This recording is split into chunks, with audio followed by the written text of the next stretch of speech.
Hello.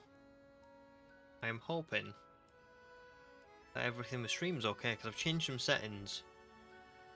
And I got a worry and warning sign a minute ago.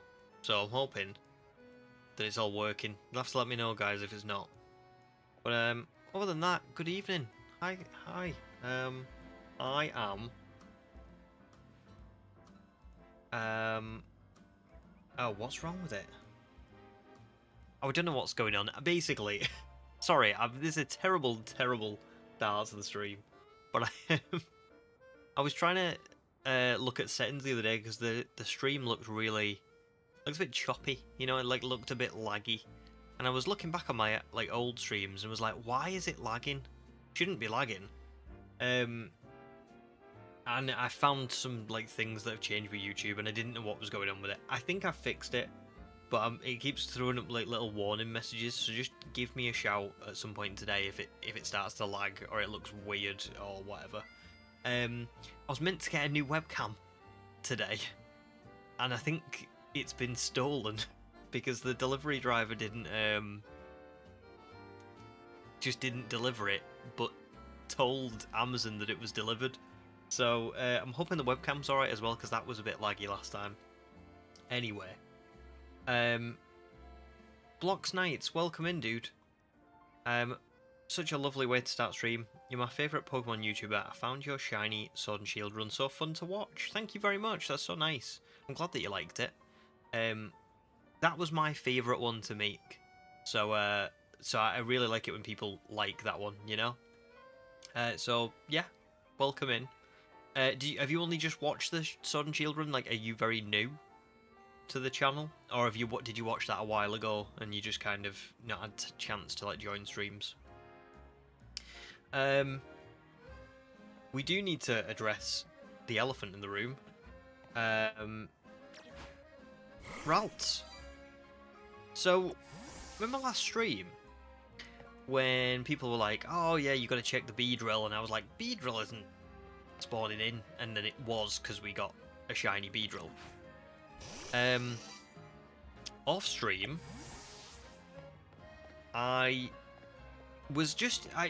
you can see I've done a lot more Eevee encounters. I did about, I think we ended last stream on 5,000, and now I'm at 6,600.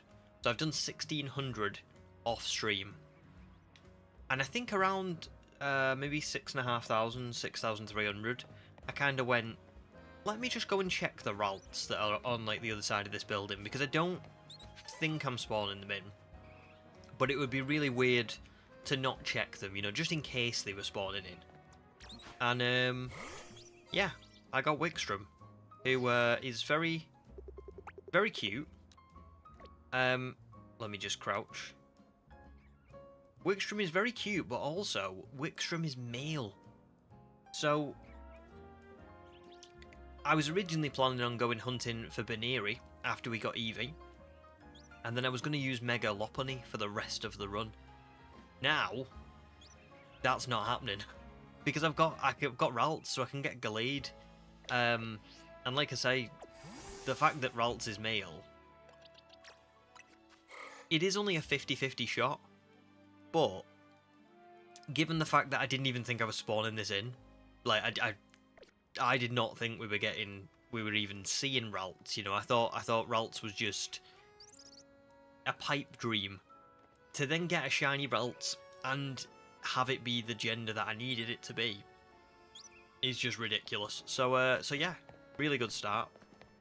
And it means that after I've caught this Eevee, I can pretty much just carry on. I can go and complete more of the story, and then we can move on to bigger and better shiny hunts. To be quite honest, after Eevee, I think I've got a lot of story to do, and then I think my next shiny hunt is for the fossil resets for Amora, which is a really good one to do. So yeah. Human, welcome in as well. Good to see you. Hope you're doing well. Hope you're feeling better. And Darth Mewtwo as well. I'm sorry you didn't make it back last stream, but you didn't miss anything. I didn't end up finding anything. I found Ralts off stream, but that was off stream, so everyone missed that. Blocks Knights has been here a while and rewatched it a lot. Cool, cool. Oh well, that's awesome. Thanks for joining the chat as well. I like doing that. I like rewatching people's stuff, so it's always really cool when people say they've rewatched mine. So thank you very much. Gemma, welcome in as well. Good to see you. Hope you're doing well. I feel like I've not spoken to you in a while. And Nanan as well. Good to see you back. Thank you very much for joining. Blocksnake says, what evolution would you evolve it into? Well, to be quite honest, I haven't got a bloody clue. I've gone back and forth on this so many times. I started out, I wanted Espeon. I was like, Espeon would look great in this game because the colours really pop. So like that green would just be brilliant. And then I was like, no, I should evolve it into Umbreon. Because Umbreon would be a really good support Pokemon. Like it can use the light screen and reflect, and it can use Toxic and things like that. And I thought, Umbreon, that's what I'm going for. And then I was like, no, Espeon is what I initially wanted. Like I really want an Espeon. So I changed my mind back again. Now I've got Ralts. And I know I'm keeping Ralts on my team for the long run because Gallade is undoubtedly what I want. Now I'm like, I don't know. I don't know what to do. I was thinking a little bit about Sylveon, but something in me just isn't feeling Sylveon in this run. I also considered Jolteon, but I just think Jolteon's a bit not like basic or anything, but I think for this run, I don't think I want to use Jolteon. So, yeah, I haven't really got a clue, but I think it probably will end up being Umbreon, if I'm honest, because I think Umbreon looks amazing in this game. Like, it really does look great. Oh my god! Nanan. I've never seen someone join, like, straight up to Gigantamax. Thank you very much. That's so lovely. That's like the top tier. Thank you so much, Nanan. That's really kind. Man, that's a shock. Like I say, I don't often see. Well, I don't see people at all join to the highest tier. That's so kind. So thank you very much. Wow. Made my day. Like 13 minutes into stream. Oh, Little Miss Mewtwo, welcome in as well. Good to see ya. Here's hoping to see that pale Eevee today. Yes, let's hope. The only consolation is, as I say, I found Beedrill, which I am going to use on my team for a while, and I've found Ralts, and Ralts is going to be an end game team member now. I am going to keep that Gallade for the entire playthrough, because Mega Gallade is brilliant. And, yeah, I just think I think if I was going... If it was Gardevoir, I wouldn't want it. Not because Gardevoir's not amazing, and Mega Gardevoir's... I mean, Mega Gardevoir's shiny is just ridiculous. But I'm just not feeling it. So I'm really glad that I got the male Ralts. That's saved this one a little bit. Darth Mute says, you could save yourself the choice and just catch 9 shiny Eevee. I could do. You are right. You are not incorrect with that. But, I think that would be...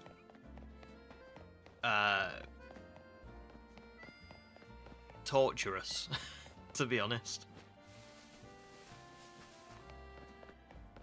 Ham, welcome in. Good to see you, dude. I'm doing very well, thank you. How are you doing?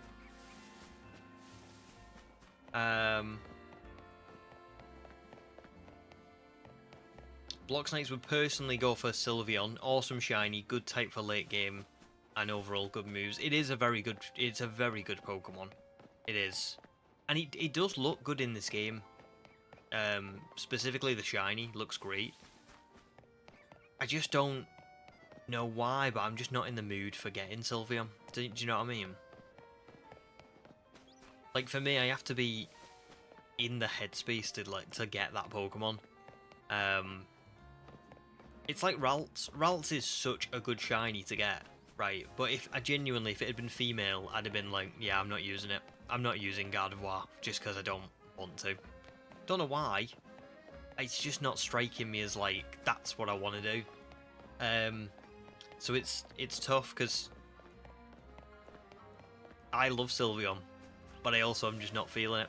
But we'll see. I've changed my mind a lot, so there's every chance that I'll change it again.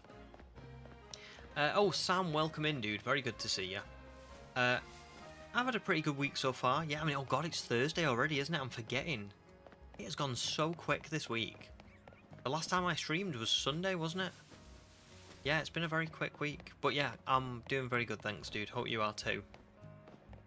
I got shiny Ralts offline on Monday because I wanted to do some more encounters and I had some time. And yeah, I think I need to start doing a little bit more offline hunting because I do love streaming. But man, I just never sit and like shiny hunt and watch like YouTube myself anymore.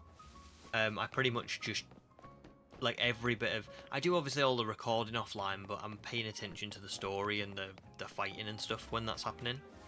I never really just sit here and just play, you know, like shiny hunt on my own. And I did it on Monday night, and it was quite nice. I watched Absol's ZA movie again, and I listened to a load of music, just like, you know, had it on while I was running around, which I don't always get the chance to do.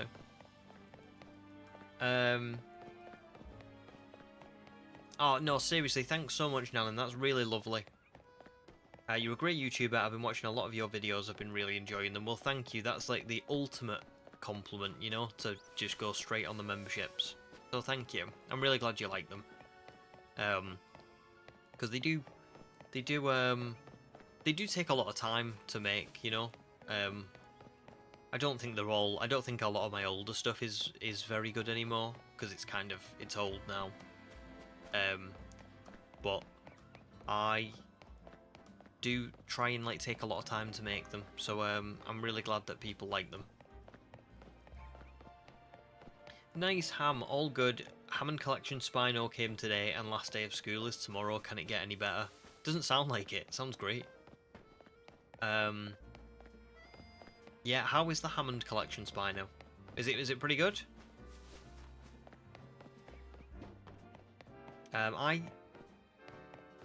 It was my last day in the office today. I'm not in next week. I do have a horror day on Monday. I've got to change like... Oh man, I've got to change like a lot of information in the system. On Monday, the 22nd, like I'm starting at like 6 AM in the morning. And possibly work until 5 PM. So it's going to be a big day, that. But last day in the office today. And yeah, I'm just going to be like catching up on work and stuff in between. I don't have a lot of time off work for Christmas, just because it's quiet anyway. So I quite like taking the time to just, you know, do bits that I need to do without booking it off work. Do you know what I mean? Because realistically speaking, I think I'd just rather have the time off elsewhere in the year.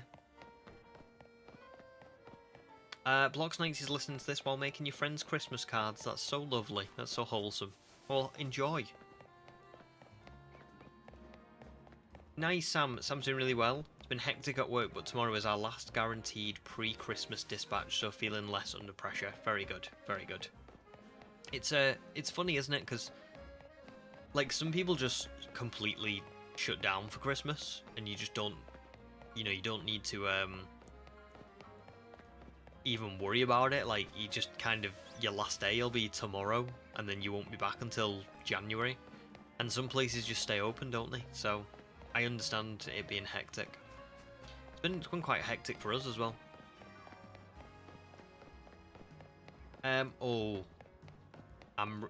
This is gonna take me a moment because I have a feeling that Letsley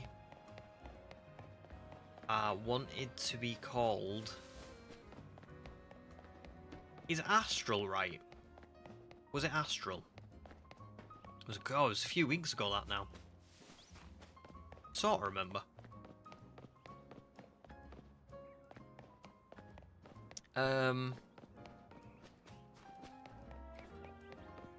Yeah, of course, Darth Mewtwo. So it's kind of, it's just like a membership system. I'll be honest, my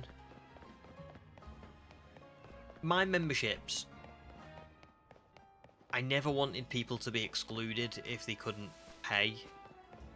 Like, I know that there are other channels and stuff where, like, people will do, like, members-only live streams and things like that, and I know that that's really nice because it's a good way of rewarding people for signing up, but I just never really wanted people to not be able to watch streams or get involved if they didn't have the money, because I just thought it was unfair.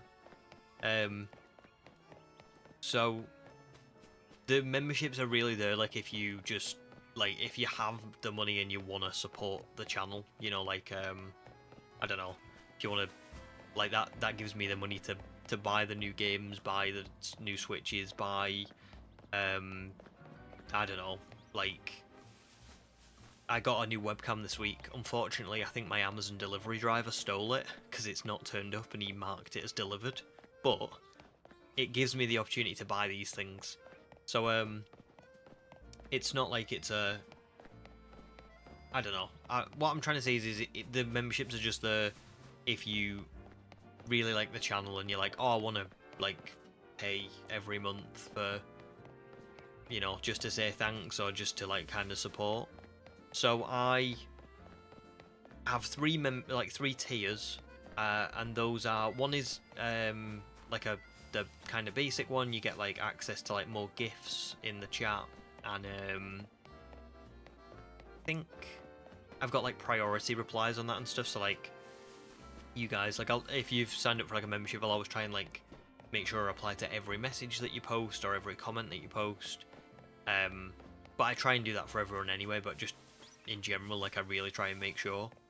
Your name gets shouted out at the end of a video, so, like, when I, like, thank my channel members, they kind of get a big shout out. And then the level up from that, which is the terrestrialized one, you get, like, a week's early access to videos as well, because that's not excluding anyone. It's just kind of saying, thanks for getting this, like, here's a little thank you. And then the top one, which is the Gigantamax one, is obviously everything from the two below it, but it's just, there's no extra incentives for that one. It really is just like, thank you so much for supporting me. It's just like, if you want to pay that bit extra, you can do. But again, like, I never want anyone to feel like they have to do that. So none of my memberships will exclude you if you don't get it. Does that make sense? It's just there if you want to do it. So hopefully that's okay. I've tried to be fair. I mean, to be fair, I didn't even think about doing it. It was someone in chat who said to me, oh, you should put that on, because some people just like to say thank you, and I was like, oh, okay. But before they said it, it never even occurred to me. I was just like, I'm just making stuff. Oh, sweet. Astral. I remembered. I do have a good memory, but not always. But I'm glad I remembered that. Nanan is unfortunately working Christmas this year. Your company is open 24/7. That does really suck. On Christmas as well, like literally on the day. That's wild. I'm very sorry to hear that. It's just such a pain, isn't it? What's really frustrating about that is, like, most of the world has acknowledged that that is a day that you have off, right? Like, I mean, for God's sake, even McDonald's closes on Christmas. Do you know what I mean? If McDonald's are closing, so should everybody else. Because McDonald's are just the peak of, like, we are going to be open 24 hours every day of the year. You know what I mean? It's a sign that that is a day that should be you know, reserved. Alright, welcome in, dude. Very good to see you. How are you doing?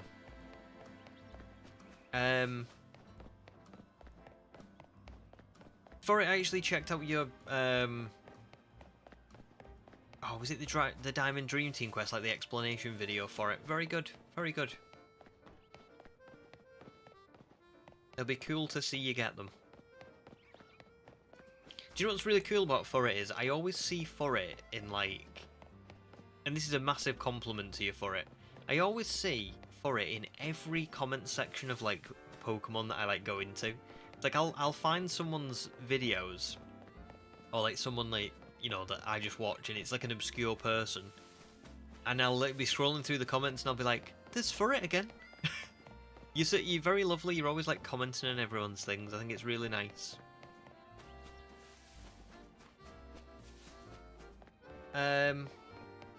Thanks, Sam. Thanks, dude. I'm glad that it sounds fair. You know. I do, like I say, I do try to be. I never want to exclude anyone, but I do. I don't know. I also never want to. If anybody ever like says, if anybody ever says like, oh, how do the memberships work? Just so you know, it's never like you don't have to do them. They're just there if you want to do them. You know. You've got you still get access to everything. There's no like, some for some people, not for others. Blocks, good question. What's a shiny that I hate but Pokemon that I love? Ooh. I don't know if I hate it, but I really... Garchomp's shiny really frustrates me, and I do really love Garchomp. I wouldn't say I love Scrafty, but I do hate it shiny. Like, hate it. What's the ultimate in shiny that I hate but Pokemon that I love?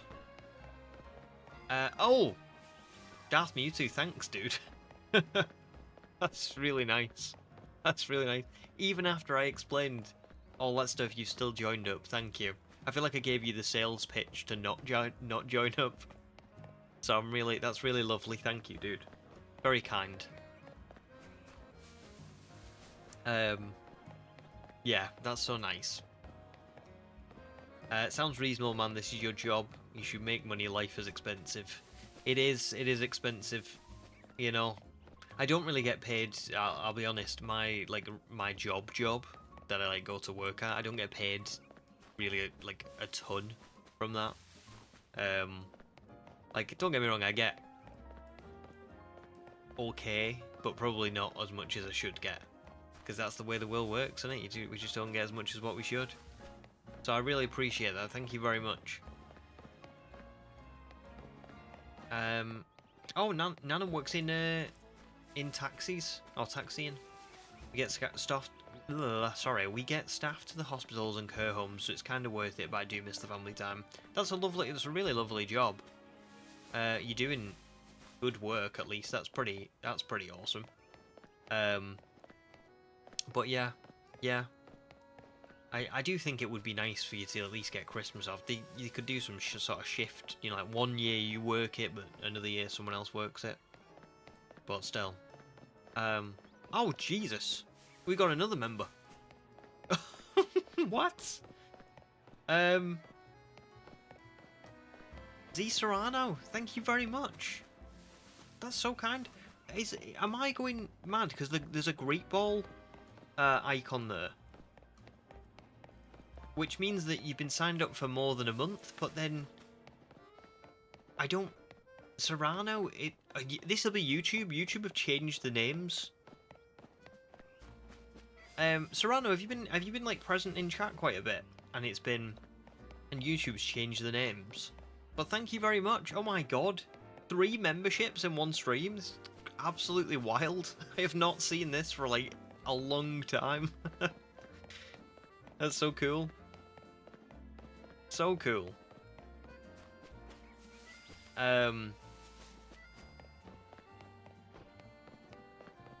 Astral, yes, I have had phases during this Eevee hunt. I've had Beedrill, and Ralts. And not just any Ralts, a male Ralts. So very good. Good for it, I'm glad.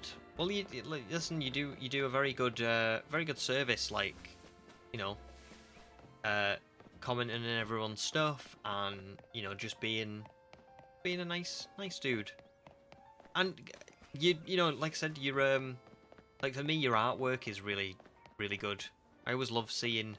It's such a unique style, but I think it's really good. So I'm looking forward to hearing about the Dream Team quest.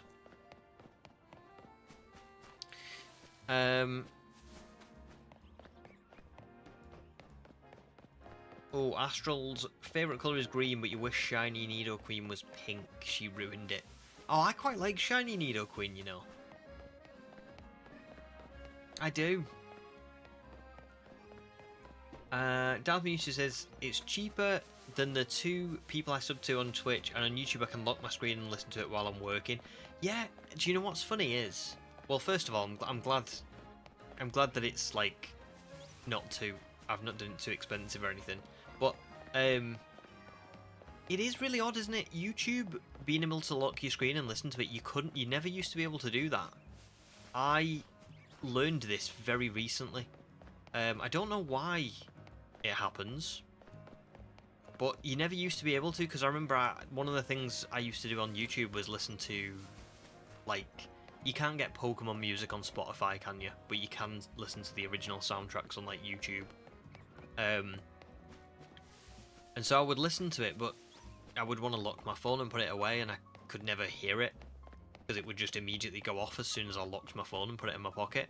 But then this year, that changed. Now, I thought that was because I signed up to YouTube Premium, but I don't know if that's actually why. Yeah, I'm not sure. Either way, thank you. Oh, okay, Serrano, it's KTL. It's KTL. Oh, well, I know KTL. So, thank you very much for thank you very much for signing back up for memberships. And yeah, I think YouTube has done this. It's changed everyone's names. I don't know why, but I'm sorry that I didn't recognise you. It's just because, like, literally it has completely changed your name. But thank you very much. Good to see you again as well.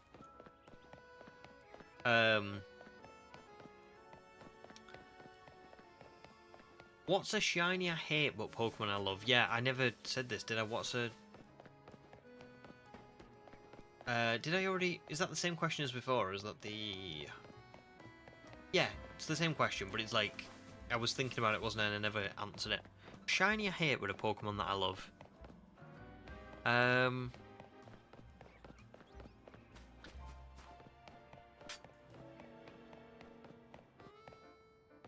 struggling.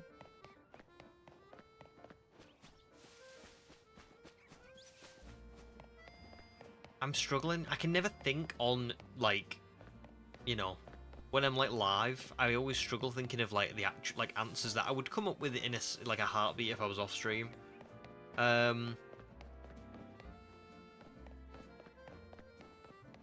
Let's think of bad shinies. Usually for me, shinies that I don't like are, like, a puke green colour. Like, I don't love Pidgeot shiny, but I do like Pidgeot. Oh. No, I think I've got it.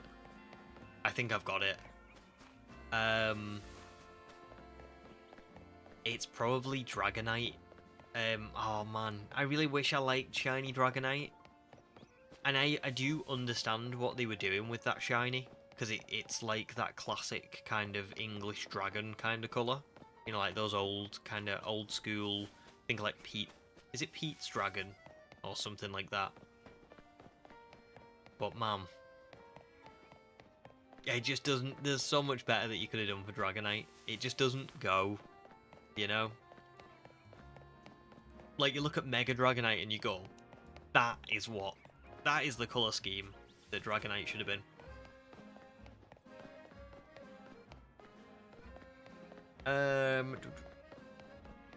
Yes, Future Gallade. Astral Future Gallade, that is what I'm going with. I was going to shiny hunt for Lopunny, and have Mega Lopunny. But now, not happening. I'm gonna have a Gallade, so it's good stuff.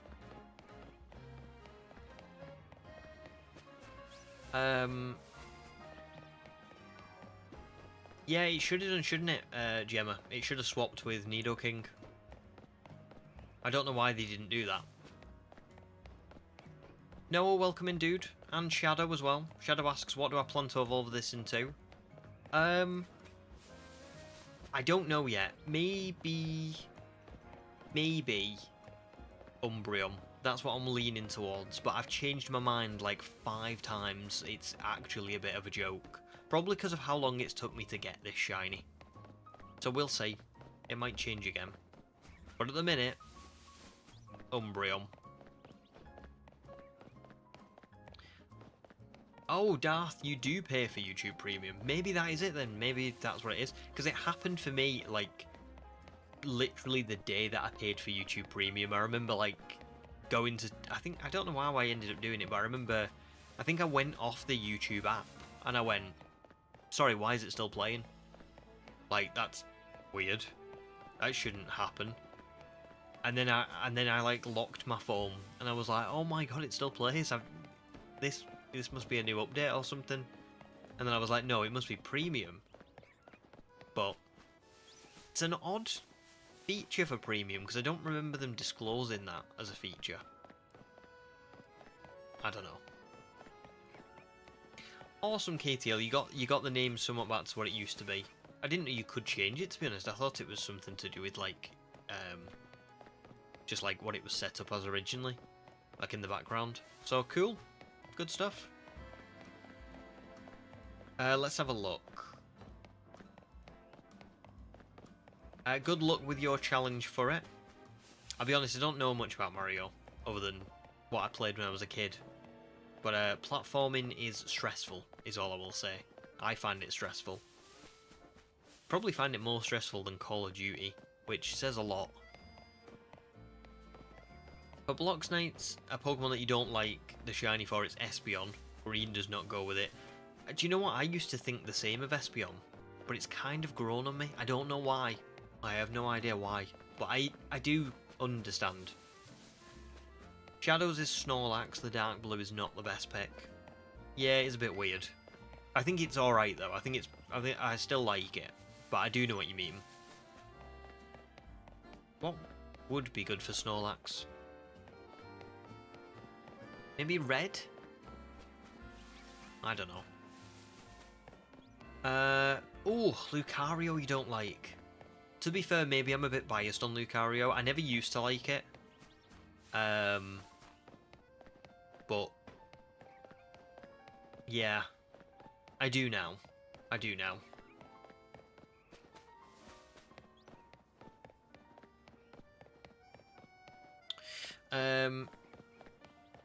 Oh, Noah yesterday got 2 shiny Eevee and an Espeon DLC. Damn. Well.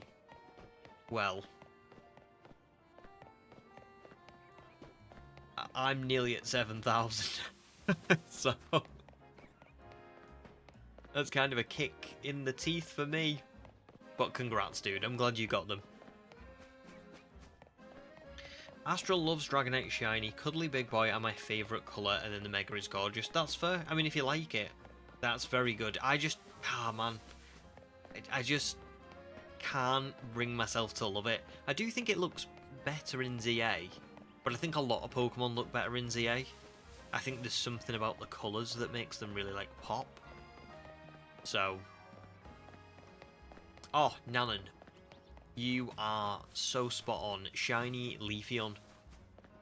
Why is it green? Why is it just green? Why not, like, autumn, leaf brown, and orange? Exactly. What were they thinking with Leafeon? Although, someone did say to me that apparently before Gen 6 they were like randomly generated. So maybe that would be why. But yeah, spot on. That's probably my answer actually. Probably more so than Dragonite. Leafeon is a real shame, because I actually really like Leafeon. If Leafeon was the autumn brown, I would probably be using that in this run. That's probably what I would evolve it into. But as it stands, Here's the thing, right? Glaceon, I think, has a very nice shiny because it kind of darkens the colours a little bit like Blaziken, you know, where it's the same, but it's different enough that you go, oh, I quite like that. It makes the design just pop a little bit more.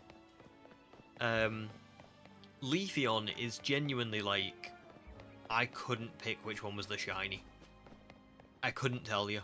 If it was on screen in front of me right now, I'd be like, I don't know.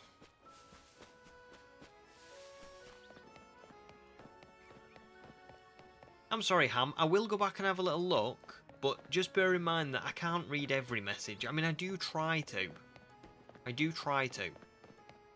But, you know, it's not always possible, dude. There's a lot going on in chat. If I ever miss a message, just repost it. You know?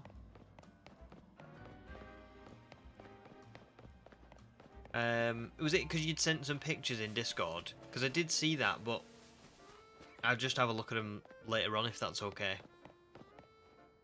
Ah! Oh, when I take a break or something. So if I say, like, let's say I say, oh, I'm going to take a break at 6,850. I'll have to have a little look then. Oh, there you go, KTL. It's a premium feature. That's pretty sweet. Yeah, I just didn't know it was. It's certainly makes it a lot better. They should advertise that more, because I think I would have signed up for premium a long time ago if I'd have known that was a thing.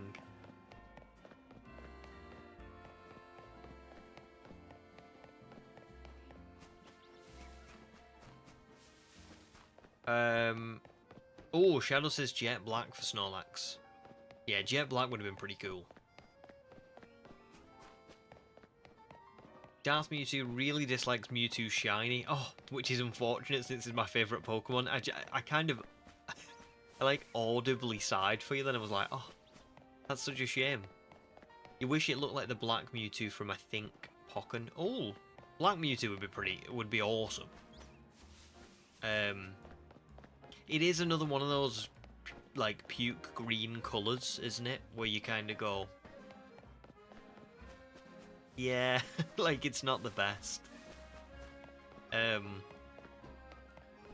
I think what would make a lot more sense with Mewtwo Shiny, if I had to pick, would be that the tail isn't purple, it's the same blue as Shiny Mew. Because it's literally supposed to be a clone of Mew. Like, Ditto's clone of Mew, right? Sorry, Ditto is meant to be a failed clone of Mew, but one that didn't become like Mewtwo. And Ditto's Shiny is the same colour as Shiny Mew. So why isn't Mewtwo's Shiny also the same colour as Shiny Mew? Like, not all over, but the tail definitely should be. I don't get that. Which again makes you think, is it the randomly generated thing? Because that seems like such a huge missed opportunity that it makes you just think, why would they not do that? I don't know. Maybe someone can tell me. Maybe there's a reason.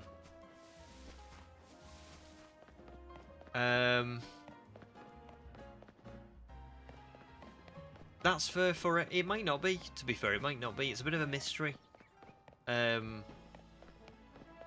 think I heard about the randomly generated part because a lot of like the puke green kind of coloured shinies from the earlier gens were quite prominent, as though that was like a not a coding bug, but something that kind of it made it look like that.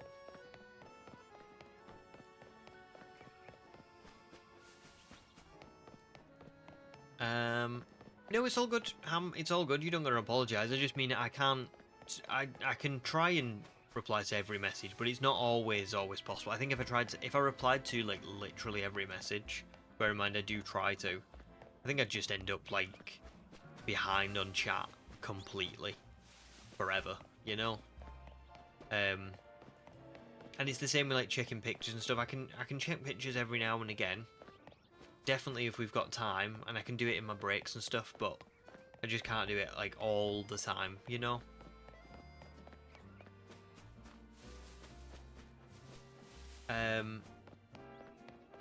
But I'm gonna look now.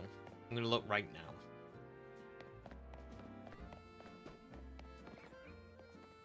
That Eevee's not shiny anyway.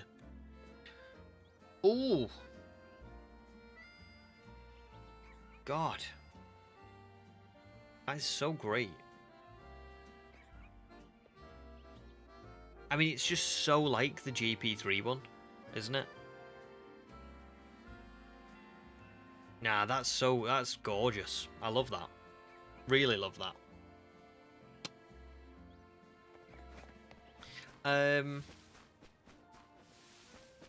Ashley, welcome in. Good to see you.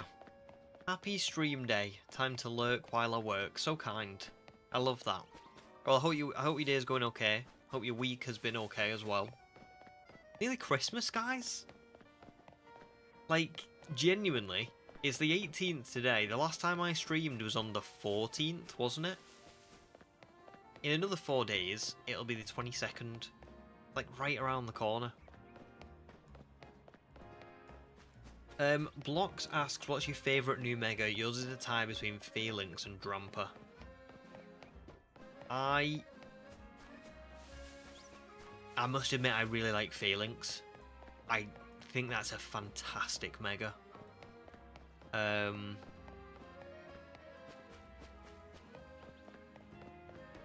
not sure if I would pick Phalanx.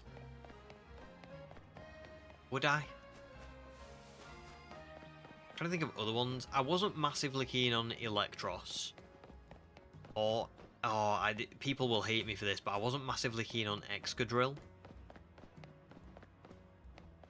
Skarmory was pretty cool. Scolipede, very good. Chandelure, okay.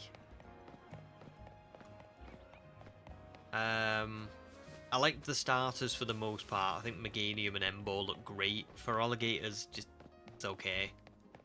Zygarde's a bit weird, but it makes sense for the plot. Starmie and Scrafty I don't mind. I'm not really averse to them, but I don't like love them either. I think I would probably pick Phalanx as well. Yeah. I'd probably pick Phalanx. Cracking mega. Shadow is only just now realising how underrated Hop is as a character. Hop is brilliant. It's just a shame that I think he doesn't... You have to read between the lines a lot with Hop to get what you actually think of it. You know, like to get the, I don't know, the real character development of him. You know, I don't think his dialogue and the way his character goes is obvious. I think you have to kind of read into it a little bit and like really think about the kind of journey that he had and all that stuff to realise how good of a character he is. Which I think is why a lot of people don't like him as a rival, but I think he's actually a really good rival. Ronin, welcome in, dude. Good to see you as well. I'll be honest, I don't think I'll ever play a ROM or anything like that. I'm just a legit guy, you know? I just like playing the games legitimately.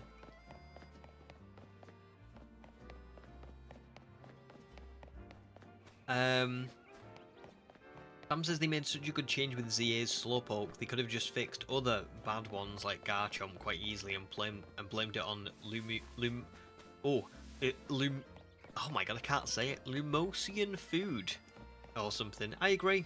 Yeah. Yeah, they could have just... I don't know. I think... It's funny, isn't it? Like, why did they change Slowpokes with absolutely no context? And then haven't changed others? I don't know.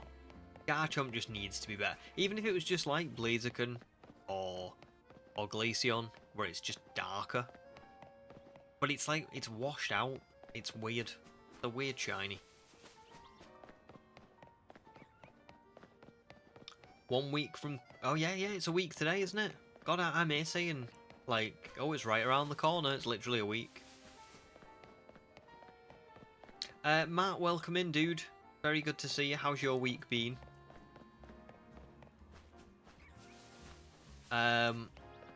Would agree, Astral. Mega Excadrill's hands are very unpractical. Yeah. I just don't... It's... I don't know. A lot of people really liked Mega Excadrill. And I was kind of like, ooh. I see the design. I get the whole... Like, it's a... You know, a huge drill. Like, the kind that they use to bore through, like, rock.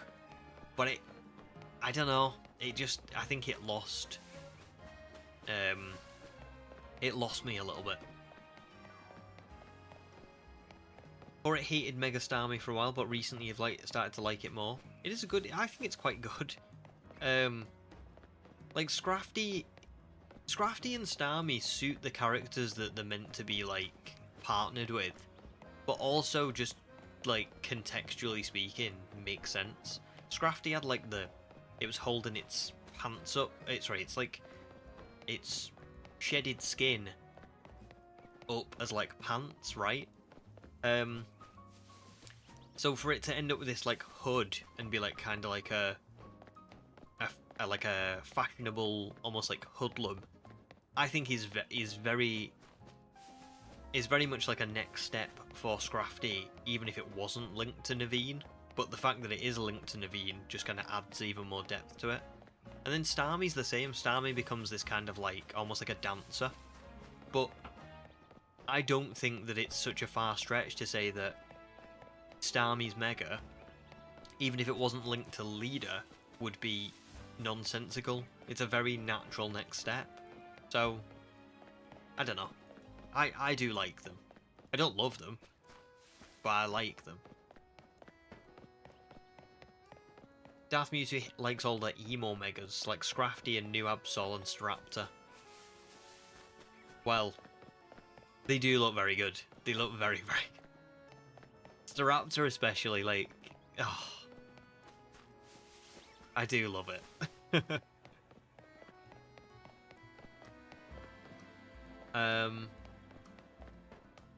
Sweet, Ham. You've done well.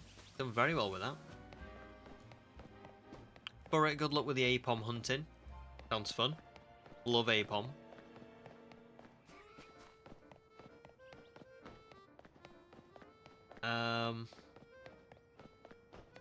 Oh, okay, Shadow. I'll be honest, I don't know about that one. I know I have been spoiled on all the Megas, but I don't know about that one. Yeah, Ham, that's the thing. I think keeping stuff sealed sounds like a good idea in theory. But I don't know. It's just nice, isn't it, to just enjoy things. I think sometimes when you watch like YouTube shorts and Instagram reels and videos and stuff, and they're all like, "Oh, keep everything sealed. Sealed gets you all this profit and stuff," and it's like, man, I can't live like that. That's just too much for me. Block says, what's your favourite mythical and legendary? Because you don't know the difference between the two. Oh, Shadow's explained it. The difference is a legendary is usually catchable in a regular playthrough. Mythicals are usually mystery gifts or events. Yeah, mythicals are like a one step up from legendaries. They're not necessarily more powerful. Oh. Alright, fine, Shiny's just subscribed. Am I losing my mind? I thought you'd been subscribed for like millennium. Is there somebody stealing your name?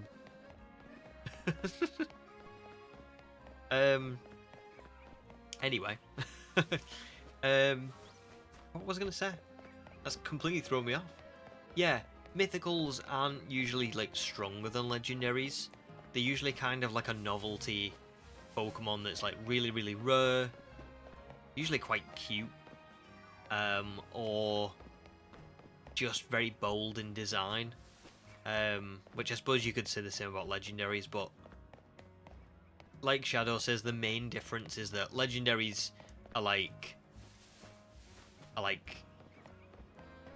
things that you can catch in a playthrough, and they're on the box and all that kind of stuff. Mythicals tend to be completely like separate to that. But my favourite legendary is Raikou, or Raikou. I think it's Raikou, but I say Raikou. And mythical, probably Celebi. Yeah, I love Celebi. I think it's such a great idea. And the movie, I don't know if you've ever seen Pokemon Forever. Oh, it's beautiful. Beautiful. If you've not seen that movie, there's a really great twist that I will not spoil for you, but it's a good film. I would recommend watching it. Matt's been busy back at work, not as much shiny hunting. Oh, brutal. I hope work's not too bad for you though. And presumably, you know, well, we're right around the corner from Christmas, so hopefully quietening down a little bit.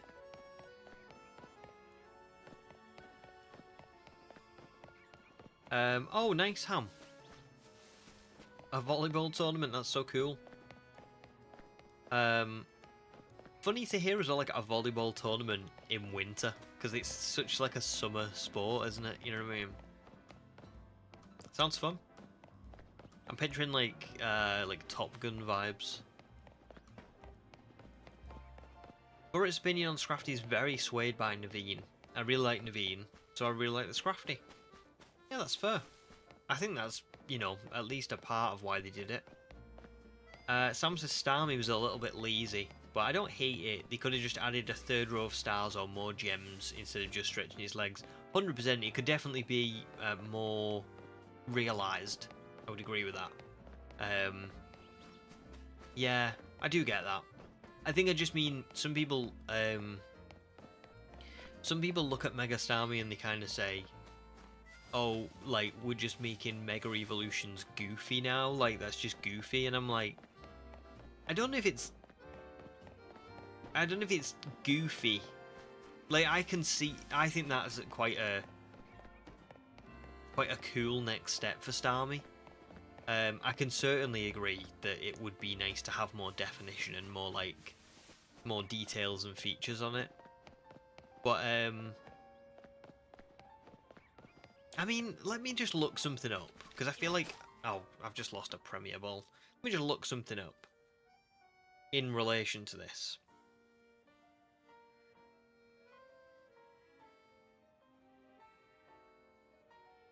Like, I thought this was meant to be...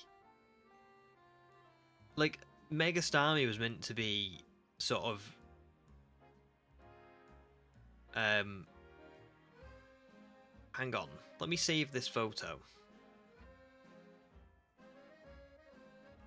Like, I thought it was meant to be like a... Oh, you can't really see it. There you go, you can see it. Like, that kind of starfish thing, like... You know, with the really overly, like, almost like comically long legs. I thought that was quite like again, a natural next step. Like, there was starfish that looked like that. So, I don't know. Do you know what I mean? Like, that is the vibe that Mega Starmie is. It's meant to look, presumably like that. So, I don't know. I don't know. What frustrates me a little bit with things like that is just that people will look at, like, Magnemite and Magneton and be like, oh, I love Magneton, when it's just 3 Magnemite put together. But then they'll look at Mega Starmie, which is just, like, at the next development of what Starmie started out as, and they're like, oh, this is just goofy. And I'm like, well, is it? I don't know, I think that looks normal.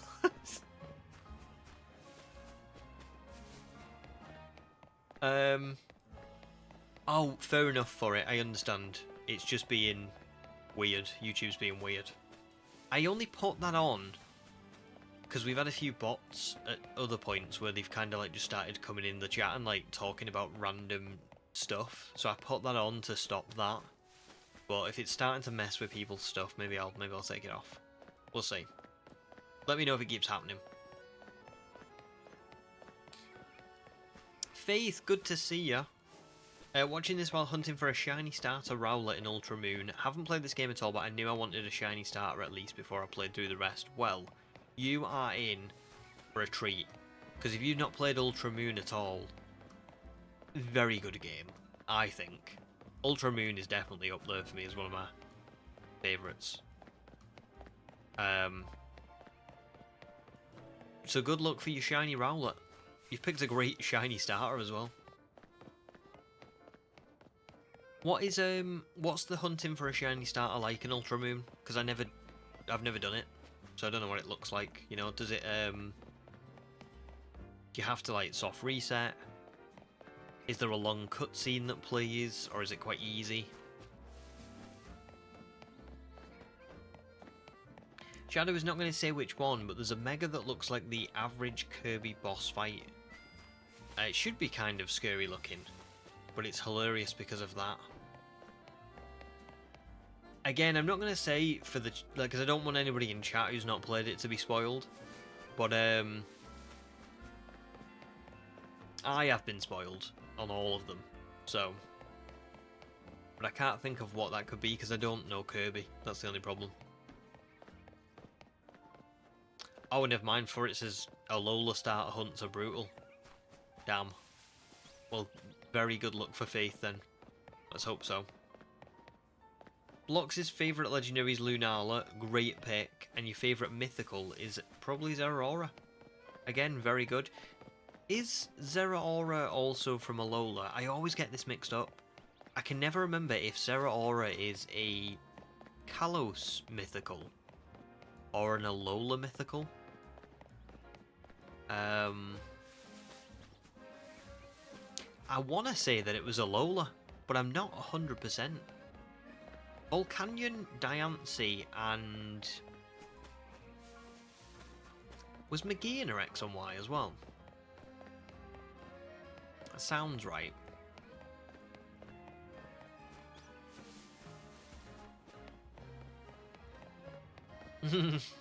Oh, look at me, I'm a starfish and I'm running in the breeze. Like, literally, that is the whole... It looks like it can't... Put it like this, right? I don't like spiders. Okay, I'm quite scared of spiders. And, but there are some spiders that are, like, their legs are so long that they're not scary because they almost look like the one that's in Harry Potter that, where Ron imagines it's got skates on its feet and it's, like, sliding around. Like, they struggle walking around because the legs are so much bigger than the body. Then they kind of just like slip and slide all over the place. That's kind of, you know, what, well, not what Mega Starmie's like, but definitely that picture that I showed you. Same for Shadow. YouTube has had this problem where it says I need to subscribe even though I'm already subscribed. Yeah, YouTube does this quite a bit. Various things. A lot of bugs. Faith says the cutscene is about 2 minutes long and you can only see if it's shiny when it gets added to your Pokédex. Oh, that is a long shiny hunt. However, good to know that you're watching stream to help you. And just best of luck. You know, you never know. You only need one, and it could be the you know, you get it in your first 100, first 1,000. So really good luck.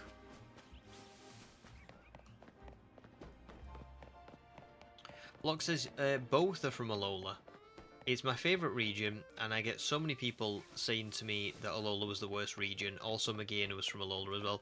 I knew Lunala was. I know I like 100% knew that, but Zeraora and Megaena and...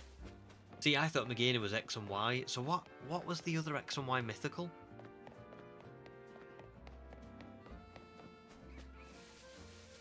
There was definitely Volcanion, definitely Diancie. What was the other one? Crap. There was another one, right? Because Marshadow was a Lola. Right?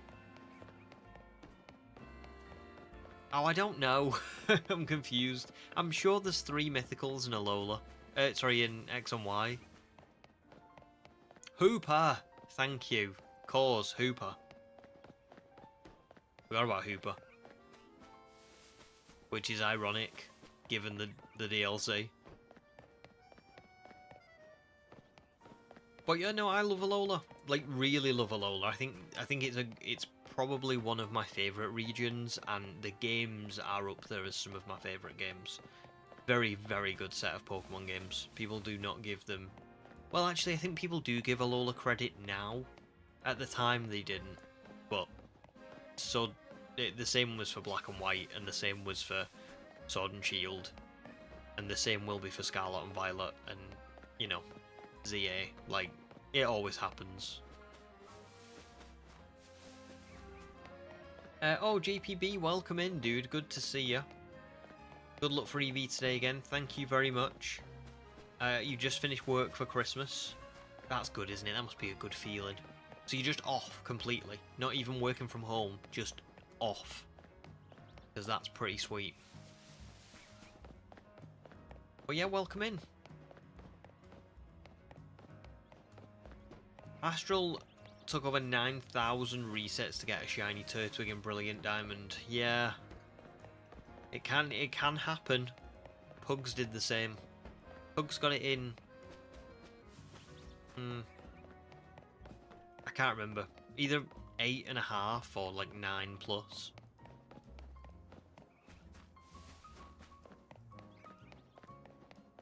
Shadow says you probably thought it was X and Y because there was a movie with it like a couple of months before the Sun and Moon anime. Maybe. I think I just get mixed up with... Because there's multiple mythicals, isn't there? Like, before that, you've got Black and White just had... Actually, no. Black and White had 3. But I do remember Black and White. Gen 4... also had a few.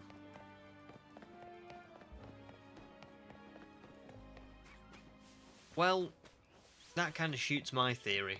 Anyway, I think I always just get confused with 6 and 7. Oh my god, don't, I didn't mean that. I wasn't doing the thing. I meant Generation 6 and 7.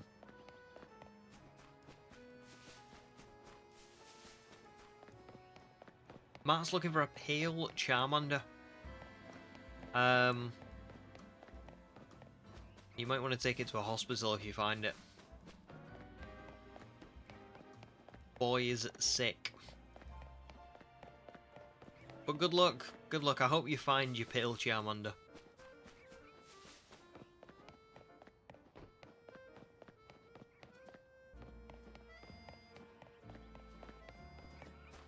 I would agree for it about Alola.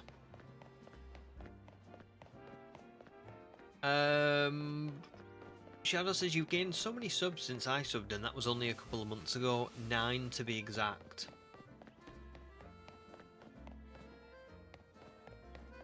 What? I've only gained 9 subs since you said... No, that can't be right. Do you mean... Oh, 9 months ago. Sorry.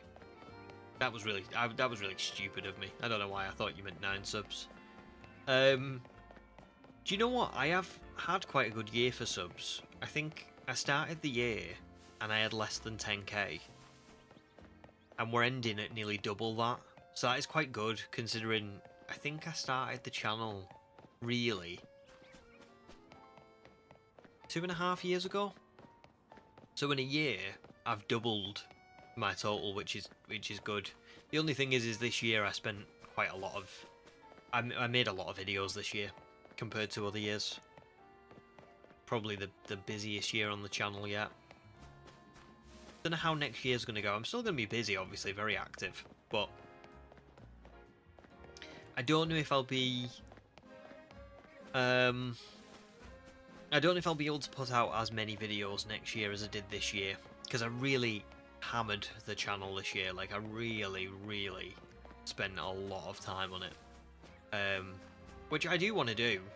You know, I want to keep spending a lot of time playing Pokemon and doing stuff, but not every video is gonna go crazy, and some of them will take longer to make than other ones, you know? So, we'll just have to see. I think for me, I would love to get to 100k just to get the play button. That was my goal when I started. I don't think I'll ever get to 100k, but I think if I got to 40 or 50, you know, in like 6 years' time, I think I'd be pretty happy with that. You know, I think I could say, yeah, did a pretty good job.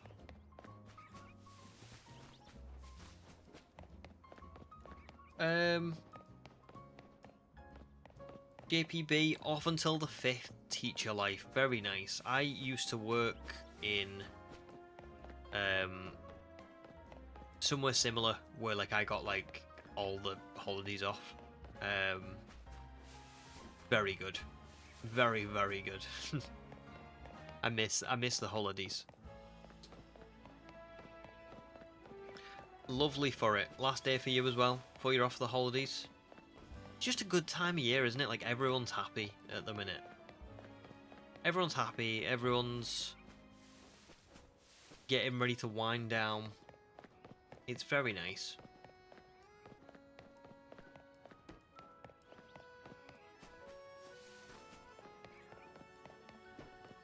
No way for it actually flinched when I said 6, 7. It's funny, isn't it? The thing is obviously I'm old, so I don't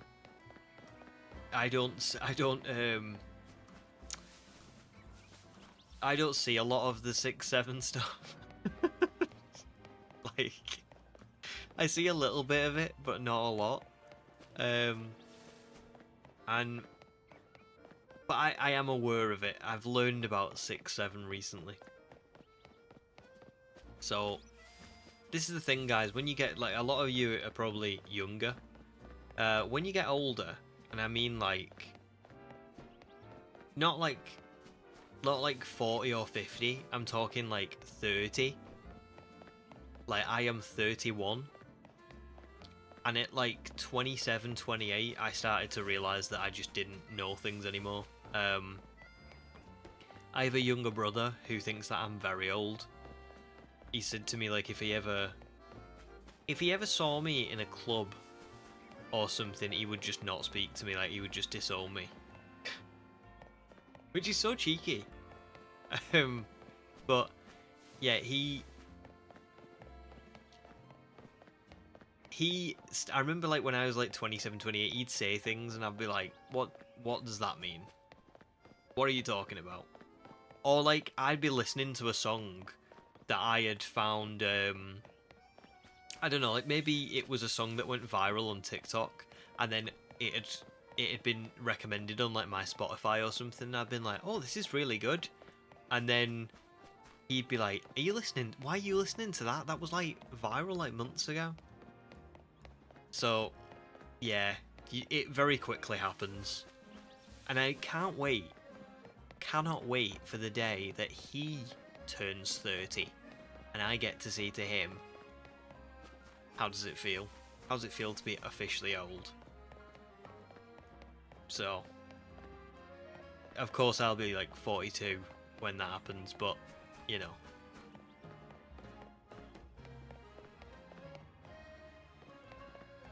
Oh, well, good luck with you guys for hitting your sub targets.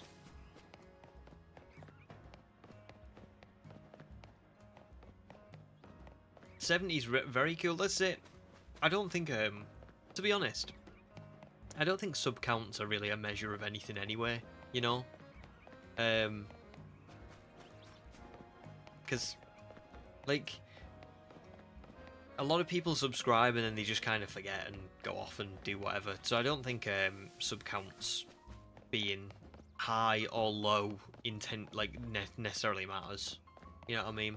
It's like more about like engagement and stuff, I think. Like if you post something and people like it and people like comment on it and things like that, then that means that you're doing really well, regardless of how many that you're getting.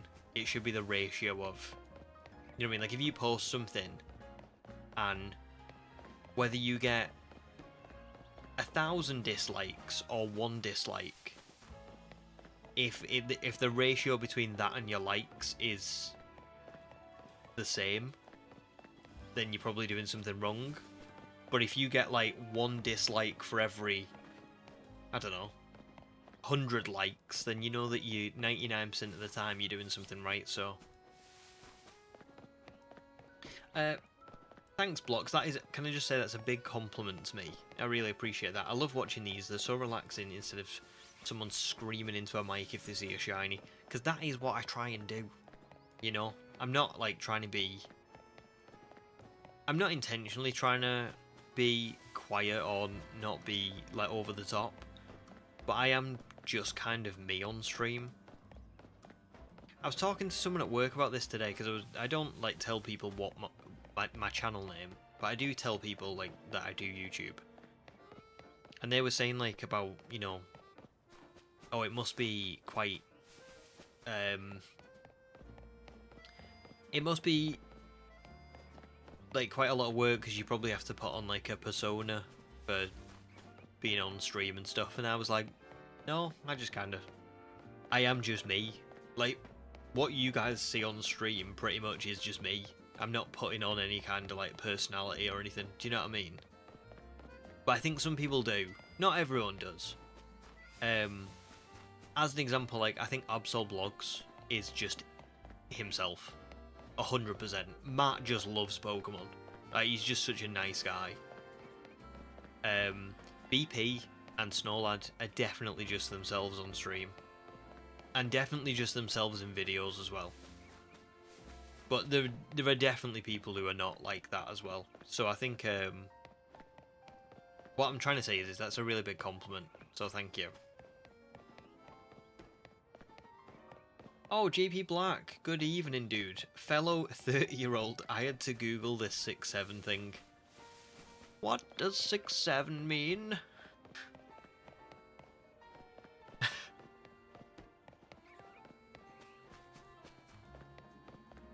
Astrid's...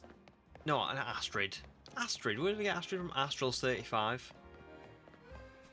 To be fair, I think 30, 35 is probably like the same. It's like once you pass a certain age, like I'm sure it's like 27, 28.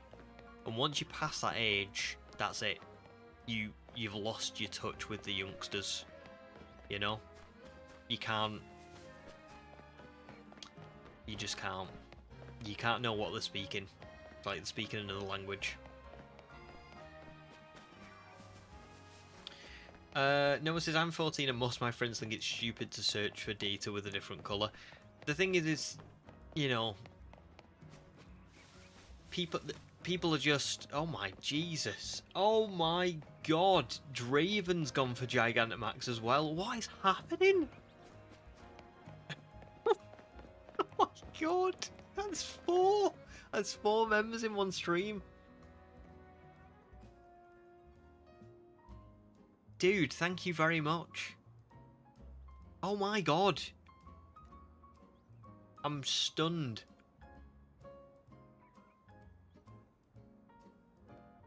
Four people have joined up for memberships, and just thank you. Thank you very much. Jesus. What a night. Oh my God. I don't remember a night like this since I did Dynamax Adventures, which was when I first set the memberships up. I got a lot of memberships in them first streams, and I was like, oh my God, but this is crazy. Thank you very, very, very much. I hope you're doing well as well, Draven. I know you've been recovering, so I hope you're getting a little bit better, because I think it was like was it a couple of weeks ago you told me about that now? So fingers crossed you're a little bit further along this week. But yeah, no, people just like different things. I mean, if I said to people who watch sports, you do know it's stupid to like watch someone kick a ball around a pitch for 90 minutes, they'd go, that's not stupid. Now don't get me wrong, I don't think it's stupid. I'm not saying that it is. I'm just saying that people often comment on like what they think is stupid about what other people are doing, and don't really have much like reflection on what they're doing themselves in the day-to-day, and how maybe it's not all that different, you know? Shadow, you don't know if you've ever unironically screamed at the top of your lungs to the sight of a shiny. I think I've had moments of like I've been really shocked and I've maybe like gasped quite loudly, but I don't think I've never shouted and ran around the room or anything like that. It's not me. Matt says, no character you wear this jacket every day. To be fair, yeah, other than the jacket. But the personality is definitely just me. The jacket fur.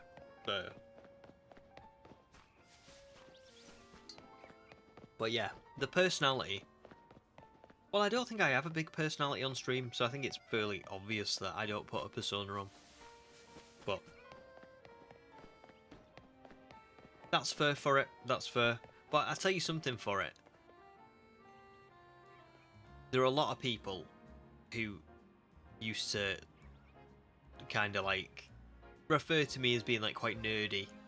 And there are a lot of people who, as I've got older, have been like, you know, like, why'd you still play Pokemon or whatever.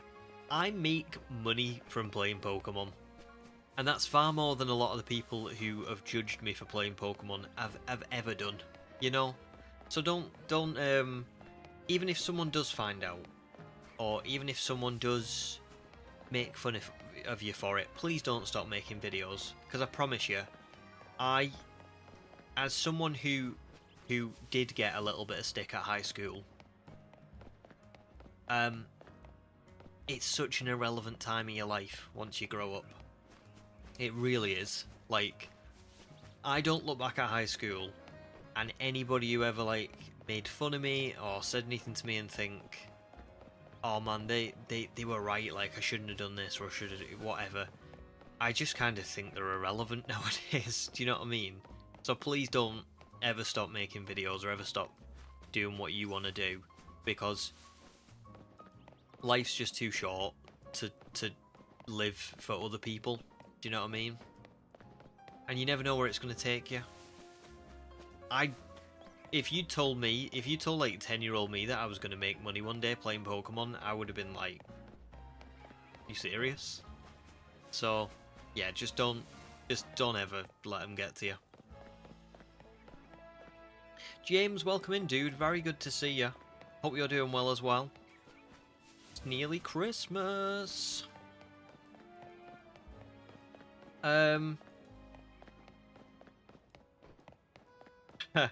Miss Mewtwo was never in touch with the youngsters 20 years ago when you were one. Maybe I wasn't either, actually.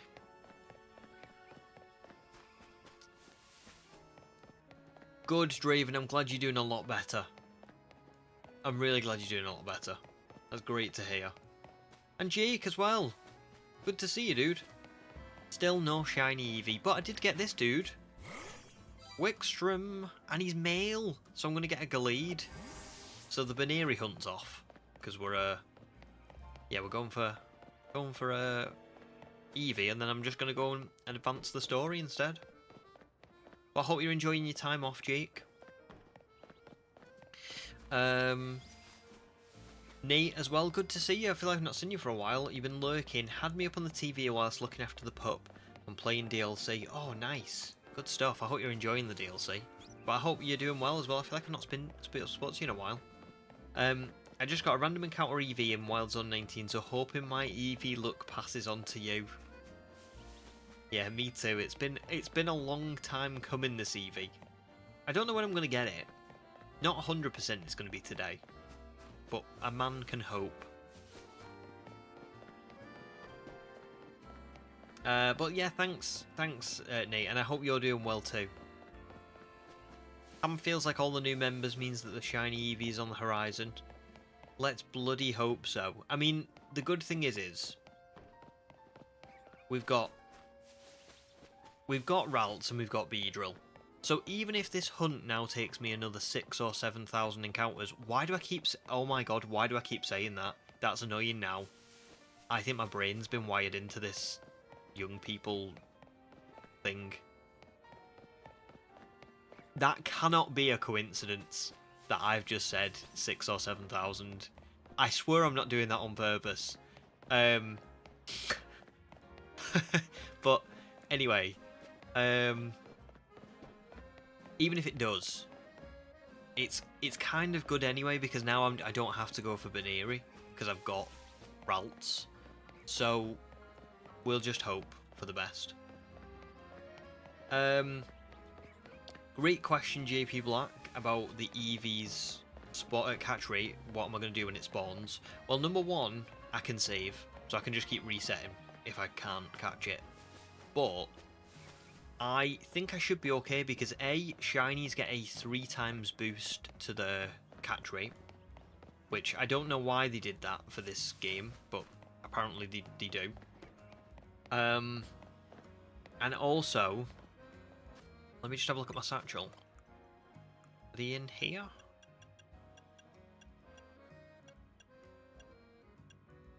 I've got 2 of the Canary plushes for catching Pokemon.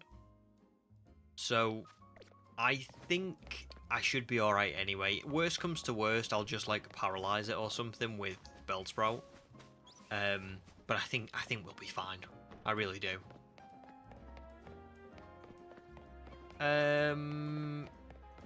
Good for it. I'm glad you never plan on stopping. Calamari, good to see you, dude. Don't worry about not being able to stick around this stream, but good luck on Eevee and congrats on the Ralts. Hashtag Motorstoke Marathon. Hashtag more bees. Hashtag oh god, please no. But yeah, thanks dude. I hope you're doing well. Very good to see you.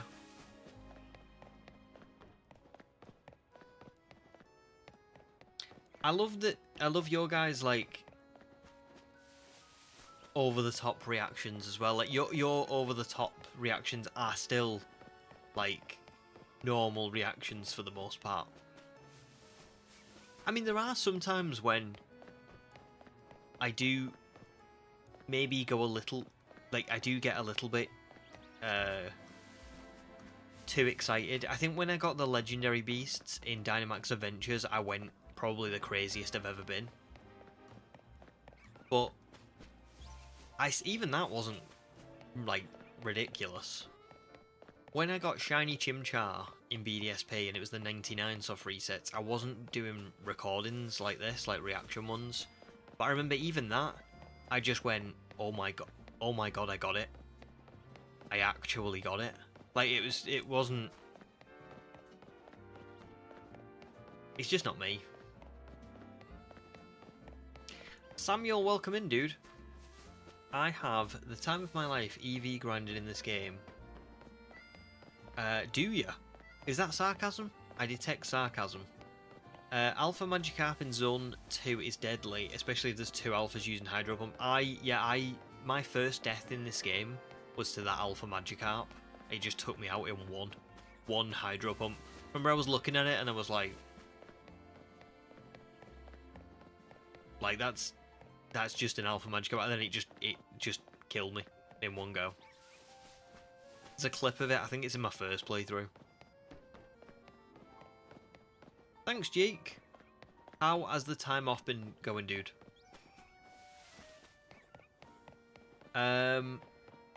It's all good, Nate. It's all good. It's a very busy time of year, isn't it? But don't ever worry. Just people do this. Like people just kind of sometimes they pop in like for all the time for a little while, and then they pop out again for a while. I mean, it's at the end of the day as well. It's Pokemon, isn't it? I play Pokemon all the time. But not everybody does that. But, I mean, before I had a channel, I didn't always play Pokemon. You know, sometimes I'd play Pokemon for a couple of months and then I'd go, right, I kind of want a break from Pokemon now. I want to go and play Red Dead Redemption or, you know, I don't know, Assassin's Creed or whatever.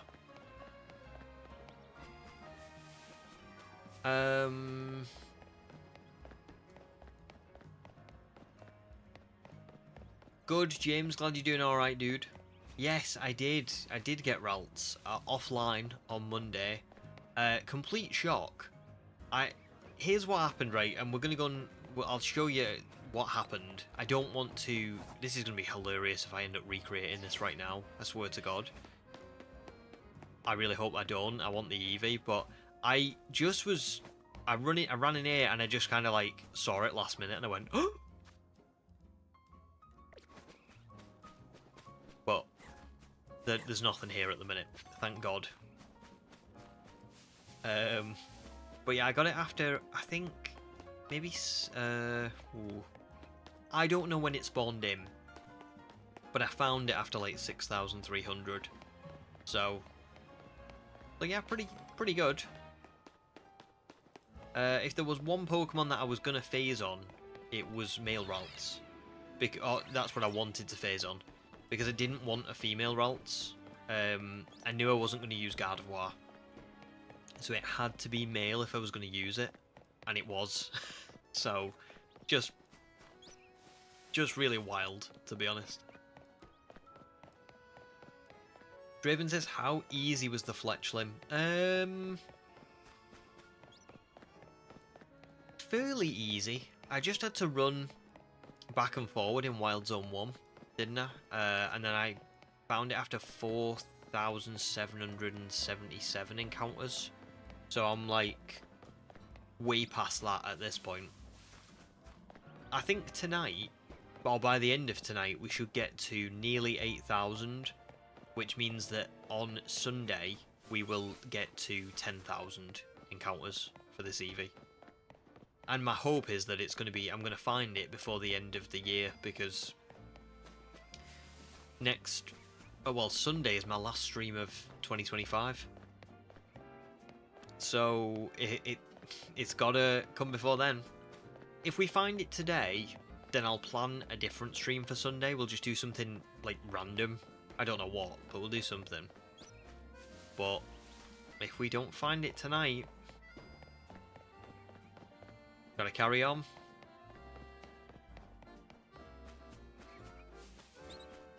Jake says time has flown by, to be honest. I've already lost track of what day it is. It happens so quickly, doesn't it? You just immediately, like...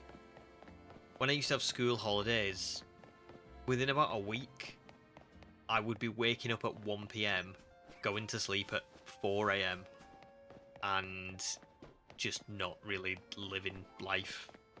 I would just live life in this kind of purgatory-like state.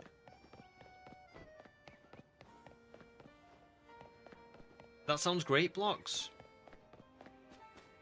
Really good. Armarouge and Ceruledge are kind of...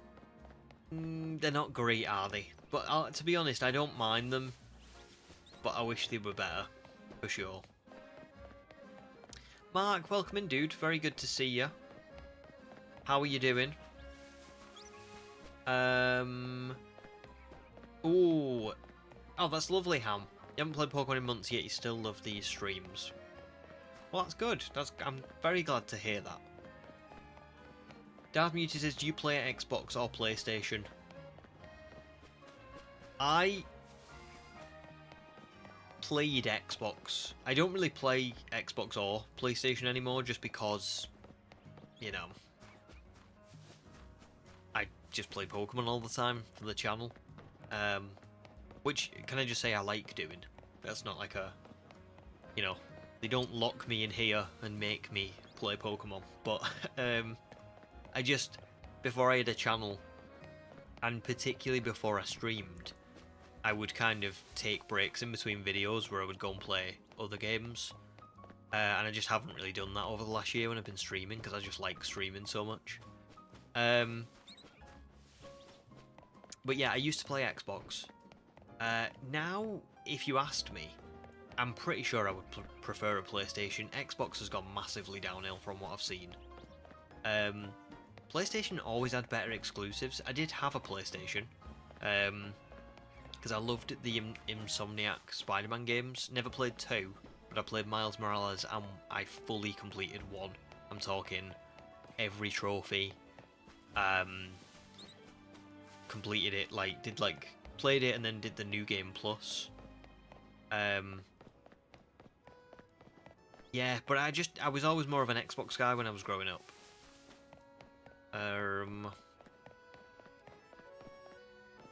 Things that I used to love playing were like Borderlands, Fallout, Jurassic World Evolution, Red Dead Redemption 1 and 2. Oh, both beautiful games. Definitely my favourite out of everything, I think. What else? Star Wars, Fallen Order and Survivor, Jedi Survivor. Battlefront. Oh my god, Star Wars Battlefront. The best. So yeah, what about you? What about you, Darth? What do you like playing? I know you said you've always been a Nintendo PlayStation guy, which is good stuff. Sensible choices. See you later, Noah. Enjoy The Mandalorian, and thank you very much for the good luck. And happy holidays to you as well, Sam. Hope you have a great break too. It's gonna be lovely Christmas. I'm really looking forward to it, especially this year. Same for Jake, Nintendo, PS5, PC. I never really got into PC gaming. Looks fun, but I'm terrible with a keyboard and mouse. Like, I have to use controller, and because I have to use controller, I just never really thought it was worth doing. I did used to play 7 Days to Die on PC. I used to join like lobbies and like real worlds where you would like make a base and fight against the zombies and stuff. But they never really like lasted for very long, so.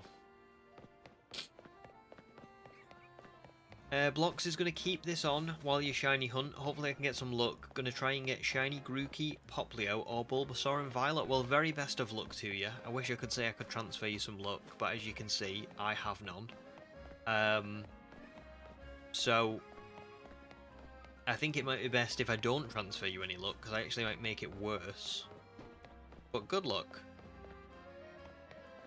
No problems for it. You two have a great night as well. If I don't see you on Sunday, you know, have a great Christmas. Yeah, I'm definitely okay to say a spoiler about Spider-Man. I mean, it's been out for ages now. So yeah, I think that's fine. Definitely.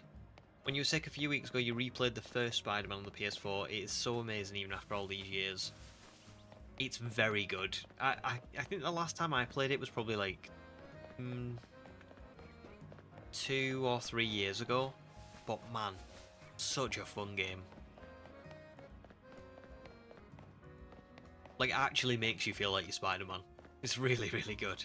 I think one of my favourite openings to a game is Spider-Man with I've forgotten the song's name now.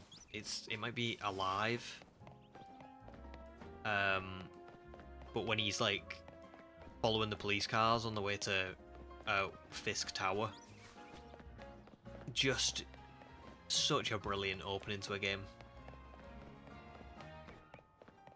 Darth is Assassin's Creed, Far Cry, Last of Us, God of War, COD, Lego games. I have every variation of every Harry Potter game, but I haven't played them yet. That is such a good collection. Love that. Love that. What's your favourite like era of Assassin's Creed, would you say? God of War I'd never really got to play. Last of Us I watched people play, but never played it myself. COD I played a lot of, especially when I was younger. World at War, The Goat, Lego games were pretty fun as well. I used to play Lego Star Wars a lot on my PSP. Oh, PSP! Remember PSPs? Oh, they were so good. I remember my dad. I remember I had a PSP, and I really wanted Grand Theft Auto Liberty City Stories. And I remember my dad saying to me, "If you score a hat trick in this game, I'll buy you Liberty City Stories." And I think I scored 4, and so he had to get me Liberty City Stories. I have a pretty good memory of that. JPB says, what nature is the Ralts? I don't think it's brilliant. Let me look. Oh, that's the wrong button. It's hasty, which is speed up, defense down. Actually, that's not that bad, because Ralts is... Yeah, Ralts has got better special defense. Oh, sorry, Gallade's got better special defense. But I'll probably change it to Jolly anyway.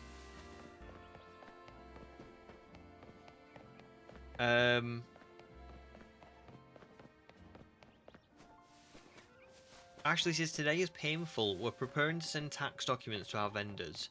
I've already built spreadsheets with the info in our system, and now I'm digging through old info to find more tax IDs. Oh, that does sound like a painful day. I am so sorry. Not fun.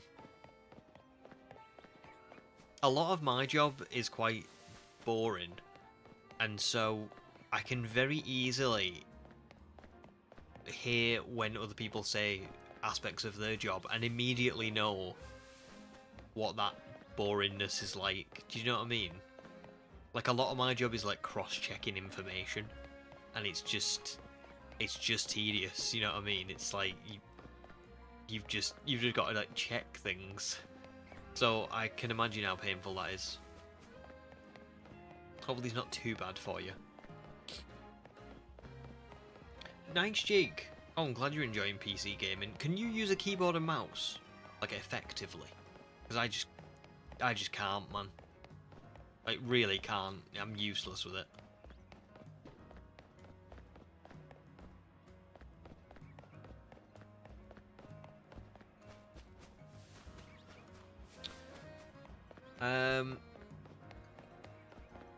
Faith's got quite a few old consoles at home, including your dad's GameCube. Oh, the GameCube.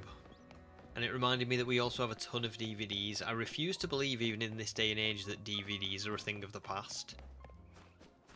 Yeah. Oh, that's so sad to say, isn't it? DVDs are just goners. Like, they're just irrelevant. Well, they're not irrelevant, but they are a thing. You are right, they are a thing of the past. Because you always think of, like, VHS as being, like, a thing of the past, don't you? But not DVDs. But they are. Sucks. Darth Mewtwo says Ezio collection. I knew it was going to be the Ezio collection, which is mine as well. Whichever 3 of them fall into that set. I think that was Assassin's Creed 2, Assassin's Creed Brotherhood, which I think was my personal favourite, and Assassin's Creed Revelations, I want to say. Brotherhood was great though, because I remember Brotherhood was, it was a lot like 2, but you could recruit like amateur assassins, and you could make them like you could get them to come and like help you in missions. So they had like a cooldown, but you could just call on them and they would just appear out of thin air, and you had like a little squad. Oh, it was so good. The online was actually really underrated for Assassin's Creed Brotherhood as well.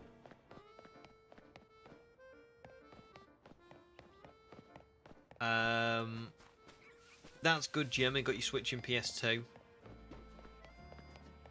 PS2. I think it was my first proper console. Loved the PS2.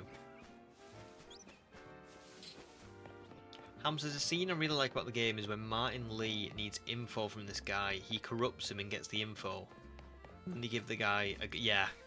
Martin Lee was pretty ruthless, wasn't he, in that game? Yeah, he was. Because, like, a lot of the other ones were evil, but they weren't... I don't know. they were kind of like comically evil. Martin Lee was just ruthless. Showing my age now with the PSP. Yeah. The PSP was so good. Remember the cute little cartridges that it got? I loved the PSP. Did I ever play Spider-Man 2 on the PS2 or GameCube? The Insomniac Spider-Man games are amazing, but I think Spider-Man 2 really set the standard. Do you know what? I never did, but I think I know which one you're talking about. I remember watching videos about it. And you are so spot on. It's unreal. Because the videos I've seen of it are like literally like Insomniac's version, but just from... They're just older. Do you know what I mean? It's just an older game, but it's very much it's almost like a predecessor. So I completely agree with that.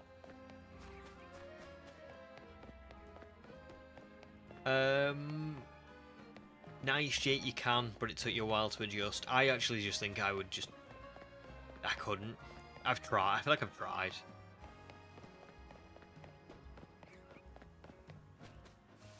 But it's good that you've adjusted. So Splurge, welcome in, dude. I still buy DVDs at my old... No, not at all. I think buying DVDs is very, like... It's a great idea still. Because they're really... You can get so many of them. What I mean is... It's bizarre to think that DVDs have kind of already been overtaken, haven't they, with, like, streaming? The fact that we can go on our TVs now...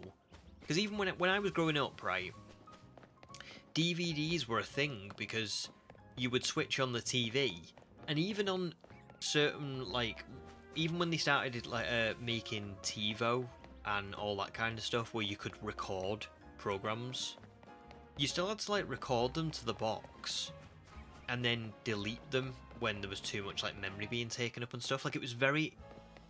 Even that feels archaic now. When you look at it next to streaming and the ability to like purchase things from the cloud and just rent them and just have them for a night. Now, does that mean that I agree that streaming is a good thing? Not necessarily. I actually think streaming has ruined a lot of television and a lot of movies. I think the state of a lot of the streaming platforms has meant that lots of things get thrown at the wall, but not a lot of it sticks. Case in point would be, there's so many things I can think of that growing up came out and are just iconic television shows and just really good pieces of television. Sitcoms aren't a thing anymore. Sitcoms are gone, dead. Even though people still love sitcoms, look at how much Friends gets streamed. Look at how much, like, How I Met Your Mother's still, like, really prevalent, and Scrubs and all those kinds of things are still on streaming platforms and being streamed quite a lot. But nobody's coming out with new ones that are good. I don't know. I don't think that streaming's good. I guess I'm just saying that even though I don't love streaming, when you put it next to DVDs, it has kind of... The technology has already proven that it's moved on beyond DVDs, even if they're still really good to get.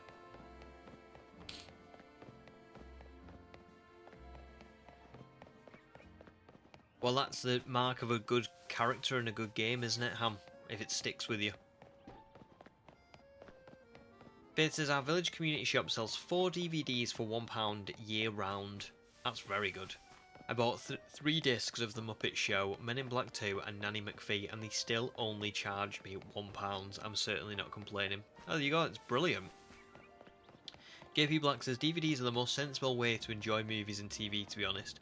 You can stream most things, but there inevitably comes a time when you want to watch something and you go to stream it and now it's gone. Exactly. And the other thing as well is, and I think this is quite an important conversation that we're having, because this is a problem in gaming at the minute, is if you own a DVD player and you own a DVD, there's no like way of them restricting that from you. Like, you just put the DVD in and you play it and you own it and all the rest of it, right? But nowadays with like new gaming consoles and stuff, when you let's say you buy a movie on Amazon and you don't have the physical like copy, you just own it within the software.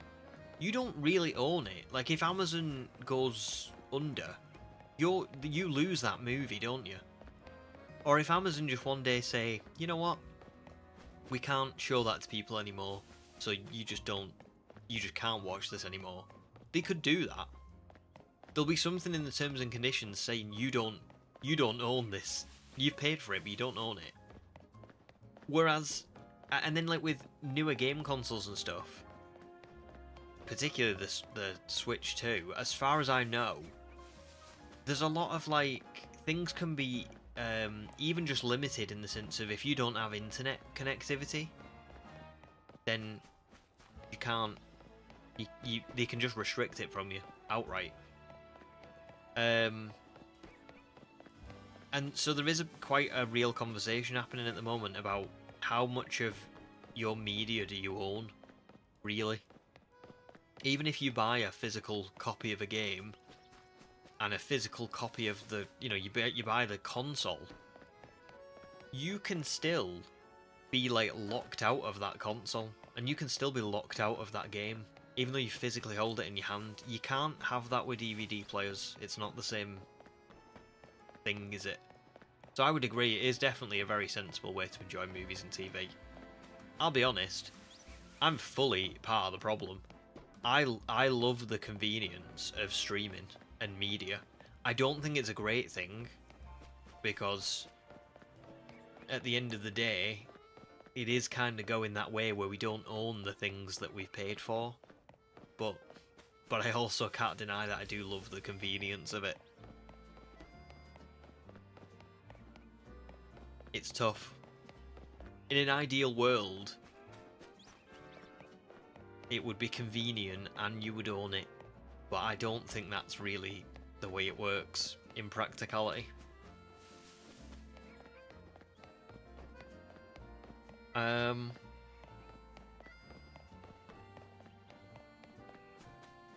You can, Gemma, I guess. Can you complain about one PS2 game? It's rated 3+, but when you get to the last 2 levels, it's not 3+, and the music is not for young ears.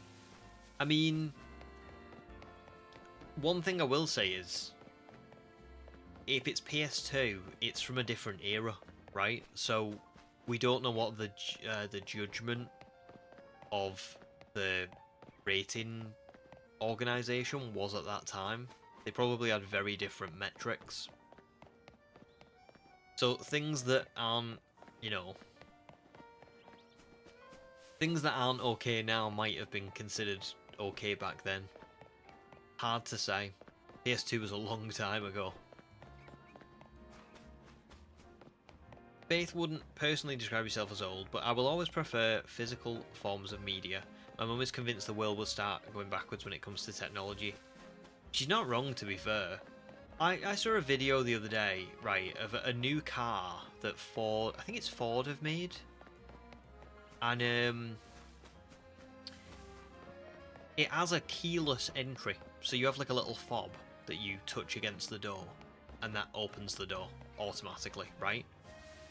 But if for whatever reason that fob runs out of battery, or you can't use it, you lose it or whatever, there's only one other way to open the door, and it's to like go to the front of the car where there's like a little panel that you like press open, and it releases some jumper cables, and you have to jump start those cables in the same way that you would like the battery, and then once you've done that, it will I think it like opens the bonnet, and then there's something in the bonnet that you can then press to open the door, right?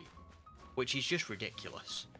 When you literally have technology like this.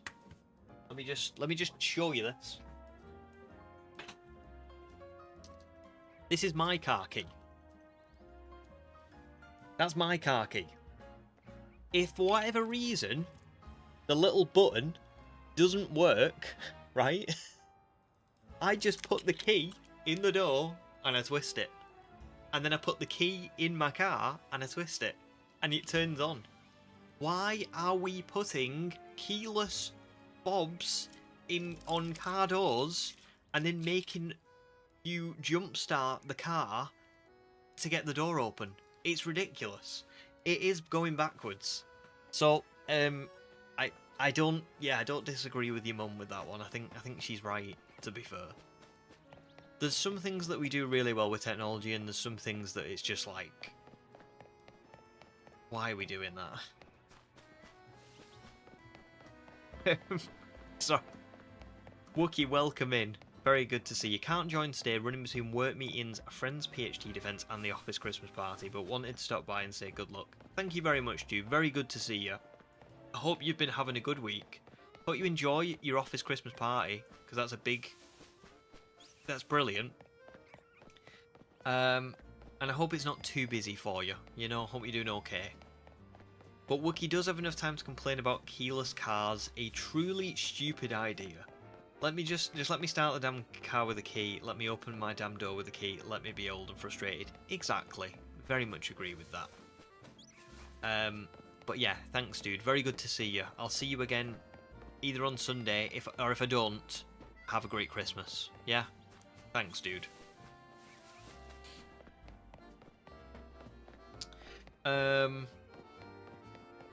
But yeah, there you go, Faith. That's kind of the... I agree with your mum in that sense. I think with us not physically owning our own, like, media, I think that's clearly, like, a greed thing from companies, because they just don't want us to own it. You know, because they can sort of... If we don't own it, they can do whatever they want, can't they? They can hike the prices, they can make up excuses for it to not be around anymore. There's a lot of things that can be done in that sense. But, certainly with some bits of technology, it's just like... This just is straight up worse than how it used to be. Forget about greed. Just like, why is there not a physical key for a car?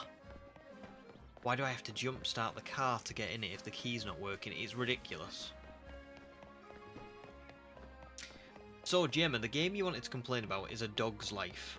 You play a dog who has to go and save his girlfriend, collecting bones along the way. The last 2 zones is the villain's home/dog pound and a meat processing plant. I mean, I don't know, that doesn't sound all that sinister to me at first glance. Because the thing is it's how it's framed, right? Is it like creepy and, you know, is it like I don't know, is it creepy and like mature, or is it quite like, is all of the deeper meaning behind it disguised behind kind of, I don't know, just fun gameplay? Because if it is just like that, that's probably why. Plus, like I said, you know, PS2, 20 years ago? Longer? Actually, it was longer. Oh my god, like 25 years ago, probably. 24? Probably just different metrics for, you know, for them judging the age. Mark, welcome back, dude. How are you doing? Good to see you.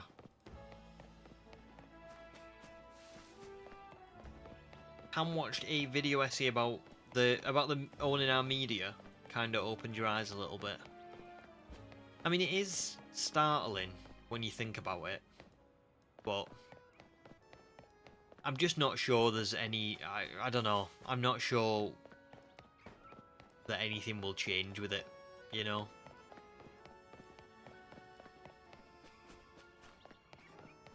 I'm not sure that anything will.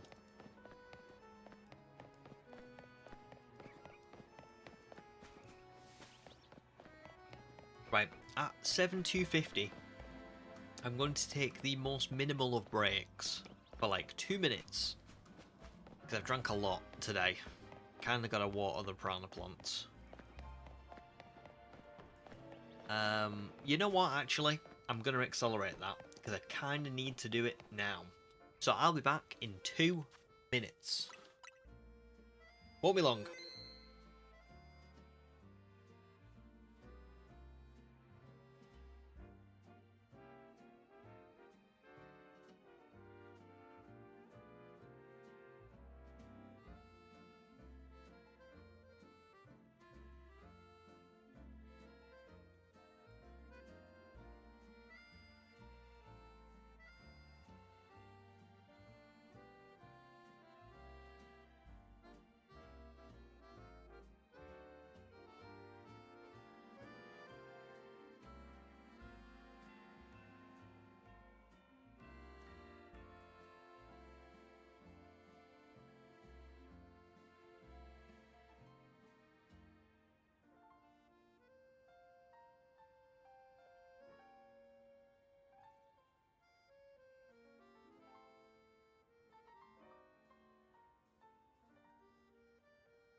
I'm back. And I remembered to put the game audio on the pause screen as well, so now you've got a little bit of audio whenever I do take a break. I'm sorry that it only took me a year.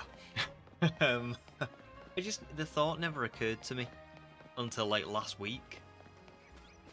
And then when it did occur to me, I was like, wait, why didn't I do this earlier? That's such a simple fix.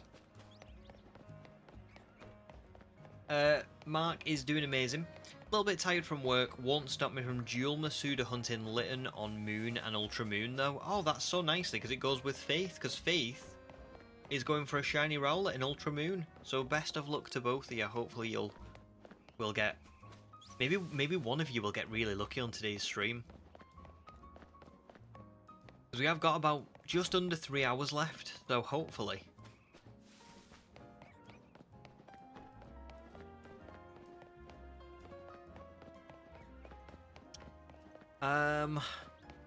Man.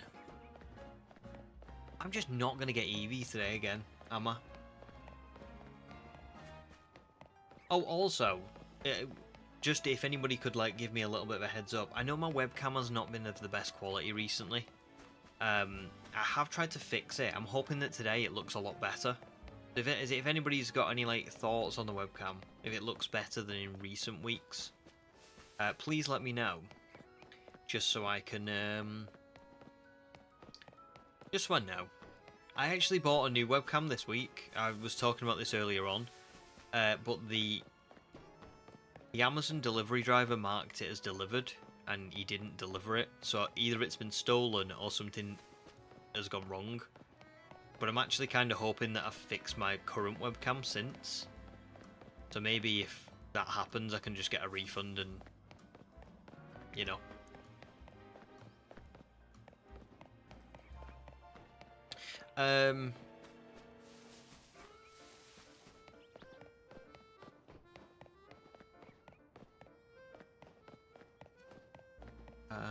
Oh, JPB, I lost where I was up to on chat, sorry.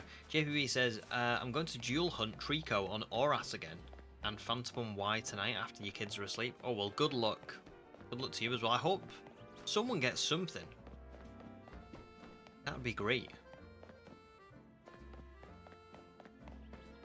Do you know what, Ham? It would be. It would be. I don't like doing it. I'm going to be really honest because, well, 2 reasons. One is, then you can't hear the shiny noise for this game specifically. I like having the game audio, you know, on. Not just in the sense of, because it's not just about this stream, is it? It's for the video. And if I was sitting at home doing this, I would, I would do this anyway. Like even if I wasn't streaming, I would be playing this same part of the game. But then in addition to that, it's kind of like if I stream someone else's music, like like if I do, I know other people do this, but these streams are monetized, and I don't know how I feel about streaming someone else's music on a monetized stream. It's alright for the game because it's the game, but yeah, it's kind of one of those, dude. I know it might not be the best, and I know you personally have asked about this before, but it's kind of just the way I do it, I don't think I'll ever change it, if I'm being really honest. Yeah, for those reasons, I don't want to have someone else's music on one of my monetized streams. It feels wrong. And then on top of that, I like having the game audio and stuff so that when something does happen in the game, we've got the actual game audio. Like when I get the shiny, we get Eevee's cry and we get all that kind of stuff. So yeah, it's fair if you want to take a break from stream. If you're kind of like, oh, I can't listen to this all night. I get it, but that's the way it's probably going to be. Gemma says, can I tag you in the audio for this game and a video of the last 2 zones? Tag me in what? Sorry, on Discord. If you tag me on Discord, yeah, just what I would say is if you do tag me, just put like a little like note next to it saying just for the mods, maybe like, I don't know, Wayfarer said on stream, fine to tag. Just because I know sometimes I say yeah, and then like understandably the mods will be like, oh, don't tag him please, and then it's like, oh, I said yes. Do you know what I mean? So just put like a little note after it saying like mods hyphen Wayfarer said it's fine on stream to tag. Thank you, Faith. It's a tad blurry. It's such a shame because I spent a lot on this webcam. I spent like £200 on this webcam and it just doesn't work properly. I've fiddled like about with the settings like loads, but it just doesn't work. Which is why I was getting a new one. But I think the driver stole it. It's so frustrating. You know what's really annoying as well about Amazon is when you get a parcel that doesn't get delivered, you can't complain about it or ask for them to send a replacement until 2 days have passed. 2 days? That's so ridiculous. Like, someone's literally stole my webcam, and Amazon are just like, yeah, tell us about it in a couple of days. We don't care. We don't care about it right now. Cheers, Mark. You are hunting it to transfer to your Ultra Sun, which arrived yesterday with your new second 3DS. Yes, remember you telling me about this. Great stuff. Just can't take the cutscene simulator, so I'm doing Masuda instead of resets. Good, that sounds fair. Because the cutscene is killing Faith, too. I mean, I'm imagining that it's worse than the BDSP briefcase, and that is terrible. So, yeah. So just enjoy your shiny hunts in whatever way you can. I think sometimes maybe it's good to just like do a little bit of like the worst shiny hunting, and then if you don't get really lucky, then maybe go, okay, I'm gonna go and do this way instead. But sometimes when it's like just the same thing over and over and over again for just a ridiculous amount of time, it's just too much.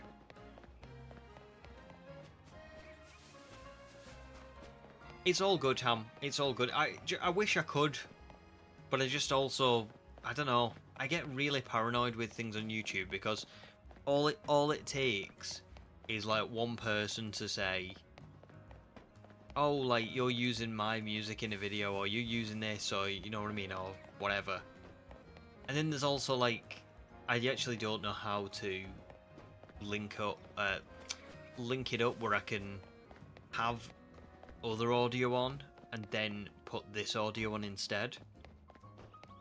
Every time I've tried linking a web page through OBS, it never plays the audio from the web page for some reason. Which sucks.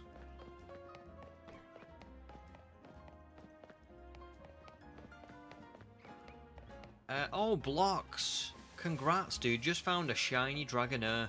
I'm never evolving this gorgeous noodle. That is great. Oh my god, shiny Dragonair is so good. What game did you find that in? In Violet, was it? Because weren't you looking for like Bulbasaur? Or the starters?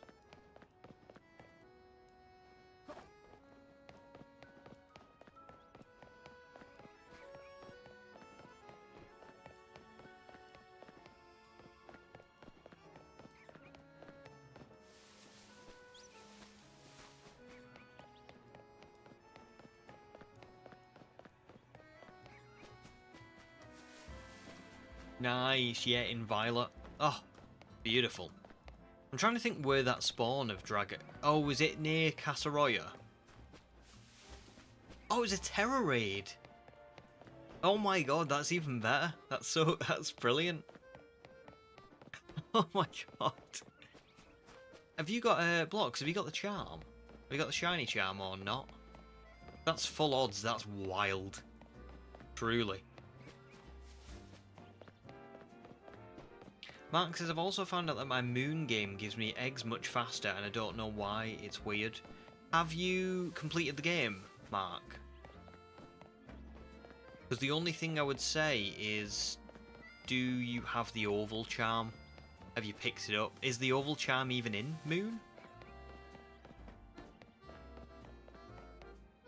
I actually don't know, but that's the only thing I can think of as to why it would give you eggs faster. Or does Sun and Moon have any kind of like, remember O powers? Not O powers, but like that. Any kind of boosts. Wait, was there a boost to do with the beans or something? No, I'm getting mixed up, I think. But there might be something. Because it is really weird if it's giving you eggs faster. No way, blocks. It was a full-on shiny Terror Raid Dragonair. That is actually insane, you know. Insane. I do remember Snorlad got a Honedge from a Dynamax adventure raid.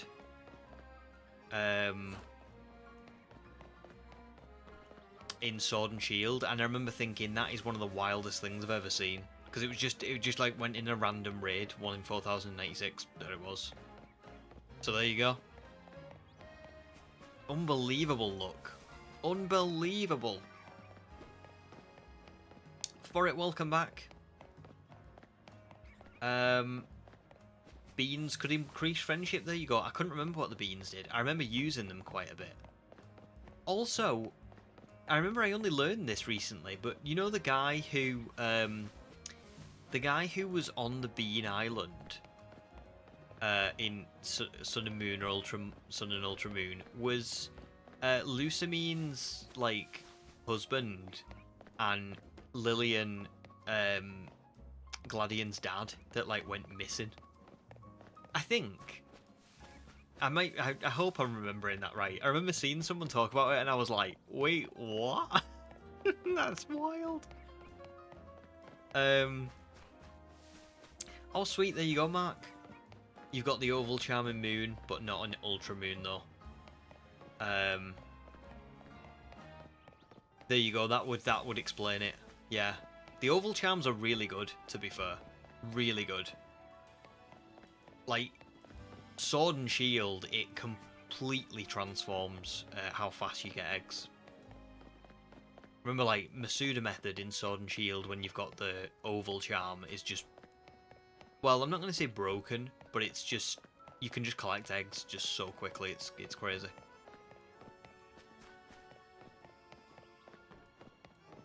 Oh, thanks for it. Roto boosts exist, but you don't think there's an egg power. So that's what it was then. It was just oval charm. Nothing else. But it's got faster egg hatching time. Maybe that's what I did then, because I remember I used to have I used to breed competitive Pokemon in Ultra Sun, Ultra Moon. And I just remembered there being some sort of like boost, but I couldn't remember whether it came from the beans or like something like O powers, but Roto Boost sounds right. I will definitely listen to it, Gemma. I will 100% listen to it. I might just have to listen to it after stream if that's okay. Because if it's like if it's a picture, I can usually check it quite quickly. But if it's like a soundtrack or like a something like that, I'll need to like literally listen to it. For it thinks that's true. You remember hearing that as well? No way. So it was true. That's so funny. The crazy man from Bean Island was like the guy that everyone was looking for. Everyone thought was lost. Oh, I'm sorry, Matt. Why won't Charmander shine? I've got 2 Amoras, Skarmory, and Mudkip. So much quicker. Got some nice ones, to be fair, other than Charmander. But yeah. Fingers crossed it's soon for you. I don't know why Eevee won't shine either. I'm not getting this Eevee. It's going to be a right pain. I already know. This is going to be Motorstoke 2.0, isn't it? Thank God it's in ZA and it wasn't in like BDSP. Because Christ, I could not cope with it if this was in BDSP or Sword and Shield again. I'm so glad that... Yeah. We're in a game where I can do like 1,000 encounters, you know, in like 4 hours.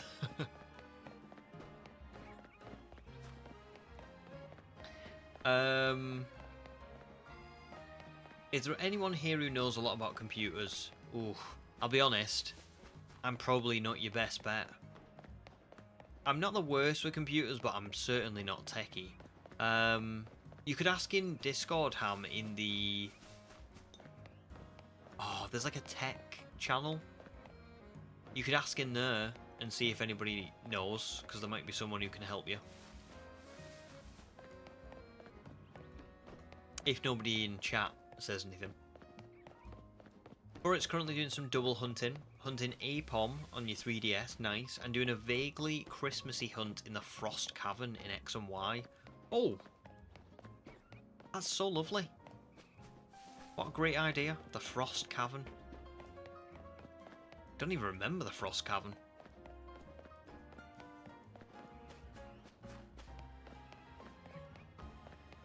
Thanks, Gemma. The soundtrack sends a chill down your spine even at 33. Ooh. I'll definitely listen. I imagine there's definitely stuff from like my childhood that creeps me out still. I still get creeped out from the Snuffleupagus from Sesame Street. Oh no. It literally just gave me shivers thinking about it. I hate the Snuffleupagus. Why did they think that was child friendly? The Snuffleupagus looks like a woolly mammoth that like just took drugs. Like heavy drugs. I used to have nightmares about it. Oh no. Terrible, terrible for children.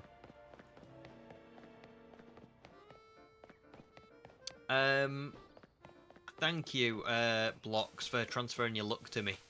Not sure it'll work, unfortunately, because I appear to be very unlucky.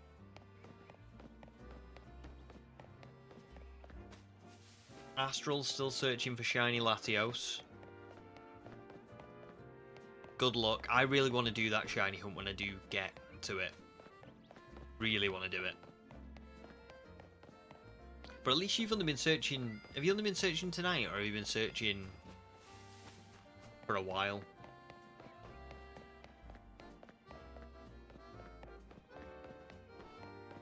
Oh, that's lovely, Faith. We'll see what Ham's question was. I'm assuming Ham will pop it in a minute. But it is horde hunting for whatever shows up first: Vanillite, Cubchew, or Smoochum. Oh my god, it's...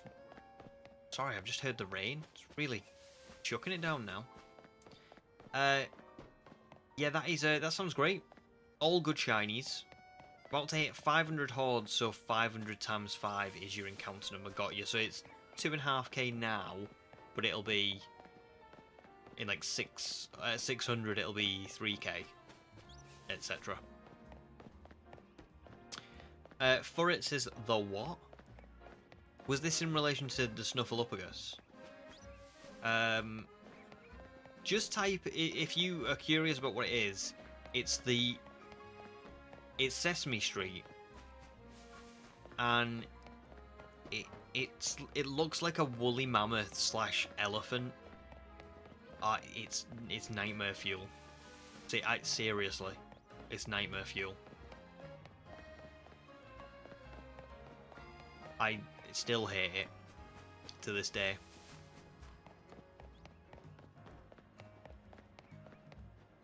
Oh, started yesterday, Astral. Only yesterday. I mean, that's still pretty good. Just the one day. Well, 2 days, including today. Oh, Mega Chestnut, welcome back as well. I got a Ralts, yes. And Mega Chestnut, he's male. So I'm going to be able to get a Gallade. Perfect. Really perfect. Like, I can't tell you how happy I am with that. I got it offline on Monday, so people will have to wait to see the reaction. It'll be in the video, but yeah, I should have saved check-in until stream. Really, I didn't think. I kind of just went straight down and was like, I thought, let me just kind of have a look at Ralts, and didn't think ahead of time.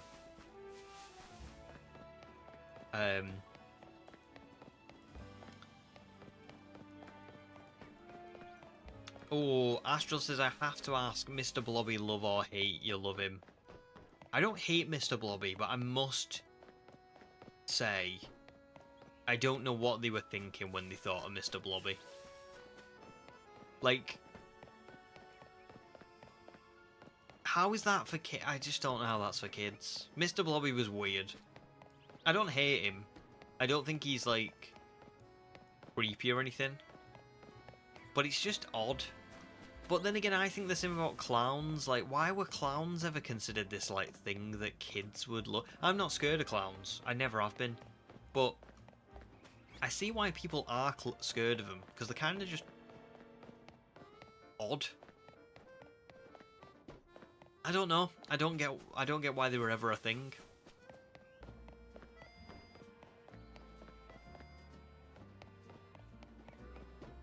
No way Dave Chappelle's got a skit. I'll have to watch that. Yeah, yeah. Oh yeah, the nickname was Stuffy, wasn't it? Oh. Oh, it just creeps me out, man. It's too much. That, and we talked about this recently, but the lion and the bear on Teletubbies, that were like on, they were like on wheels almost. And they used to be like, they would go all over the hills in Teletubbies. Oh, again, really creepy. Really creepy. Nice, Mega Chestnut, you love Gallade. Oh, well, thank you very much for the congrats. And hopefully we get the Eevee today. If we don't get Eevee today, maybe Sunday. Let's hope. As long as I get it somewhat soon, you know? I just don't want it to be like 20,000. I would take 10. I'd even take like 12. But I really don't want this to be 20.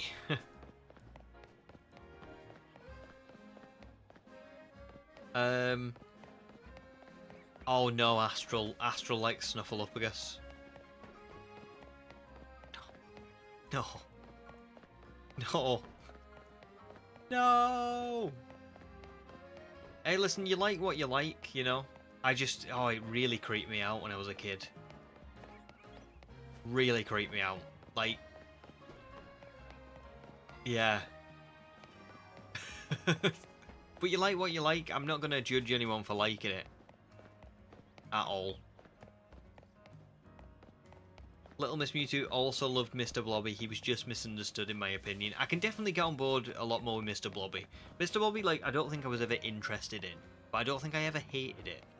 I never, like, recoiled in disgust. But the Snuffleupagus I did.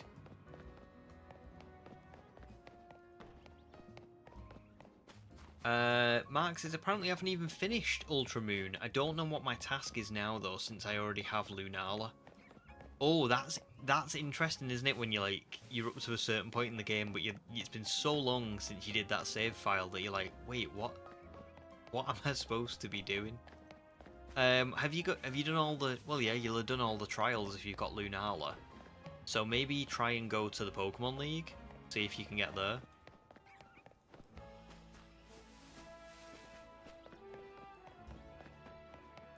Astral also wasn't scared of the Teletubby, the two Teletubbies, the lion and the bear. Wow. Not weird, I mean, just resistant to. I don't know. Maybe I just was a scared kid. But I still look back at stuff like that and I'm like, yeah, I can understand why I was creeped out. That looked creepy. Do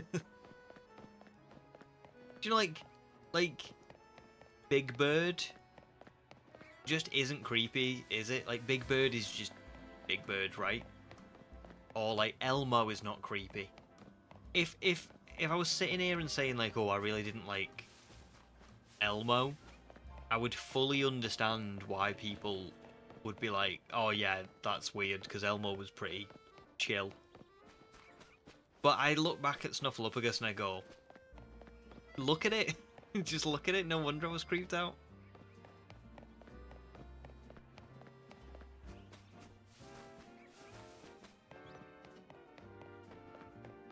Or it's looked it up and it was pretty accurate. There you go. Usually it shows a red flag on your Rotom map where you need to go next. Ah, there you go. You could try that. But Mark says the league is still in build, so I'm kind of confused on what to do. I think you'd have to probably just like look up a guide on what happens after you catch Lunala, because there must be like a definitive sort of instructional guide.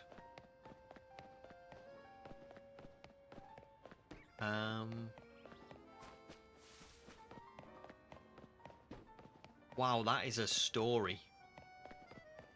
You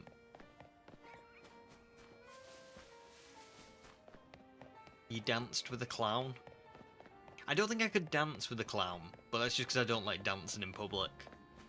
But clowns don't scare me. I never really understood that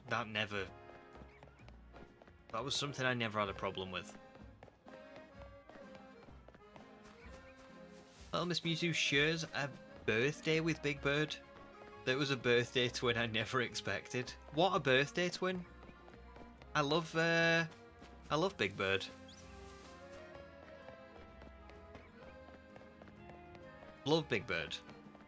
Great birthday twin. What I also love about Big Bird is just that someone clearly like did the character design for Big Bird and then went like, what should we call this thing? And someone else just went, well, it looks like a big bird. Brilliant. Like, all the other names are like some sort of, you know, Elmo, Bert and Ernie, the Count, Like, they've all got, like, stuff about them. Whereas Big Bird is just, somebody just looked and went, what do we call this? I don't know. Big Bird. Brilliant. Yeah. Well done. You get a pay rise this month.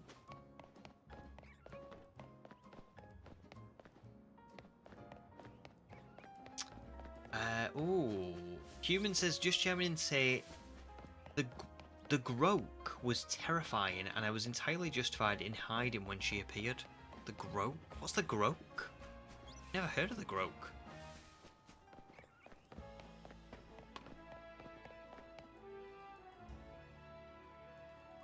The Groke.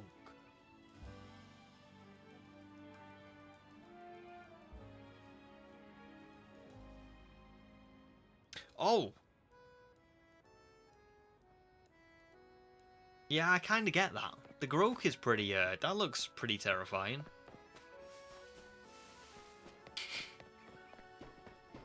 Yeah, I'm not a fan of that either. I get that. I need to actually close this off because otherwise later on I'll open up my internet and I'll be like, oh god. What is that thing?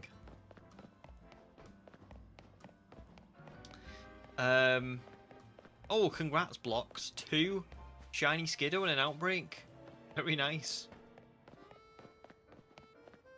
Hang on, I need my drink.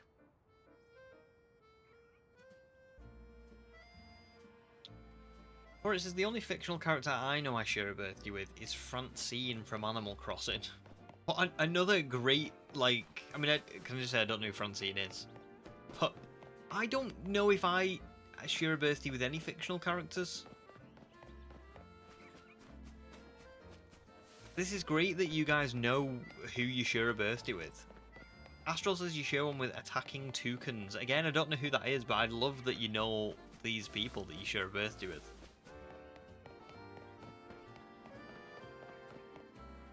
Mark's glad to beat Mina. Oh, who was Mina now? The name rings a bell.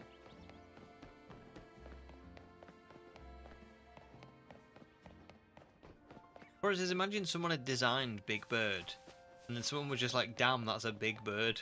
The boss overhears that and is just like, give that guy a raise. That's what I kind of imagine happened. Somebody went, like, what does that look like? That's a big bird, isn't it? Brilliant. You are just the best. We're promoting you effective immediately. Thanks, human. Oh, GT Plays, welcome in, dude. You've inspired me to do a Pokemon Sword Shiny only playthrough. I got a Shiny Rookidee after 10 hours. Congrats. Very good one to get. And I am still hunting a Shiny Farfetch'd after 40 hours. It's very fun though. Well, good. I'm glad you're having a lot of fun with it. They are great, aren't they? When you get into them, you start like... I mean, how did it feel getting that Rookidee? I bet it felt so good. But yeah, good luck for your Shiny Farfetch'd. I mean, Surfetch'd is such a brilliant shiny. The perfect one to go for. So, really good. Really good. Good luck with it though. I hope it shines for you soon. How are you hunting it? Is it random encounters? Or is it you hatching eggs?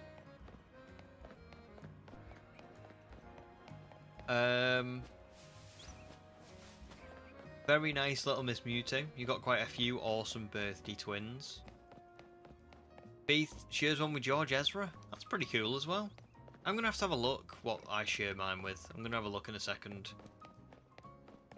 Pam, I do know Monty Python. Sort of. I didn't watch a lot of I don't think I feel like I've not watched a lot of Monty Python. But I do know. For sure. Ish. Very, very rough. I feel like I should say no. I don't.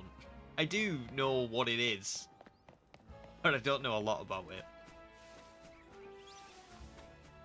Oh, Jilly, welcome in. Jilly is from Pug's channel. A lot of the time. I feel like I've seen you in a lot of Pug streams. So welcome in. Good to see you here as well.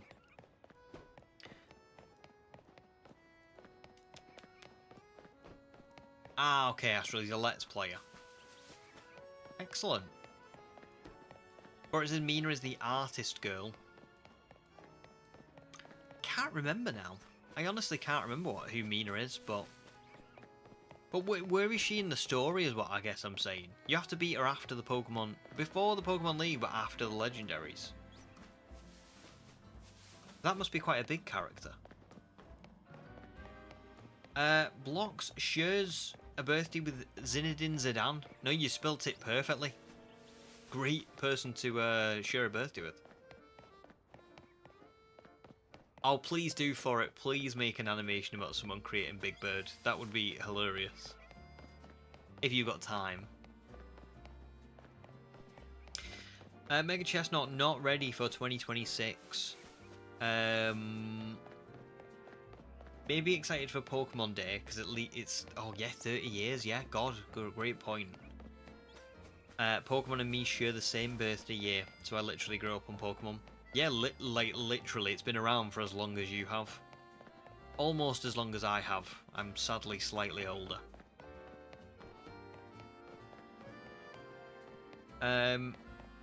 Yeah, I thought you were, Julie. I thought you were a mod for him. I don't always pop in to his streams. Like, I'm not always active in the chat, but I do watch a lot of his streams when I get chance. So yeah, I have seen that you've become a mod. That's pretty cool. And good to see Pugs getting more popular. He deserves it. Ham says, have you seen the skit where the man explodes? I don't think so. No, I don't think so. I can have a look. Matt gave up with Charmander, did 3 resets and got Trico. Oh my god. That's wild. Well, congrats. First of all. The great one to get. Are you happier with Trico than you would have been with Charmander? I feel similar about Eevee. I feel like if I stop doing Eevee, I'm going to get something else really quickly. But that's making me not want to stop Eevee. You know? JT is just doing random encounters with Farfetch'd. Nice. Good way of doing it. You were hyped for Rookidee, but couldn't celebrate it as I found it at 2 AM. Yeah, it has to be like a really quiet, like, oh my god. We were talking about this earlier on, though. I don't think I've ever gone crazy for a shiny. I've gasped. I've been exhilarated. But I don't think I've ever screamed and shouted, you know? Oh, thanks for it. She's the final trial leader. Oh! Is Mina, does Mina have the Mudsdale? I was talking about this the other day. Because somebody said they were up to that part in the game. And I remember being like, yeah, that's the part with the lady who has the Mudsdale, and you've got to like go on like a little... It's near the fishing village. I bet that's who... I'd just forgotten who Mina was. There you go. Maybe. I could be wrong, actually. Because she doesn't seem like an artist now I'm thinking about it. Jilly says Pugs is hunting for Latios in DAs. He's about 57, 58 encounters in. Yeah, I feel like he's been very unlucky. Very unlucky. Because I would have just expected him to get one right off the bat. Has he found any shinies yet? Because the last I saw, I think he was at about... I want to say he was about like 4. He was at about 40, and I don't think he'd found anything. I could be wrong. I might have missed it.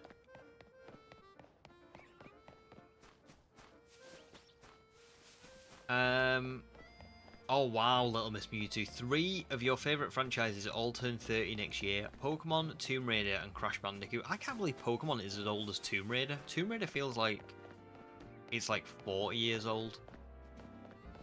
How is it already 2026 in 2 weeks' time? I do not know. I do not know. Wookie said last week something like The days are long, but the years go fast. And he was so right. It's such a wise quote. So true. Good luck, Astral. Do 50 more resets and then you're going to take a break. You got some cleaning to do. Best of luck. Hopefully you get it. Darth says, you're in the UK. Did you ever see the old Greg sketches? I think they're the best thing to come out of the UK. Well, first of all, okay, I'm the best thing to come out of the UK. Okay. And second of all, who's old Greg? I actually know I've not seen old Greg. Let me write these down. Because I feel like I always say I'm gonna watch stuff after stream and then I never do. So old Greg sketch. Monty Python, what was it? Exploding Man.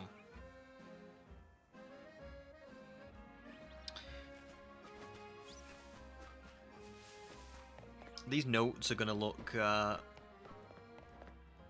like Bucky Barnes, you know, like Sleeper Agent, Word List, Old Greg sketch, Monty Python, Exploding Man, that dog game Gemma was talking about.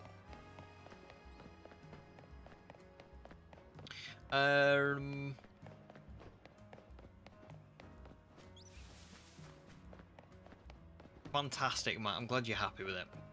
Deserved. Deserved after all the Charmander trying.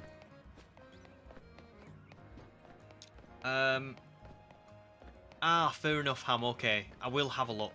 I will. It's funny what scares you as a kid as well. Because I found that there's like some things that used to scare me as a kid that just weren't scary at all. And then there's other things that I look at and I'm like, how did that not scare me? I can't think of a good example right now. But, like... yeah, I don't know. There's just stuff that you have when you're a kid and you're like, why was I scared of that? That's just ridiculous.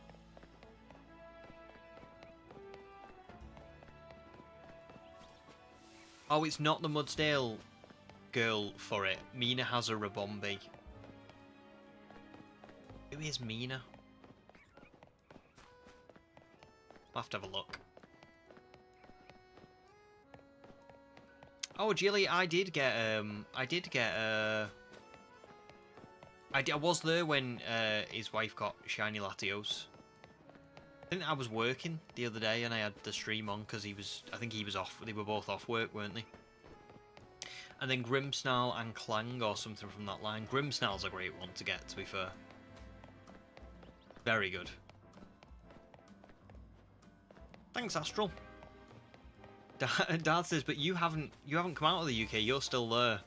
You are right. I like occasionally being arrogant in a jokey way.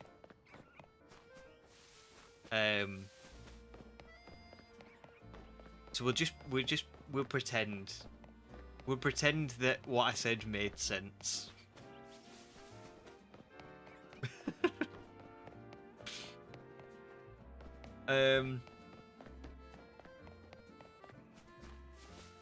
I better check it twice. I better check this list twice. I better find out who's naughty or nice. JPB says, Tim Robinson sketches live rent-free in your head. Tim Robinson. Oh. There is... yes. Oh. Right. Correct me if I'm wrong. Obviously, remember, stream chat is always PG, yeah? So we can't talk too much about Tim Robinson, because I'm pretty sure he's a bit of a degenerate when it comes to sketches. But am I correct in thinking that Tim Robinson is the guy who did the sketch of the man who was dressed up as a hot dog and crashed the hot dog car into that store? And then they're like, who did this? And he goes, yeah, we gotta find the guy who did this, and just like... so funny. He's brilliant. It's really funny. James, no probs, dude. Just heading off now. Best of luck for the stream. Have a good evening, everyone. You too, dude. You too. Enjoy your weekend as much as you can. If I see you on Sunday, I see you. But if I don't see you, have a lovely Christmas, dude. And just thanks for joining. Very good to see you again.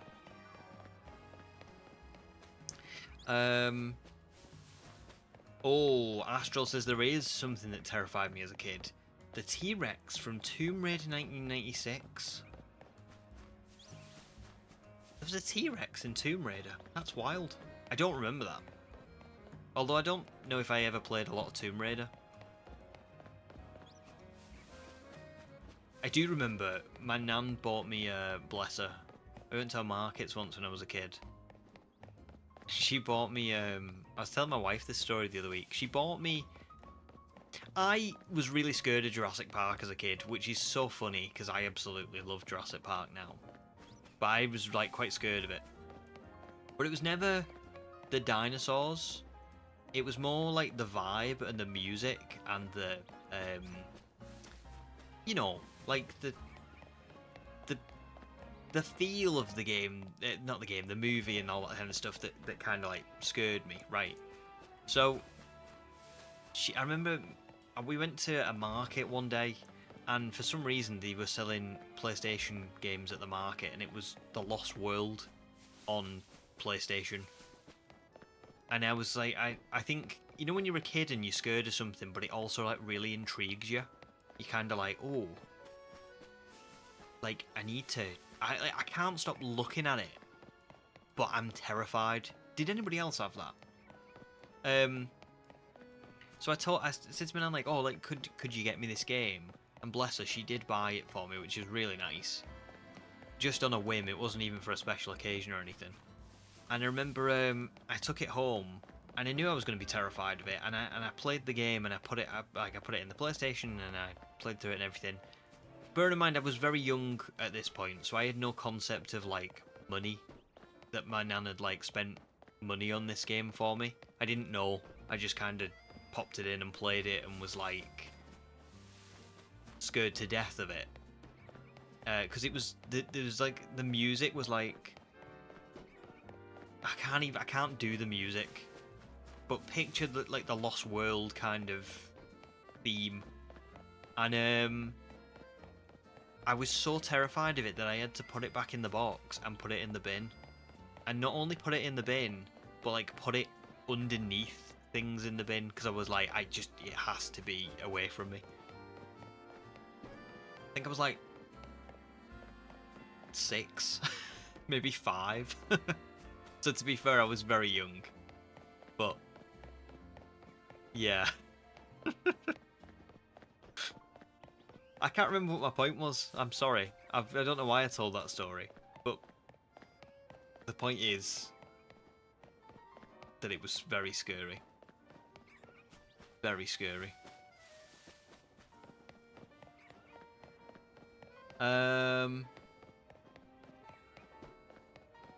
Oh. Thanks for the heads up, Faith.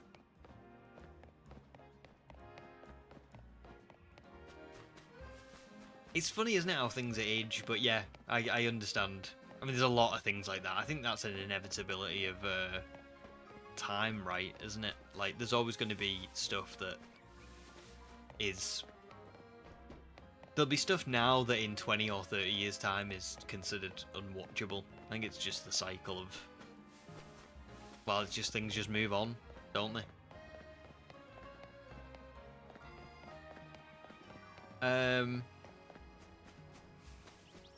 You guys love that show as well. He is the hot dog. He is the hot dog man. Tim Robinson. I think. Yeah, I think my friend always used to send me the Tim Robinson sketches because they're just so stupid, but in a clever way. You know what I mean? They are just dumb. It's just dumb fun, but they're clever.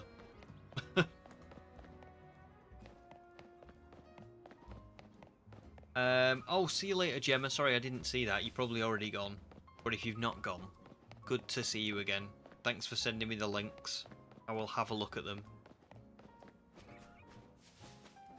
Oh, I haven't seen that one, Jilly. I'll have to watch that one. About where he got called to a meeting and slid this hot dog into his sleeve and tried to eat it during the meeting.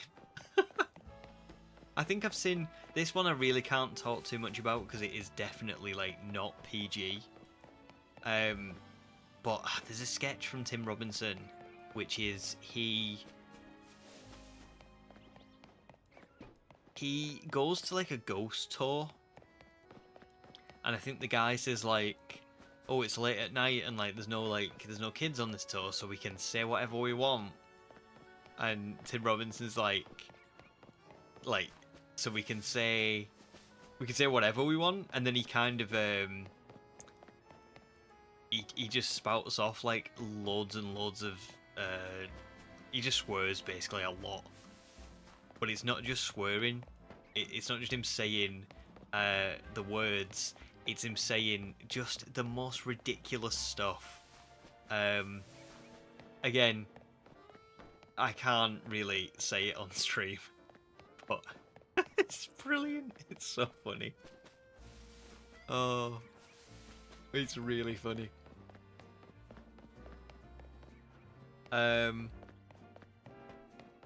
No, thanks, Darth. Can I just say I am,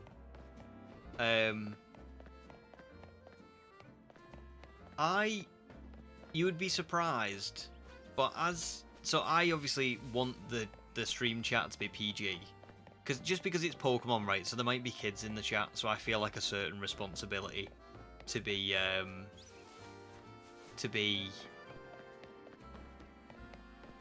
I don't know, like to make sure that we're not like all chatting about stuff and it's a very slippery slope. Like once you start talking about certain things on stream, it very quickly spirals and people start talking about like increasingly, crazy stuff.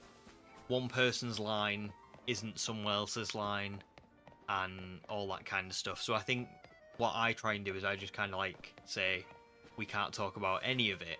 It's got to be like PG, because that's the only way that nobody gets,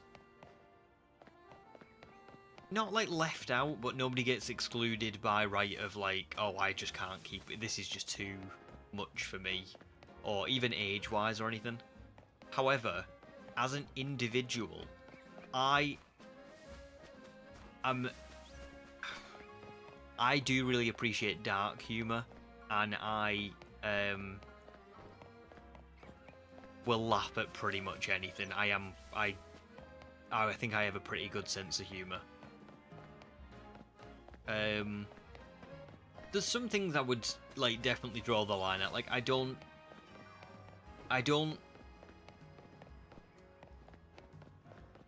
like humor that's targeted at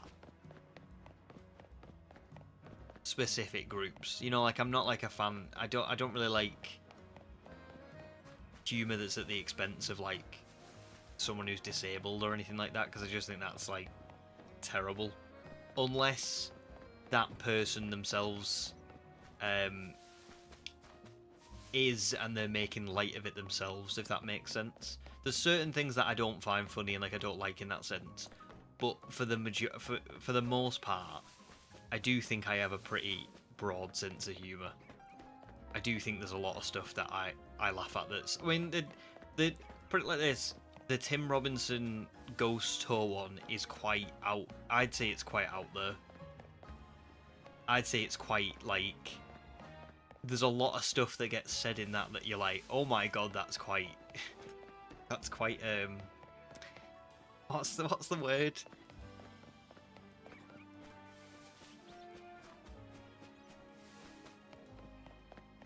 Oh, what is the word? What is the word that I'm trying to say, guys? When the humor is like really, it's very inappropriate. And it's very out there, ridiculous. Like, it's just almost like weird what he's saying. It's really, really bizarre what he's coming out with, but it's just funny. I think the hot dog one is a lot more innocent, but the ghost tour one is definitely like, Out of pocket, perfect, Jilly. Literally literally out of pocket. But yeah, there you go. I think there's... Yeah. I think there's some things that are and some things that aren't. And the other thing, Unhinged is another good one, yeah. Unhinged. For sure.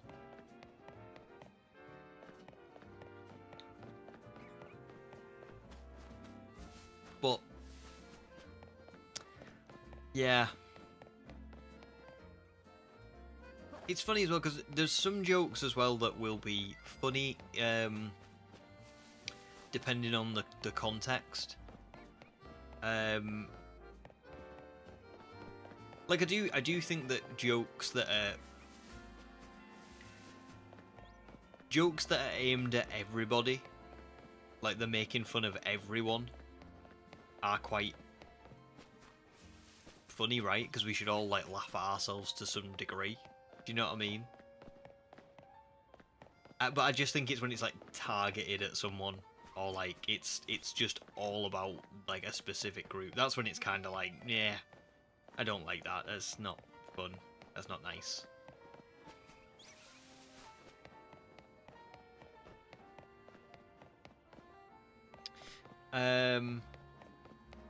Sweet Darth, I should like old Greg then. The first one you want to watch starts off with a guy in a boat fishing. Okay. Oh, well, I'll have a little look. Ron, welcome back, dude. Do not worry. Do not worry. Hope the cleaning was all good. Not too boring. Not too difficult. I quite like cleaning. I find it quite therapeutic. Most of the time.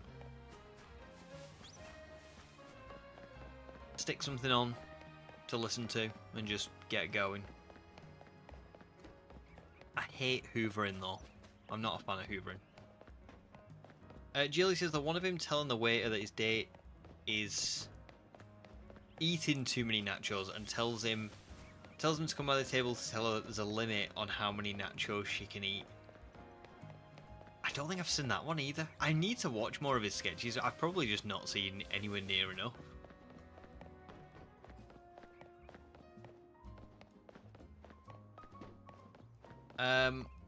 Oh, congrats, Jilly. Shiny Tyrant, but it's not Alpha, so I got a reset if I don't get Alphas. Wait, so you're gonna... Do you mean... Sorry. You are going to delete that Tyrant? You're just gonna completely soft reset?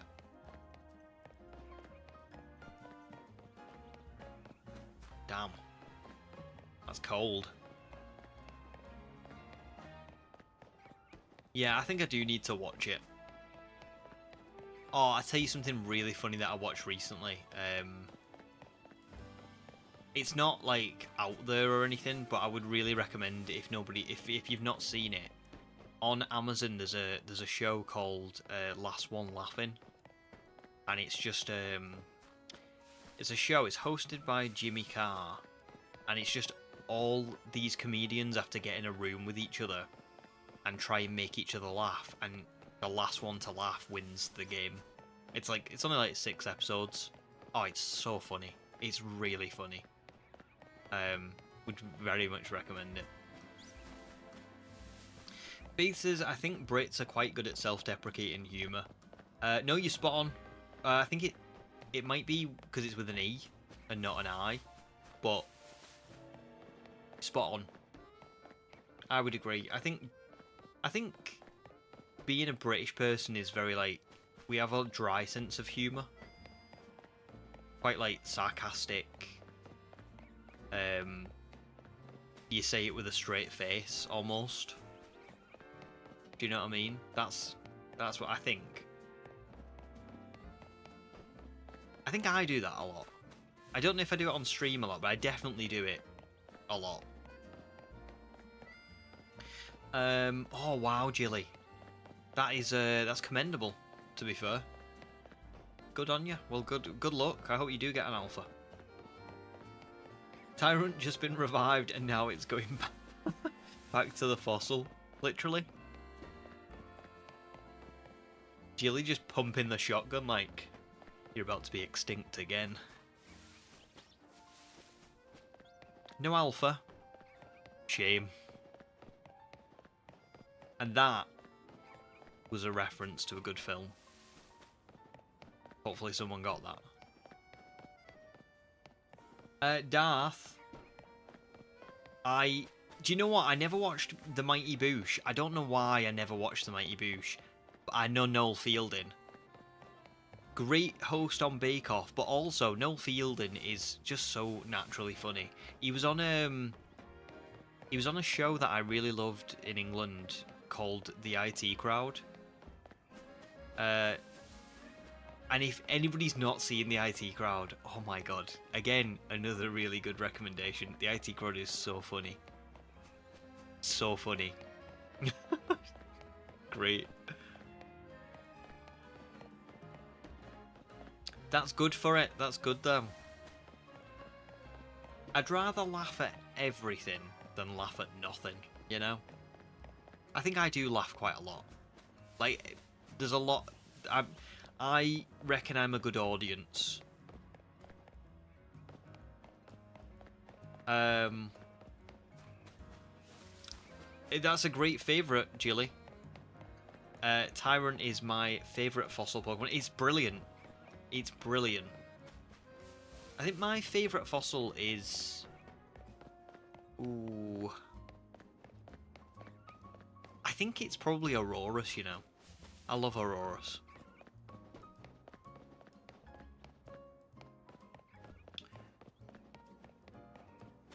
Jilly, it was Hot Fuzz. It was Nick Frost when he goes... He's like loading his shotgun and he goes, shame.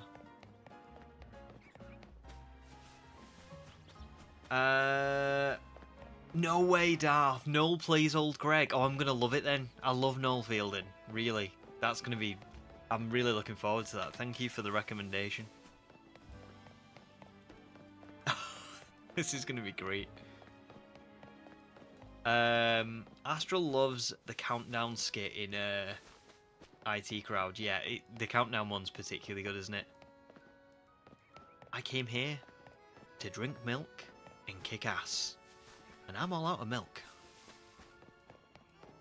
I'm trying to think what else happens in that episode. Like what is Street Countdown? It's pretty much exactly the same as Countdown, but we play it on the street. So good. Really, really good. Oh, Mega Chestnut. What's your favourite Pokemon in general? I know it. I was just wondering. Should I give you a hint? Let's see if you can guess. So my favourite Pokemon is a Generation 2 Pokemon. So it came from Johto. And it at the time when it first came out, so when Gold and Silver came out, it couldn't evolve.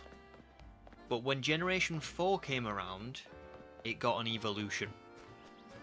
What is my favourite Pokemon?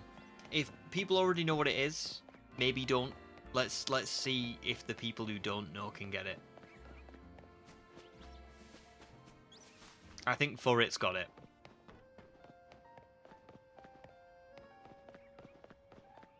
So,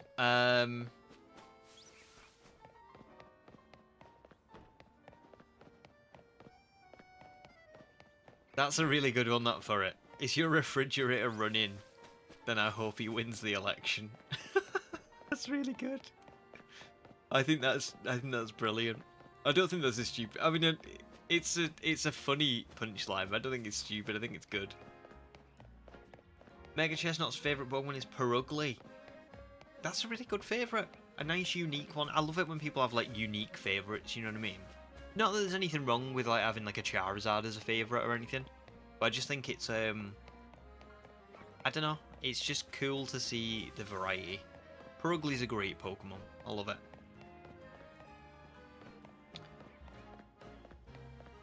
Cyndaquil as seen from above is close. It's Gligar. It is Gligar, yeah. It is. Well done. Great guesses, guys. Well done. Well done for those of you who didn't know who guessed correctly. Because I think Yanma was also Generation 2 and then got an evolution in Generation 4. Was there anything else? Tangrowth was Gen 1. Electivire was Gen 1. Magmortar was Gen 1. Frostlass was Gen 3.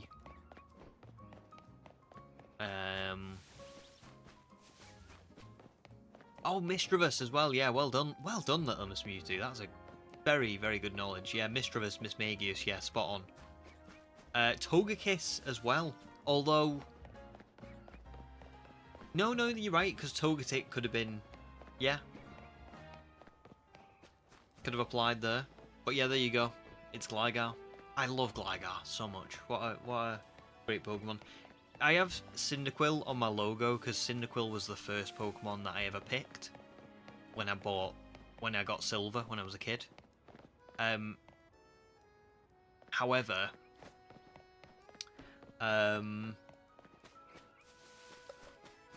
Gligar is my actual favourite. So there you go.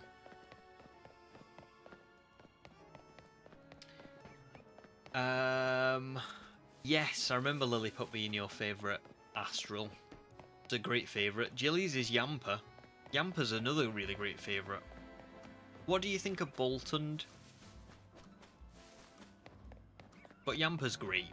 Really love Yamper. Mega Chestnut says Gen 4 is your favourite gem. Most of your favourites come from there. So it is a very good generation of Pokemon. Great region. Great characters and like Pokemon and stuff. And I agree, like I love so many of those evolutions that were from Pokemon that were introduced in earlier generations, but they gave it like a final evolution in the line. Like just a great idea. Jilly still doesn't have a shiny Yamper. Oh my god, you're gonna have to get one. Because shiny Yamper's so useful as well with Ball Fetch. Like it's a really good one to get.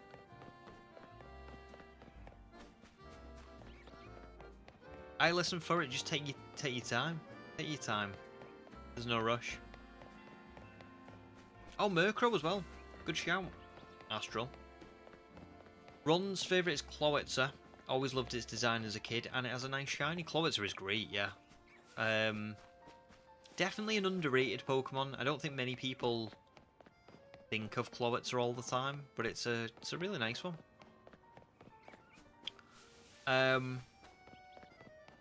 Oh, what's my favourite type of Pokemon?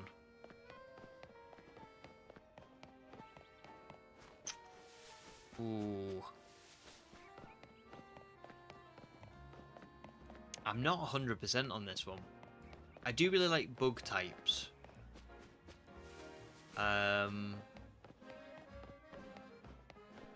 Electric is probably also up there.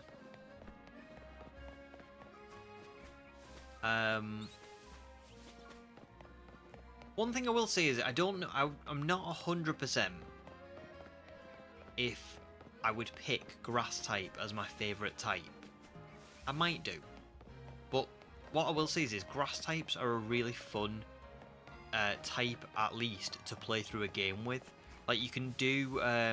There's so many strategies you can employ with like Grass types, where you know they get access to like all kinds of status moves and HP regaining moves and you know moves that deal like afflictions to the opponent, like poison, and you know you've got Leech Seed and things like that. But I do think my favourite type might be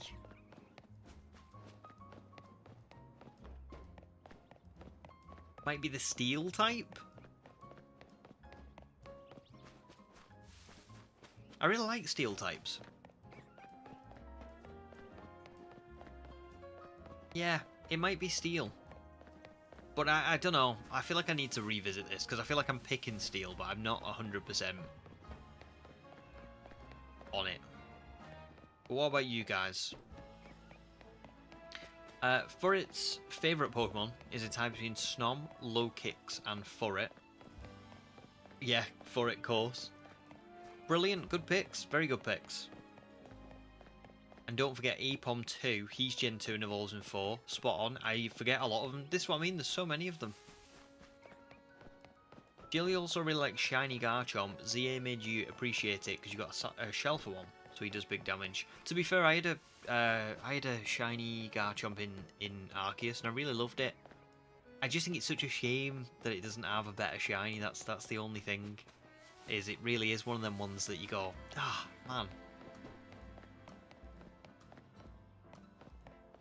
man. JT, very good question. What is your favourite Pokemon game and why? Yours is Ultra Sun and Ultra Moon, because they were your first ever Pokemon games, and you got your first Shiny in Carbink, which is a great Shiny. I'm actually hoping to get a Shiny Carbink in this run. And you also had a Shiny Greninja from Island Scam. So my favourite game is quite surprising, really, because I've been playing since I was 6.5. So that's like virtually 25 years now of playing Pokemon. And I think my favourite Pokemon game out of everything that I've experienced and seen and played through is Legends Arceus. And I just don't... I don't know, it's hard to say 100% why, because there's so many great games that came before it, and there's good games that have come after it. But I think just how free the game was, how great the catching system was, the shinies, the environment and the atmosphere. I spent like literally just time sitting in Jubilee Village with my team of Pokemon out, listening to the music and the ambience, and I never do that. That's not something that I often just sit and do.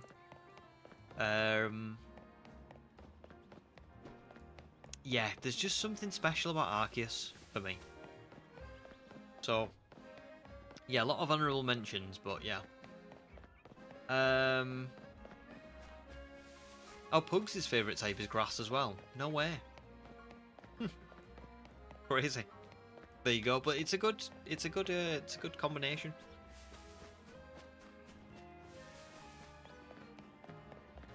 The more grass types you have, the more you can kind of employ loads of different strategies.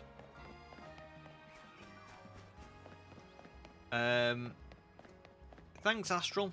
Good luck with the cleaning. And thanks for the good luck with my shiny. Mega Chestnut says Steel is super good. It's a fun type. Definitely. High defense. Often like quite good attack as well. Jilly's is Dragon. Very good type. I mean, I think, yeah, you'd have to be crazy to not like dragons. Ron's top 3 are Water, Steel and Ground. Also lovely. Really good. Water's great for like rain teams and stuff, isn't it? Just, oh, so fun. Little Miss Mewtwo would go Electric, purely because Raichu's your favourite and you're a sucker for the Pika clones as well. Yeah, there's a lot of nice electric types, and I quite like electric types because they're very often like underdogs. I think on average, electric types often have lower stats than the rest of the types. So yeah, plus Pika clones are great. Yeah, I mean, the fact that Pachirisu took someone to like a world championship win. Yeah, I get it.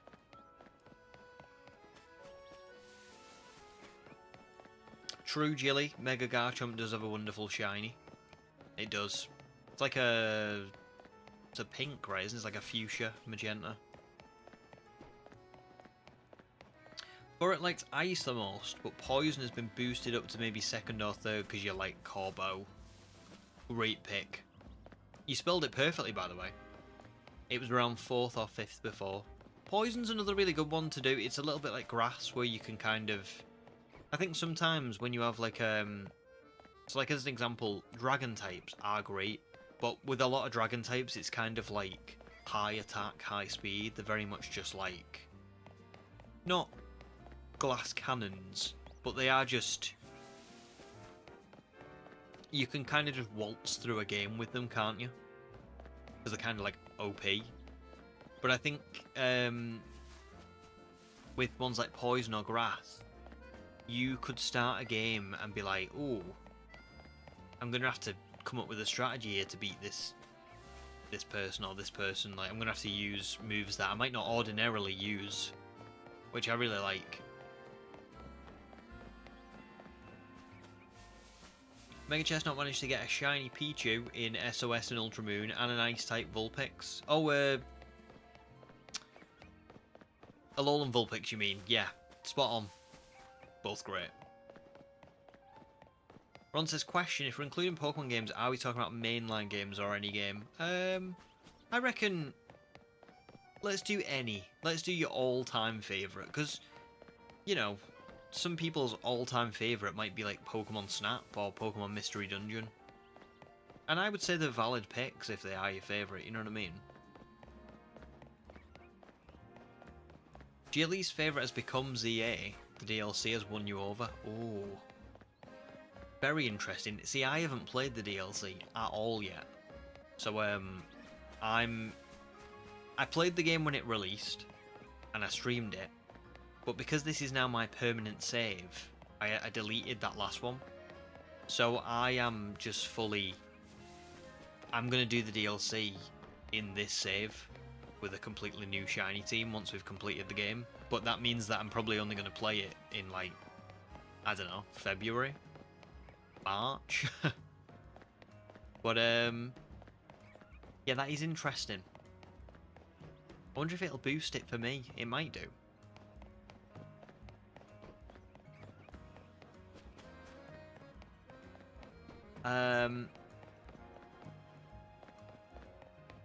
Mega Chestnut says, wish I didn't transfer it to Violet and evolve it. Could have waited until ZA. I mean, I can always shiny hunt it again in Ultramoon and transfer it down to ZA. Could do. I mean, it's in. Do you mean Pichu? Because you could. I mean, Pichu's in ZA. Just to you could just hunt it in ZA, couldn't you? But do you prefer the idea of having something that's like from an older game? Because that's fair as well. I get that. Mark's top 3: Ghost, Dragon, and Dark, all interchangeable. Very good types. Very good types. Again, I feel like there's a lot you can do with Ghost types and Dark types. Maybe I'm actually just misreading all of the Pokemon typings, because every type we've talked about, I'm like, yeah, you can do a lot of good strategies with that. So maybe they're all, you can do a lot of good strategies with all of them. But I mean, like, specifically, Ghost types, I'm thinking, you know, things like Curse, Hypnosis, Dream Eater. Pretty cool.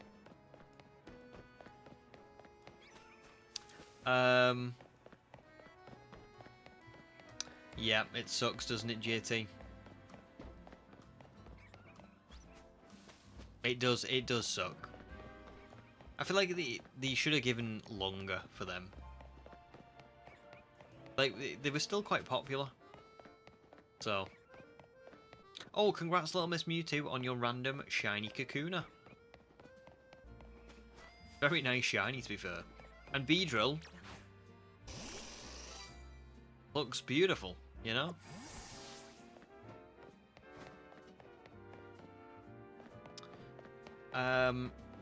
For its favourite game is either Scarlet and Violet, Ultra Sun, Ultra Moon, or Sword and Shield. Scarlet and Violet, Ultra Sun, Ultra Moon, or Sword and Shield. I mean, yeah, they're all good. They're all good. Is that Scarlet and Violet on the Switch 1, Switch 2, or just both?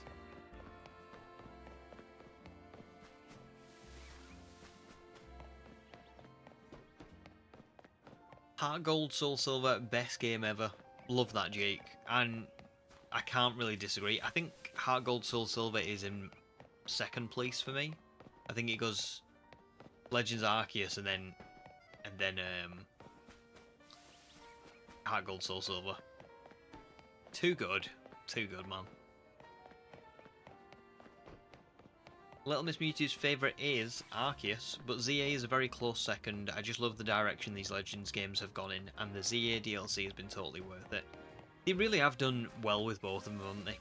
I feel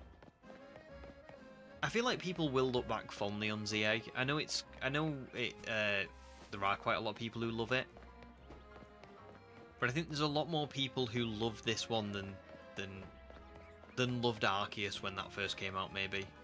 Although that's just me, that's complete conjecture. I'm just kind of making that up. But I just, as a general attitude, I feel like when Arceus released, people really, I don't know. Some people liked it, but no, I don't think as many people liked Arceus as people who like ZA, personally. But for me, I don't think ZA is... I don't know where it sits yet. I think I need to play it as a shiny only playthrough and then judge it. But, you know, we'll see. Jilly got a shiny Zygarde a few years ago in Dynamax Adventures in only 5 encounters with a team of 3. That is ridiculous. I am going to be doing Zygarde hunting.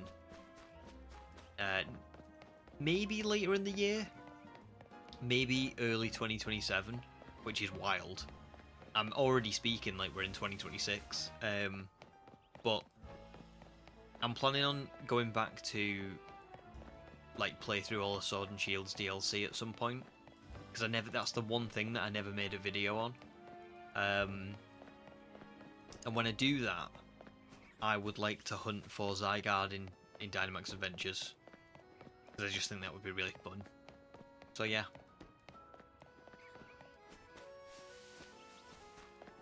I'm still shocked that we've not found this.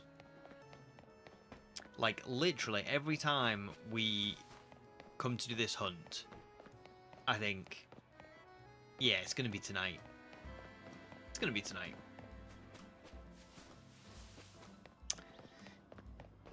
No, it's not.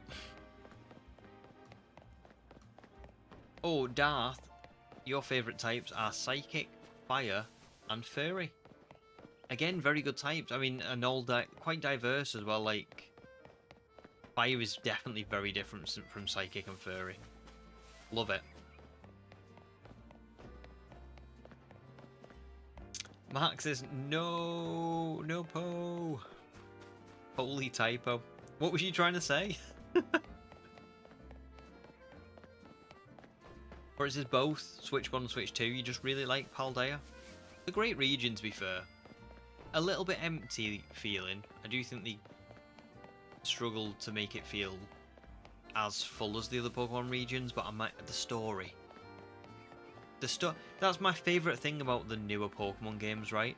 A lot of people don't give the Switch games enough credit for the story.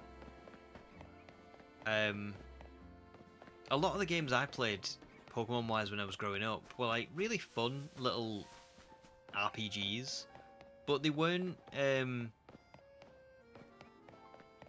They never really had like a lot of deep, meaningful stories to them. At least from what I remember, I think Black and White did, for sure, and I think X and Y dabbled a little bit in it with the whole history with AZ and stuff. But I think it was only really followed up in this game. But I mean, Gen 4, 3, 2 and 1 were all very... The story wasn't the best. Even if the games were great.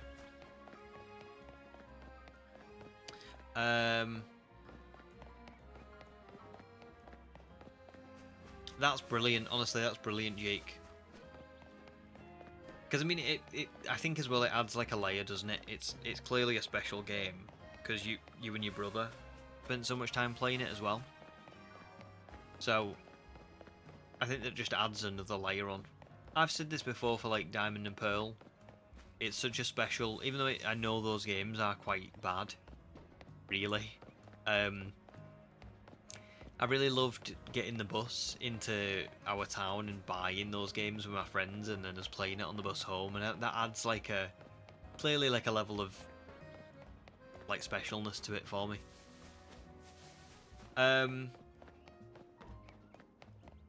JT Blaze, great question. Would I ever do a shiny only playthrough for the Game Boy Advance games or the 3DS and 2DS games?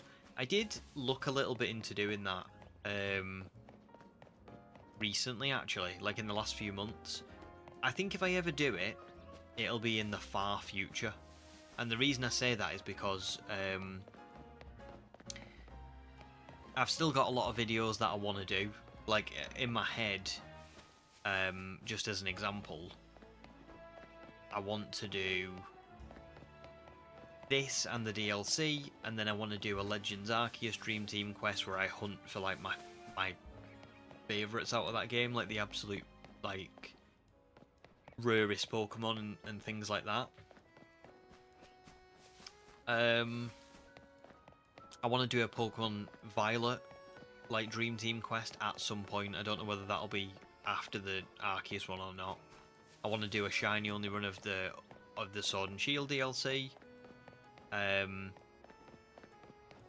then like at that point, you know, there'll be probably like the next generation of Pokemon will be out, and so there's a lot of like stuff that I want to do, and then there's potential for new stuff coming out as well. And on top of all that, number one, I think it would take me years to do 1 in 8,192 hunts. I just think, yeah, it would be crazy. Not that I would be opposed to doing them, but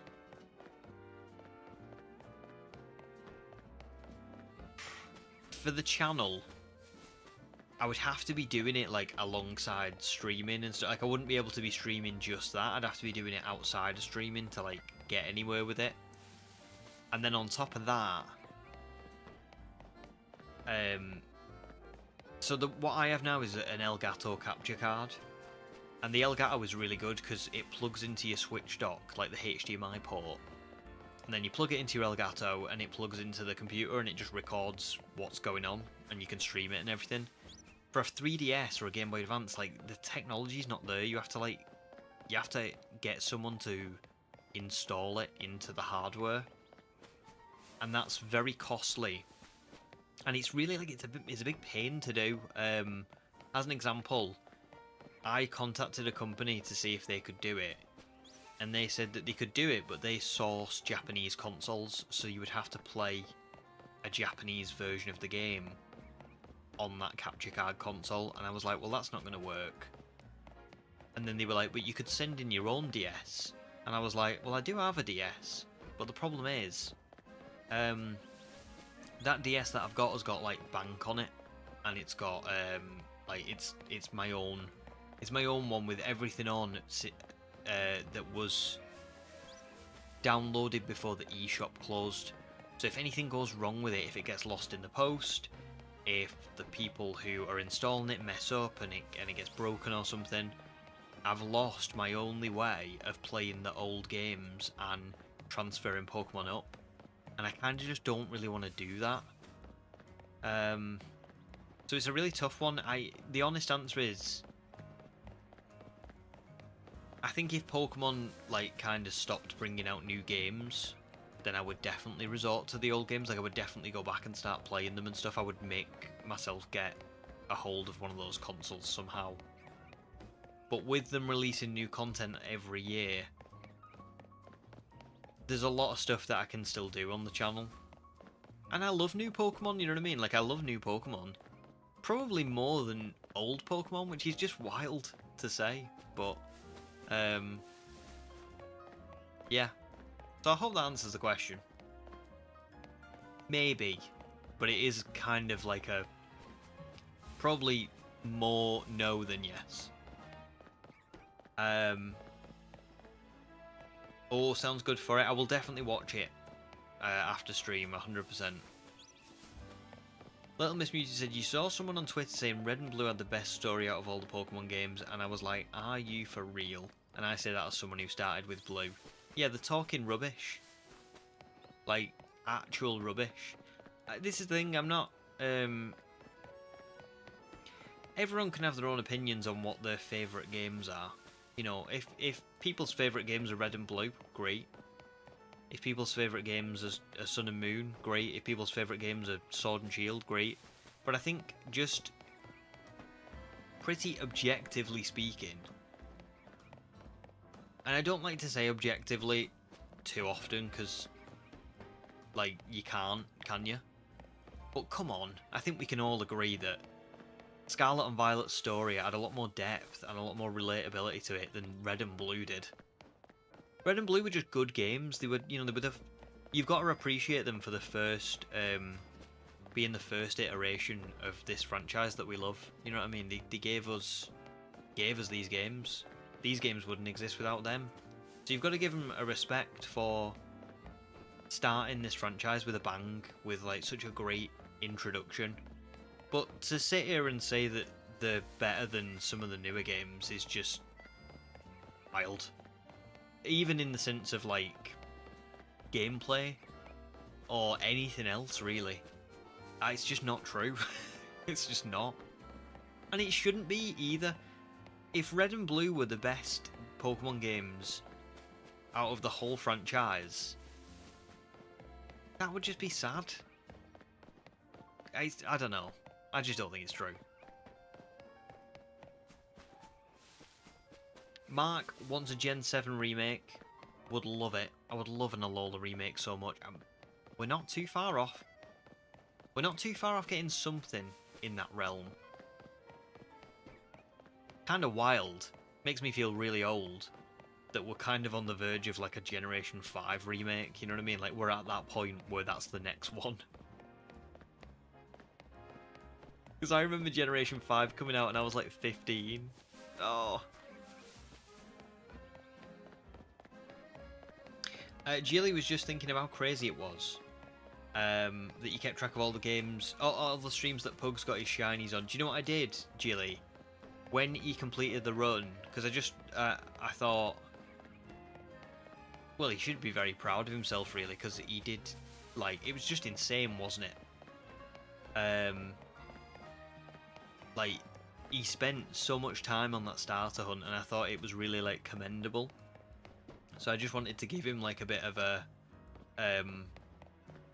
what's the word? Not like validation, but I just wanted to like give him a bit of like a rundown of what he'd been through, because I thought it was really cool. So what I did was I just went through. He has got a playlist of his Pokemon. Sorry, not his Pokemon. His streams for that adventure. And all I did was I just went through them, and I went like I looked for like. It was just like part 58, like part 1 looking for a shiny starter, part 2 looking for a shiny starter, part 3 looking for a shiny starter. I scrolled until I found part 58 that said, shiny, like we found our shiny starter or whatever. And then I just kind of like went down through it like that, and then I just kind of put like you went 60% of the way through looking for that shiny starter. You did this, you did that, because I just thought it was cool, you know, nice for him to look back at.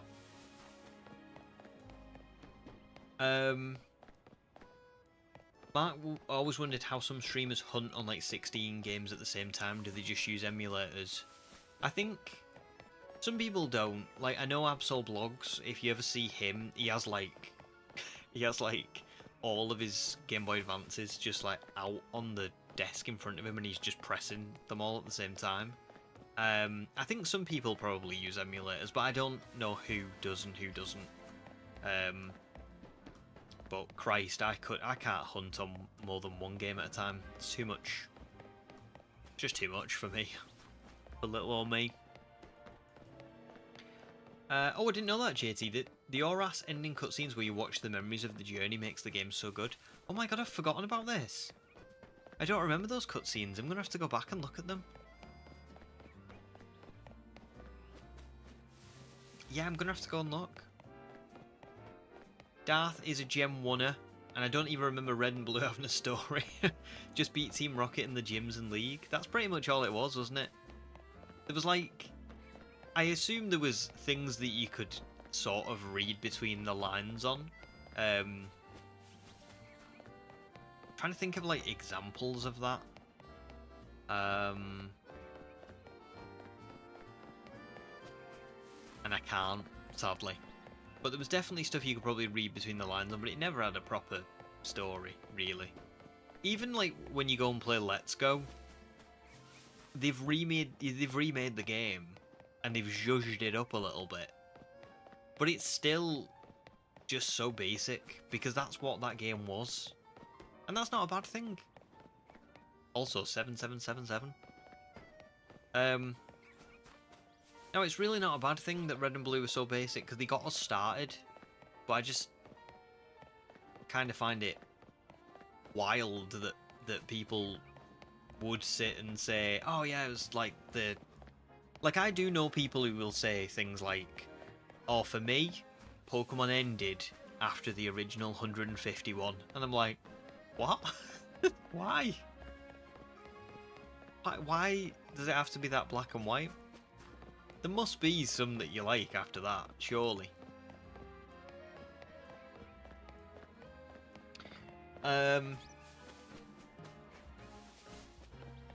JT says, personally, you think Ultra and Ultra Moon have the best storyline due to the cutscenes and the added depth of characters from Sun and Moon, but all of the games have interesting storylines. They do, yeah, for sure. What always amazes me with Pokemon, I think, is it usually has a lot of depth to it. Like, even in games that you look at and you think, oh, I'm not sure I love this storyline or this character or this set of Pokemon designs or whatever. There is usually always so much more going on under the surface. Like, as an example, this is such a poor example. There'll be way better examples in previous games and all that kind of stuff, right? But in ZA, when you go and meet Emma in her office, you can think whatever you want about Emma as a character. You might not like her as a character. You might not. You might think that she's got quite a basic storyline in this game and things like that, which is to be fair, fairly true. But there's little details that are going on, like when Tawny first came to the city, Emma took her in and like made sure she was okay and got her back on her feet, and then that's how she like met the people in Hotel Z and founded Team MZ and all that kind of stuff. That is just a throwaway line. It's just like, oh, when I got here, Emma helped me out. But if you know Emma's story from X and Y, where she was an orphan and she didn't have like anybody to look after her, and Looker took her in and like sort of tutored her, gave her the bureau, you know that she has clearly been looking out for other kids and other people who have become homeless in the city and has been taking them in and helping them get back on their feet. So she's not just being a detective, she's literally like breaking the cycle of what happened to her and carrying on what Looker did for her. And that's such a small, like, you wouldn't... It's just a throwaway line. There's no... She doesn't go on and on about how all this stuff happened to her. She just does it. And you just see it for one line, and then that's it. You click on, you move past it. So, I always like that about the Pokemon games. I think they're very... there's a lot of subtlety in them that people either miss or just don't catch or just don't think about. Myself included, I don't spot everything. But I think when you do start looking at stuff, there is a lot more going on than what you see at first glance. It's why I said in the Sword and Shield video, I said that I do agree that Sword and Shield's story isn't the best, but there are a lot of redeeming factors to it. when you do read between the lines, there are some really good themes of like expectations, and every character has got something. Has got somebody who's looking over them and expecting great things from them, or someone that they've got to live up to. And you see all the journeys throughout the story and where they end up and how they got there, and you know, some of them live up to what was put on them, but some of them don't. Some of them become someone else entirely.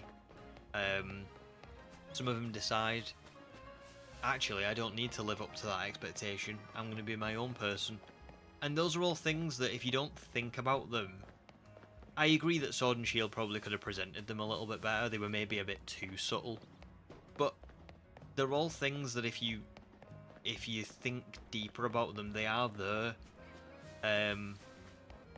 So yeah, that's what I would say.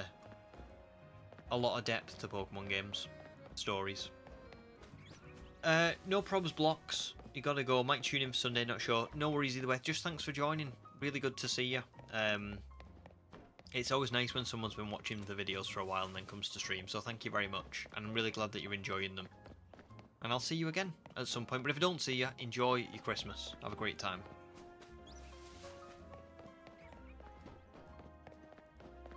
Sorry, I've been ranting for a... Not ranting. I've just been talking for a while. Jilly says... Pug's got shiny Palkia in 1,702 encounters. It was seriously crazy. I did go back and watch that. That was pretty ridiculous. Also, really good that he got it at that point, because I'm sure that Pug's got that around the same time that bug happened, didn't he, where soft resetting was causing crashes. So I remember the game just kept crashing for him over and over and over and over again. So really lucky, to be honest, that he got it then, because it would have just taken him so much more time if he'd, you know, if he was still going with it now. Can't imagine.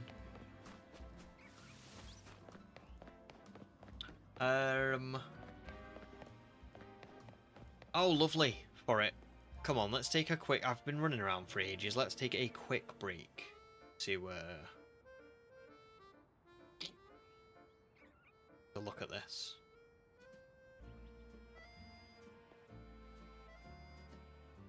Got to turn it up though.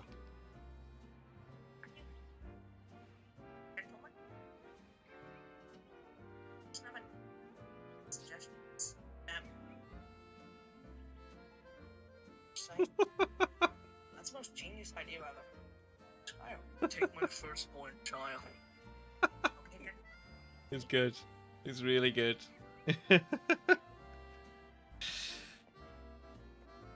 That was exactly, you know, when I was talking about it before, that's exactly what I was picturing. And I love, like, the applause, like, not, what would you call them?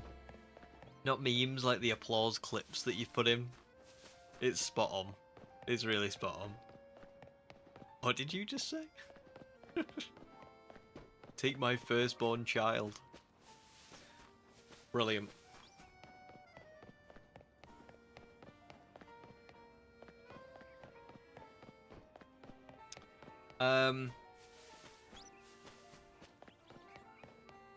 Matt says ZA is the first crossover.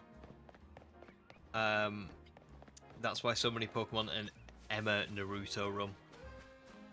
It is crazy, isn't it? It's like, it's proper. It is the well, I mean, Lucario does it as well.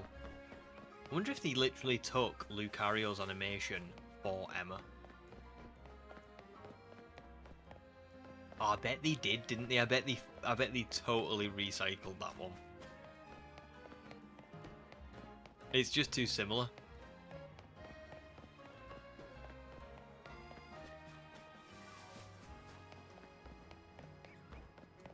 Really good for it. Thank you for making it.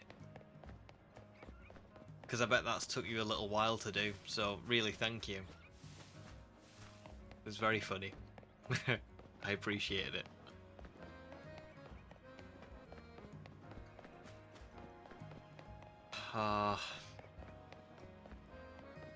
Oh yeah, Drillbur and Garchomp as well. Oh my god, this is like a conspiracy. Is there any others?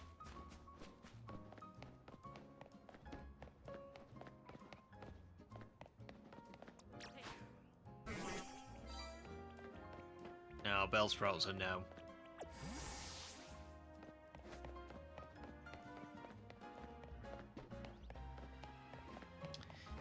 Oh, we are not going to find Eevee again, are we? I am absolutely devastated.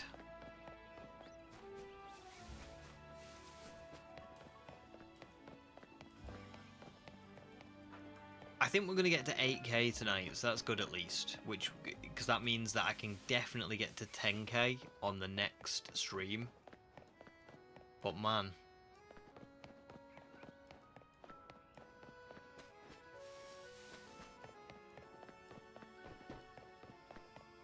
I mean, at this point, this is just crazy, isn't it? Too much, this. Coming up to double odds. Not quite there yet, but we're not far off.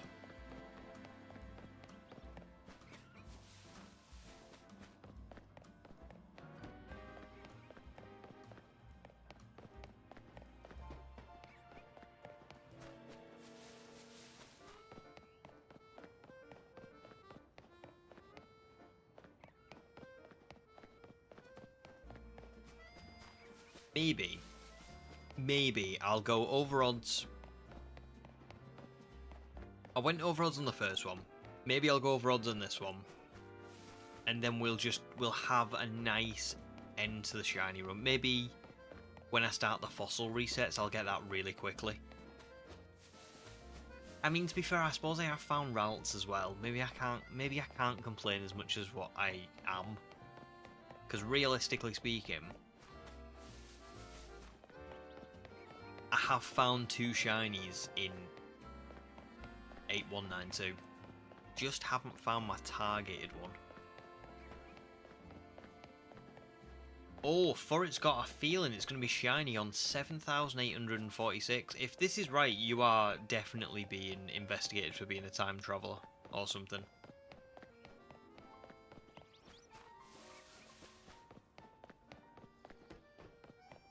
Best get that time machine ready if it is. You're going to have to bounce. I think even if it's 7845 now, questions are going to be raised. Accusations are going to be hurled. Oh. Oh.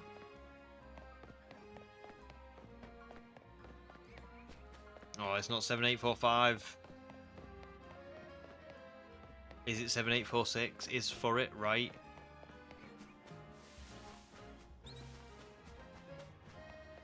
Nah. But it was a good guess.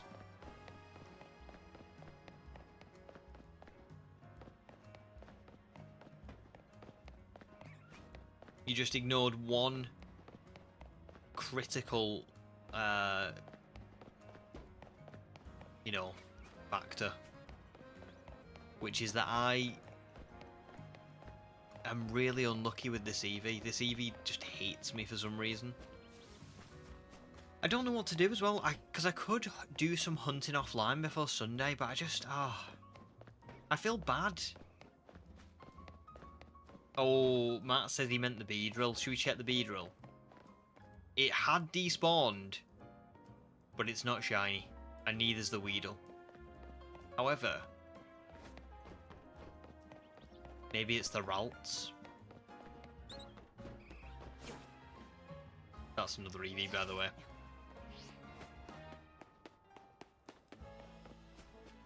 Oh, it's not the Ralts. There's nothing here. Could there be anything out front? Maybe a Pidgey?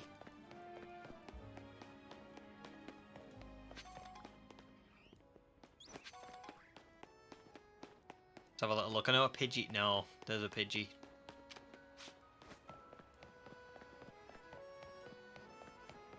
I don't think there's anything else around here. That's the only trouble. There's not a lot of, like...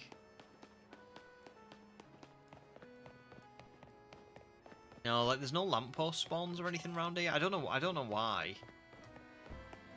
There's definitely nothing down them alleyways. Oh.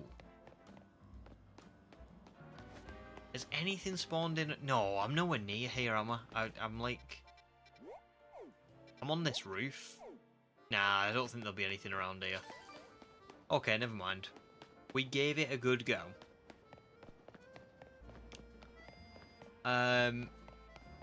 Oh, for it meant the guaranteed Mareep. Oh. Well, we'll have to see. We can't check that one just yet. I haven't got that side quest. But when I get that side quest, we'll see. We'll see if it's shiny. You know, it could be. But it also could not be. I mean, I know it's guaranteed, but is it really guaranteed? I don't think we can know for certain.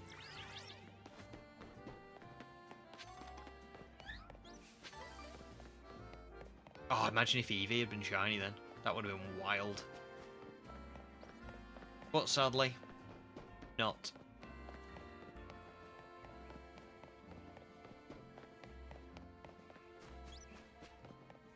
Back to it. I mean, we've got about an hour left of stream, so I should be able to get to 8k at least. Do you know what's so funny about this is? I've come out of this shiny hunt with a bee drill that I'm actually going to use. And a Ralts that is going to be on my team until literally the end of the run, right? I've picked up a Pokemon that I never thought I was going to get or use. It wasn't one of my targets. But I really want. And I'm going to use, right? Eevee, I've gone back and forward on what I'm going to evolve it into so many times that I don't even know, like, what that Pokemon's going to be. I'm hunting for something that's not even, like, I'm not saying it's a Pokemon that I don't want anymore, because I do want an Eevee, but... I don't know. Do you know what I mean? I've been hunting it for so long that I'm just kind of... I don't even know anymore.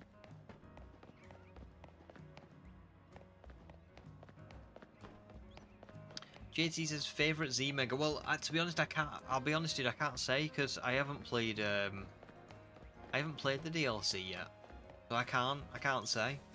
I wish I could. I really wish I could.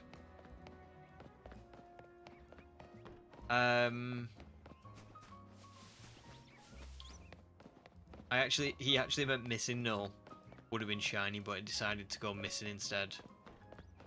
Did it? I heard. Never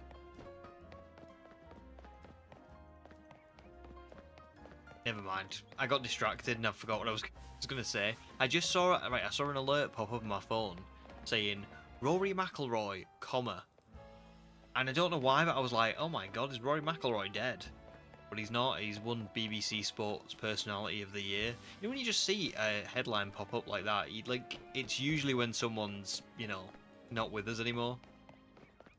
I was like, oh my god, Rory McIlroy? But he's fine.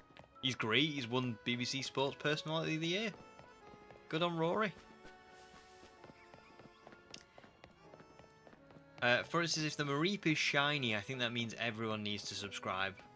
I would agree, because it is only a 1 in 4,096 chance, remember. So if I get it on my first try, that's pretty rare, to be fair. Pretty rare.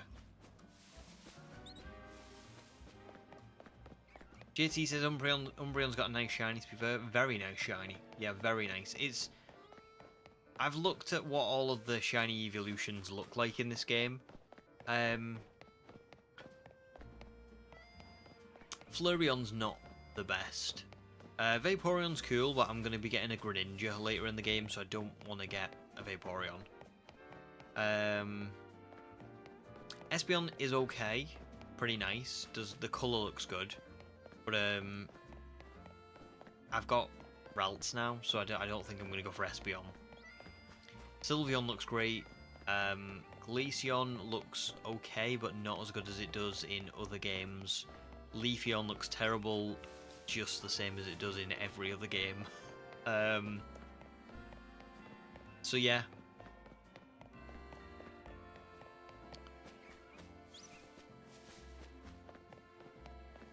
I think Umbreon is probably what I'm going to go with. I think you're right. And Umbreon does look great. On the video I watched of it, it's like... oh, it's perfect. The only problem with Umbreon is it has really great defenses and decent HP, but its speed isn't the best, and then its attack isn't the best. So it's kind of like, if I get Umbreon, is it going to be just a support Pokemon? I did have a bit of a tactic for Umbreon that I was debating on using, which was give it Light Screen and Reflect, or Light Screen and Wish, Reflect or Wish, depending on what kind of opponent you're facing, and then give it Toxic to poison the opponent and Dig, so that it would it would set up its screens and a Wish maybe, then it would dig. Sorry, it wouldn't dig. It would use Toxic, and while the poison damage was whittling the opponent down, I would use Dig to stay underground for longer, which would make the Toxic damage rack up even more. Even if the damage I would do with Dig wasn't that much, the Toxic would really start to rack up. The only trouble with that is it won't work on Rogue Megas. I don't think Toxic works on them. So, I don't know. I still think I'm probably going to go Umbreon, but it's a bit of a... it's tough. Darth, the temperature's not too bad in the UK right now. I feel like it was colder a few weeks ago. But maybe I've just got used to the temperature a little bit more. But I don't think it's too bad. I think it's like... let me have a look. Apparently it's 8 degrees where I am, but it feels like 2. So, there you go. What about you? What's it like where you are? Matt says, I thought it was Eevee Sports Personality of the Year. What does that mean? Eevee. Or its favourite evolutions are either... wait, were you trying to say Eevee, Matt? No, I don't know. I'm confused.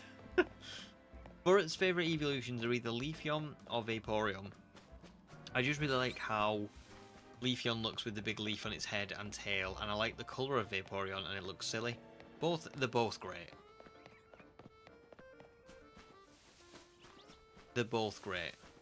I mean, I love Leafeon. It's just such a shame with the shiny, you know, because that's usually what I use the shiny. Like I obviously use.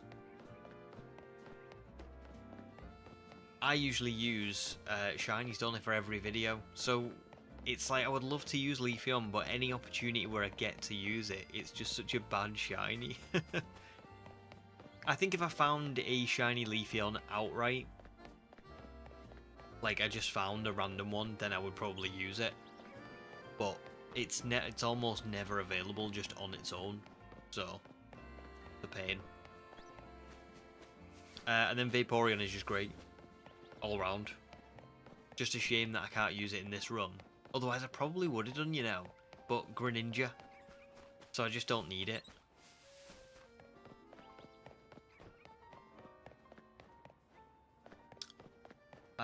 Oh, sorry, Matt.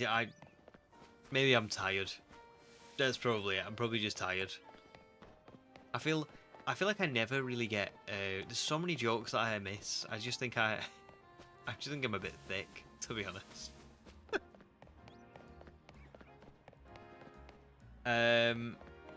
JT says, "What's your favourite Pokemon move?" Mine is Power Up Punch, but they removed it in Sword and Shield and after. Ooh. Well, you'll be happy with ZA, because Power Up Punch is in ZA, isn't it? But it's not quite the same, is it? It's not as good as what it used to be. It was great in BDSP, I remember that. My favourite Pokemon move. Oh, such a good question. I've got two. I've got two different moves. No, actually, I've got three. Right. These are what I'll give you. I really like... This is like a 2-in-1. Endure and Reversal. I think being able to use Endure and Reversal is just such a fun strategy. Especially if you compare it with, like... I did it with Riolu in the baby only run of Sword and Shield, and then in my shiny only run of Sword and Shield. If you can give it a Salak Berry to boost its speed, you can do like a strategy where you use Bulk Up once or twice, then use Endure to stay on 1 HP, the Salak Berry boosts your speed, and then you outspeed everything, and have a max power reversal. That is really fun. Really, really fun to do. My other one would be Rock Blast. With something like the loaded dice, where you just get, you know, you can basically get like a really good run of Rock Blast, so you can always hit like 4 or 5 times. That's just really fun to do. What about you guys? Or I always like Sheer Cold, great move. Fisher, Horn Drill. All great stuff. But no problems for it. You're going to go now. You'll try and catch Sunday streams. But if you don't, have a great Christmas, everyone. You too, dude. Thank you very much for just all your support. And it's great to see you. And just have a great Christmas. Enjoy. I'll see you in the new year if I don't see you on Sunday. Jake is going to jump off for tonight. No problem, dude. No problem at all. You'll see me Sunday, and good luck on the hunt. Thanks a lot. Just thanks a lot for being around. If I don't see you Sunday, just for whatever reason, just in case, same for you. Have a great Christmas, yeah? But yeah, just thanks. Thanks for being around. Good to chat to you as always. JT hopes in the future we can use combo moves or attacks. Like Pikachu's Iron Tail, Electro Ball against Trip and Counter Shield, or Pokemon like Greninja could use their tongue to move around in battle. I mean, you never know, do you? I do wonder, I have said this recently, I do wonder whether ZA is a bit of a trial for moving away from turn-based battling. I'm not sure that they will do it. But it is very interesting to me that Pokemon Champions is coming out, which is basically like Pokemon Showdown, but official. And I think, why are they releasing that now? Because that's always been a thing. You know, like, why would that be important to bring out now? And one of the reasons, I'm not saying it's the only reason, but one of the reasons could be that, you know, they're planning on doing the real-time battling system that's in ZA across more games. You know, maybe only Legends games, or maybe it is going to be a new thing. And if it is a new thing, then yeah, you never know what the possibilities are, do you? I mean, the more work and effort they put into the real-time battling system, we could end up with something crazy in years to come. Great, Jake. Have a good night, dude. Be good to see you on Sunday. Exile, welcome in. Still trying to get an Eevee. I am. I've got Ralts and Beedrill, which is pretty cool. But I'm still waiting on Eevee. It does not want to shine. It really doesn't. So, yeah, we're still going.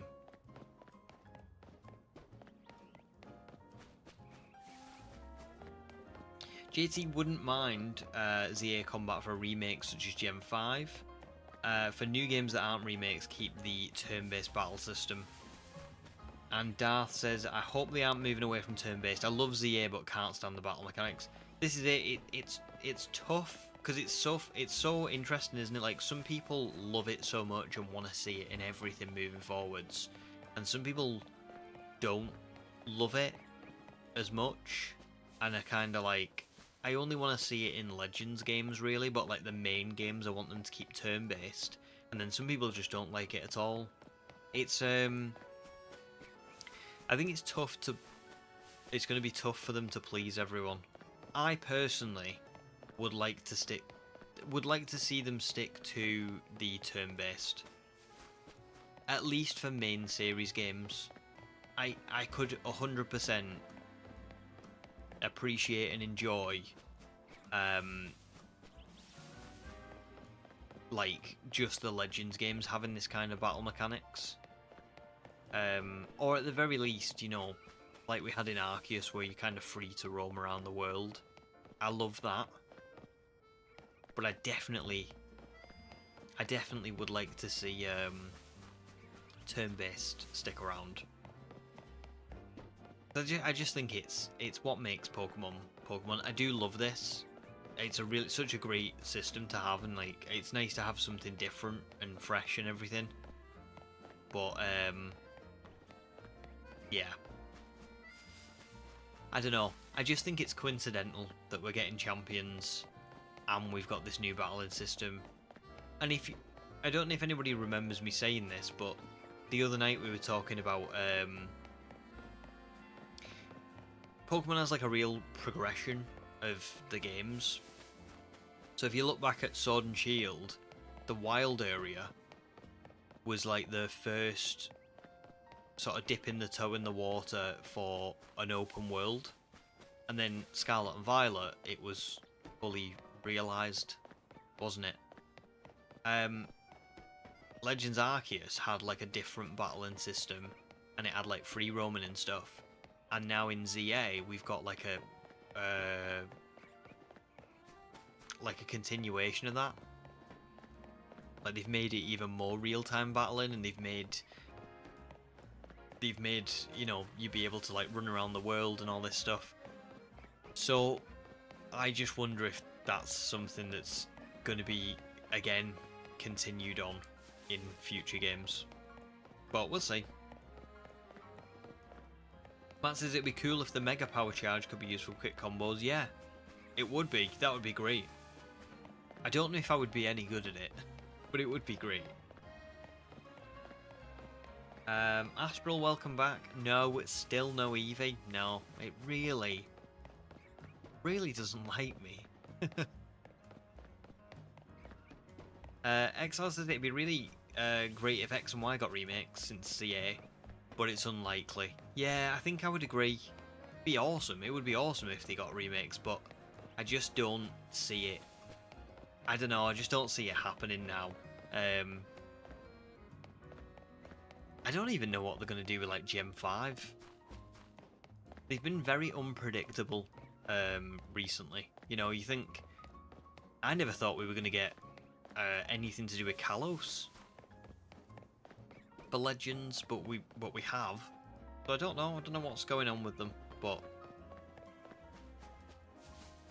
I don't think I could honestly say to you all like that we would definitely get a Gen 5 remake. Who knows what they're gonna do? I guess we'll see on Pokemon Presents in February. Maybe we'll get the new generation first and then we'll get a remake. Maybe we'll get a remake and a new generation next year. I've got no idea. I've really got no idea. It's just so hard to say.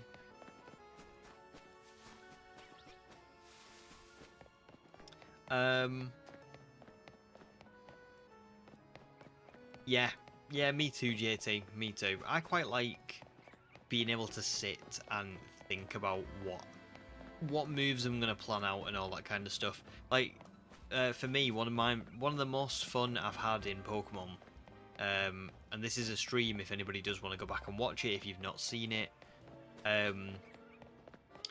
was in the prehistoric run. The prehistoric shiny only run that I did of Brilliant Diamond, Shining Pearl earlier this year.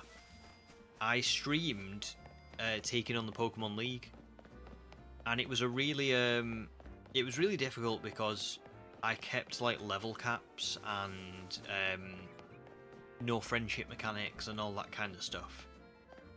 But one of the best things about that run was when I battled Cynthia, her AI would just do stuff that had me sitting here like pausing and really thinking like, what do I do next?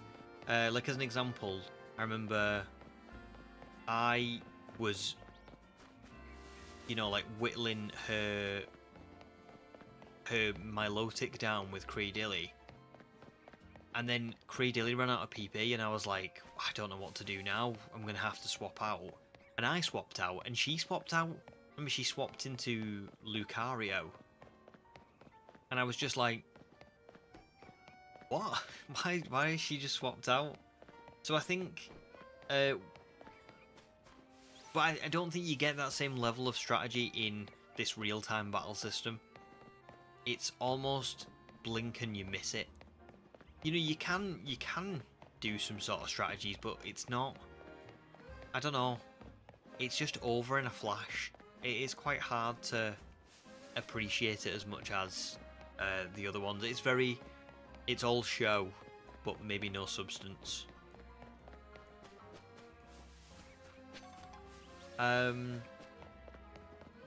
Heracross, welcome in. Very good to see you. I'm sorry that a lot of the streams end up being while you're working. Time zones suck, don't they? But it's good to see you. Glad I caught this during my break.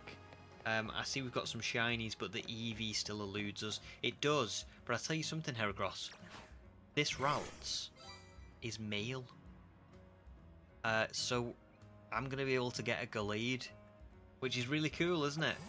So I think I'm probably not going to hunt for Baneri next, which is what I was originally going to do. So in a sense, even though Eevee hasn't appeared, it has still worked out really nicely for me because, yeah, I've ended up with a shiny that, I'm gonna use for the rest of this run that I had no intention of getting. I had no idea that was gonna happen. It's crazy. Unfortunately, I got it offline, so you'll have to wait until the video to see like the reaction. But I don't even think it was a good reaction. I think I was just like, oh my god, like, what? Like, what do I do? I didn't think I was spawning this in. So, but yeah, I hope your work shift is going okay, Heracross. Matt says it's made moves like spikes, toxic spikes, and weather redundant as well, which is a strategy that was used a lot. Definitely, it's made things like that really weird. Yeah, I don't know. I know what you mean. It's like, it's not a bad thing in some senses that it's changed the way that people battle. Because Terastallization kind of did that as well, didn't it? Like, and Dynamaxing and stuff. Like, the way the gimmicks usually used to change people's strategies and the way that they would do things. But yeah, I would agree. There's some things that you just can't use in the same way.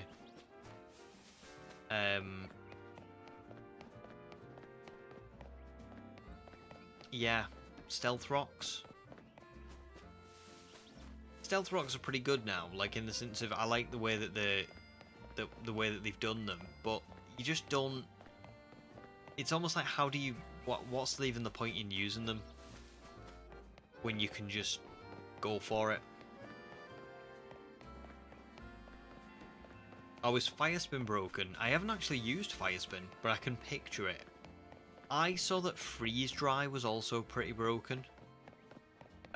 Freeze dry has like a ridiculous area of effect.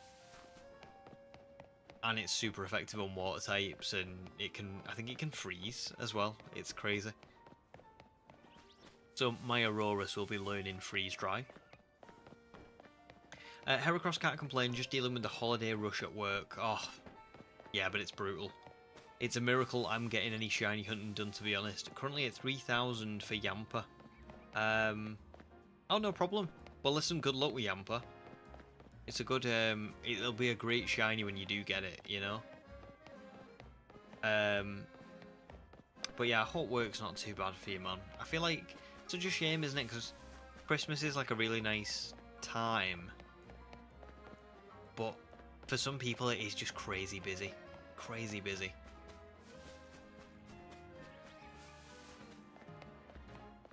So yeah, I hope it gets better. I hope you have a lovely Christmas. Even amongst the busyness. We are about to get to 8,000 people. It is officially 8k. Wow. Wow. I don't know what to do. I don't know whether to get to 8,050 and then maybe leave it there. I don't think I'm going to get to 8,192, but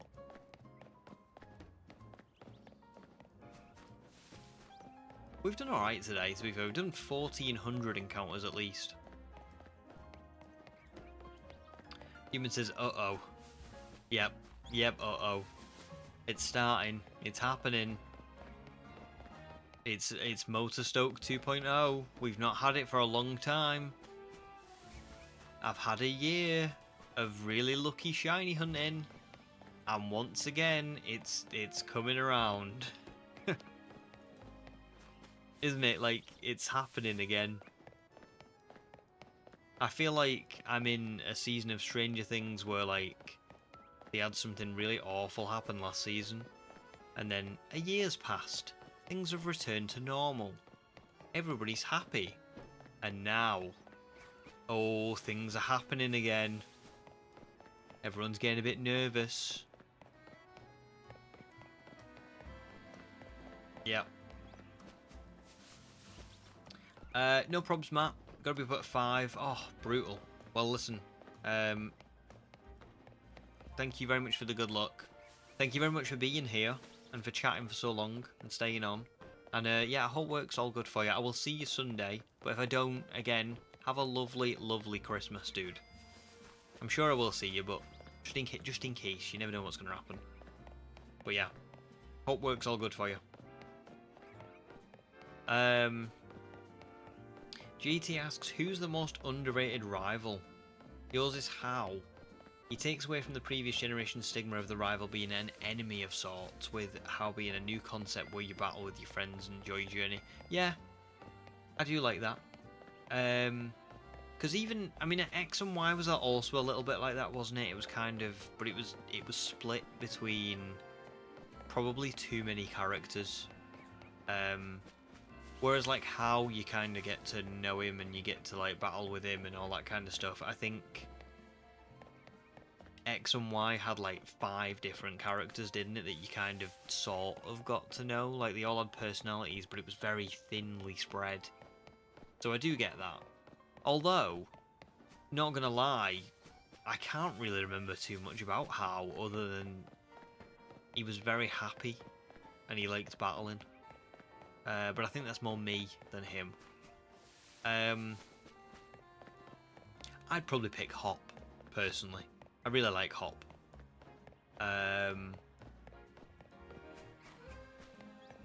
Maybe also Hugh from Black 2 and White 2. I always thought Hugh was a really good character, like very human. Do you know what I mean? Do you remember? I don't know if anybody remembers Hugh, but his sister's Purloin got stolen by Team Plasma, and then he spent the whole game just like anytime he saw Team Plasma, he'd just be like, You! Like, I'm gonna kill you. Give me back my purloin. I loved Hugh. He was very, if we got a black and white remake, I would love to see him again. Because he was just great. I know he was in black too and white too. Not black and white, but yeah. He was pretty cool. I don't know, you know, I'm saying this. Hugh probably is counted as underrated, but in terms of like how rivals are, oh, so many of them were great rivals. I think a poor rival would be May or Brendan in Ruby, Sapphire, Emerald. I don't think they were great. I don't think Dawn was particularly good in Diamond and Pearl, but she wasn't really a rival, was she? It was more Barry. Barry was pretty good. I liked Sharon and Bianca. Loved Silver. I thought the XY lot were okay. They were okay. They had nice personalities, but just probably not developed enough. I liked How. I just can't say that I remember an absolute ton about How, personally. But again, I think that's me, not How. And I really like Hop. I think Hop's got a lot of subtlety to his character that's just makes him a good rival. A lot better than people probably think of him. Nimona was great. Arvin was great. Henny was great. All 10 out of 10. And I think Tawny and Urbane have been pretty good in this as well.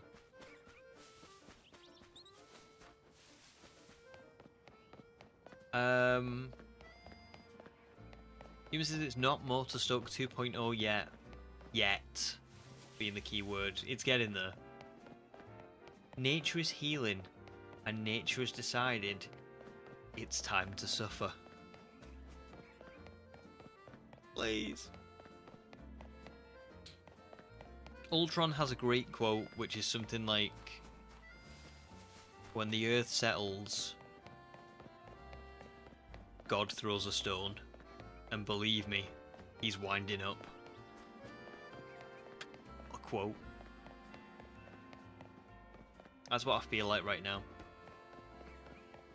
Humans guessing I'm going to get Eevee at 8448 encounters. Nice palindrome. I like that. Let's hope that's what it is. Would also love to get it exactly on 8192. That would be poetic, but I doubt that will happen.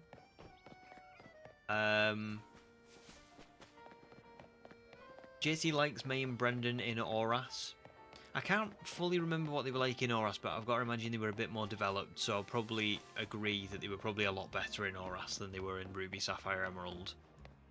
They just never really felt like rivals to me in those games. They were just kind of like milling around, you know? They just didn't really do a lot. Although the May battle on the way to Sleepport, Morville, is regarded as one of the more difficult rival battles, which I always loved. Heracross has a lot of love for the black white 1 rivals. You remember feeling so bad as a kid when Sharon says, "Why can't I win after beating him the final time?" I felt like I was stomping on his dreams. But if I had to choose favourites, you told me between Urbane and Arvin. You adored them both so much. I agree with everything you've said. Yeah, really good. I think Sharon and Bianca had pretty good, you know, like little journeys, didn't they? Bianca was held back by her father. Probably rightfully so, but in the Pokemon world, you know, if you're above 10, you can just do whatever you want, but he was probably right to hold her back a little bit. But I did like that whole journey that she went on in kind of finding confidence in herself. And I think Sharon was very... Sharon's character arc, if I remember correctly, was that he was very overly analytical. And I think something that he realised and sort of corrected in the sequel was that that wasn't a guaranteed win for battling. You know what I mean? There's a lot more to battling than just learning all the moves and learning how to battle and stuff. There's a feeling, and there's like a bond with your Pokemon and things like that. Do you know what I mean?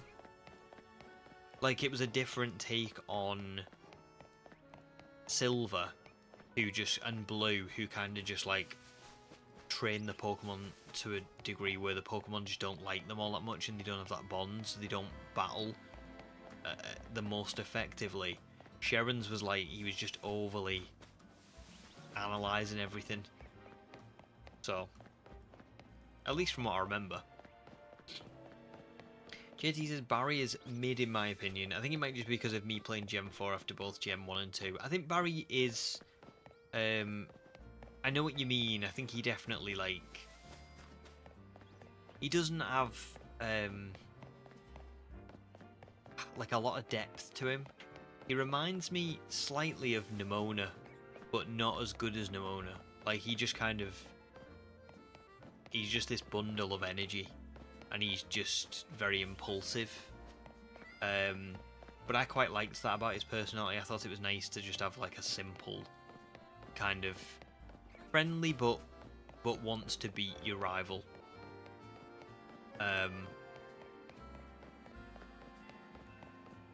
Yeah, because I think what I like about Barry is what I'll say my final bit on it is Gen 1 has a rival that's kind of mean. Gen 2 has a rival that's kind of outright awful for a lot of the game. Like, he's just horrible to you and horrible to his Pokemon and horrible to everyone else. And then Gen 3 kind of like went the other way, where you've got a rival that's really nice but kind of just has no personality to him. Like, they're just a bit bland. Whereas Barry, for me, felt like he wasn't like mean or horrible. He was a different take on a rival, but he wasn't bland either. He was quite like he had like an excess of personality a little bit. He was just very impulsive and kind of what's the word? Not hot-headed, but like more like hard-headed. He just kind of like charged into everything. Without thinking about anything at all. And I think it does make certain moments with Barry where he kind of questions why he's not able to win with this Pokemon a little bit better, because he kind of realizes that it's about more than just being strong. So yeah.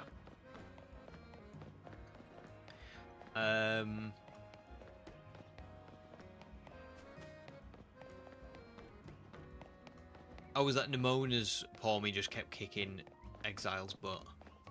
Yeah. I think, I'm trying to think of the fight that she has a Palmy in. I always get the Palmy line mixed up between Palmy and Palmot. And then there's another one as well, isn't there? Don't remember what the other one's called. Anyway, I know what you mean.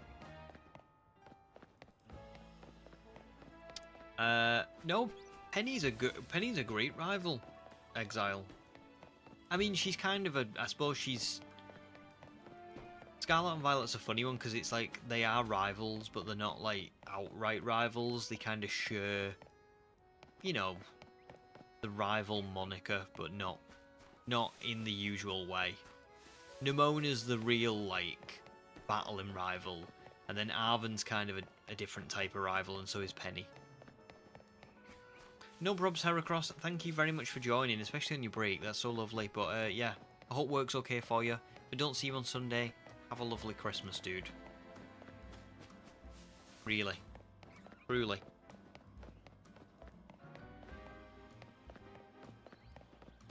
We have Nimona at home. Yeah, literally. That is how I would describe Barry. He's He's very much like Nimona, but I just don't think he has that. He doesn't have as good of a personality as Nimona, for me personally.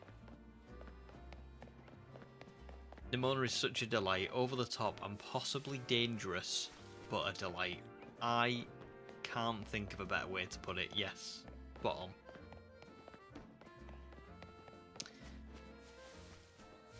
Oh, you like the evolutions. Not evolutions, evolutions, Exile. Who doesn't? It's a great team.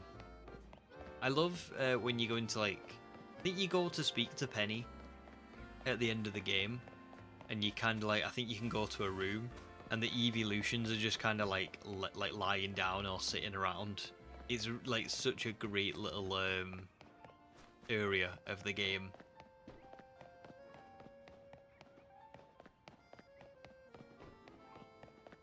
That's fair, Exile. I can see why, to be fair.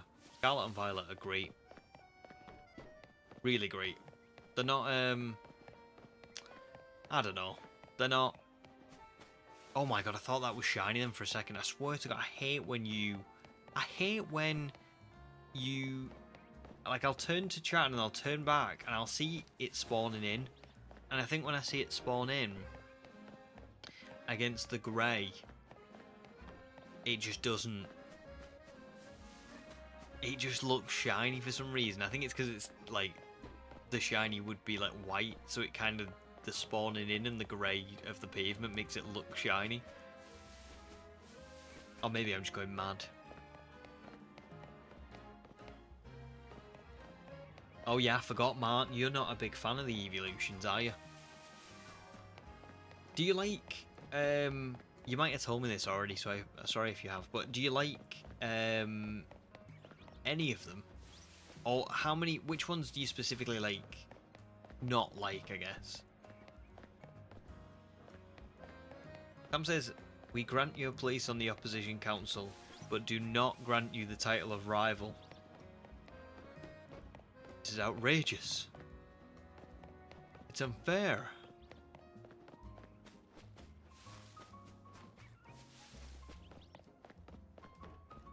Anakin should have been given Master. I know that's really... that might be controversial. He should have been given it. The Jedi were wrong.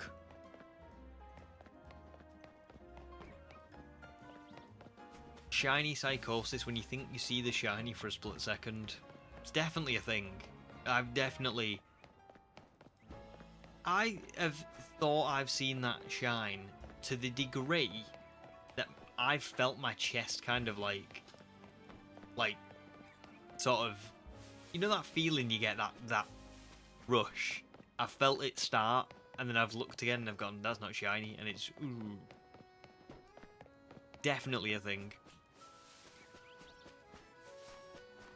GT, I don't think I am going to be shiny hunting for a Dragonite. I am going for... I'll tell you my shiny hunts, because I've got them in my head. Eevee. Then Aurorus, but that'll be Amora through the fossil resetting. Then it is bench resetting for a either Alpha Manectric, Carbink, or a Mawile. Then it's... I think I'm going to go for either Swablu, Altaria, or Tynamo Electros. Then it's Aggron, Greninja, and then maybe Metagross to end. But I'm not 100% on Metagross. Salamence was also a potential, but I just don't know if I'm going to do it or not. So yeah. Dragonite would have been cool, but I just don't think... I don't know. You never know. Maybe I'll change my mind later in the run. But at the minute, it's not on my planned list. Put it like that.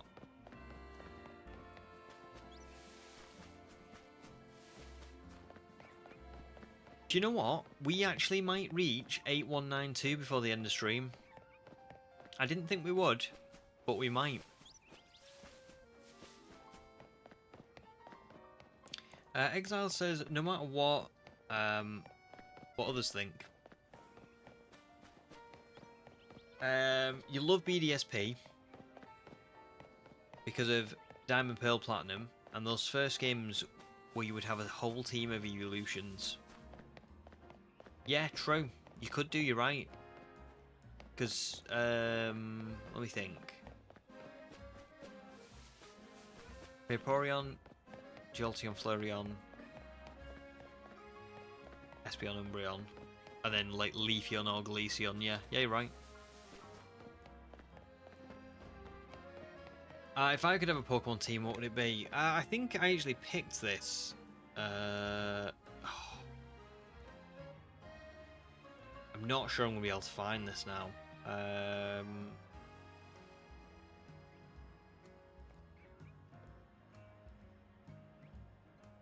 Let me just have a quick look in this thing.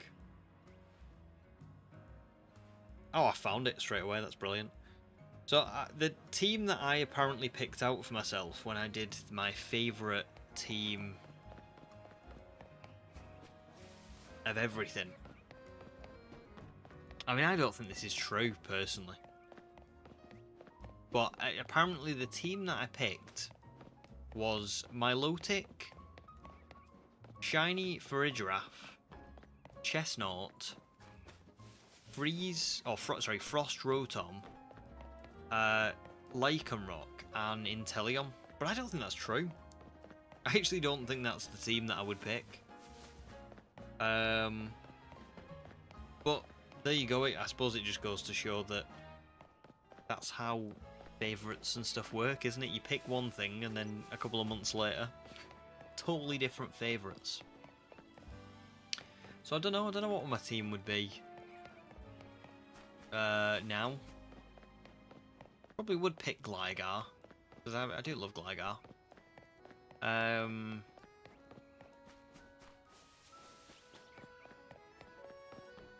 Farigiraf might still make the team, but I'm not 100%. Aurorus definitely would. I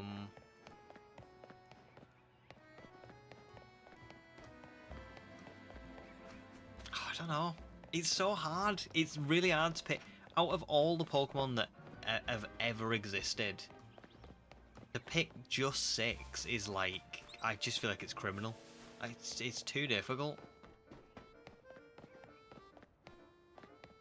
Mark says Umbreon is cool, especially the shiny. The rest aren't for you, you guess. Sylveon shiny is cool as well. That's fair. I mean, they're not everyone, you know. We're all entitled to like whatever we like, aren't we? For sure. Not everyone's gonna like the evolutions. I guess I was speaking too generally when I said who doesn't. Oh, I can't. What really annoys me, I can't do Anakin's voice. I wish I could. Do Kermit's, kinda, but no. I don't know if I could do it for that.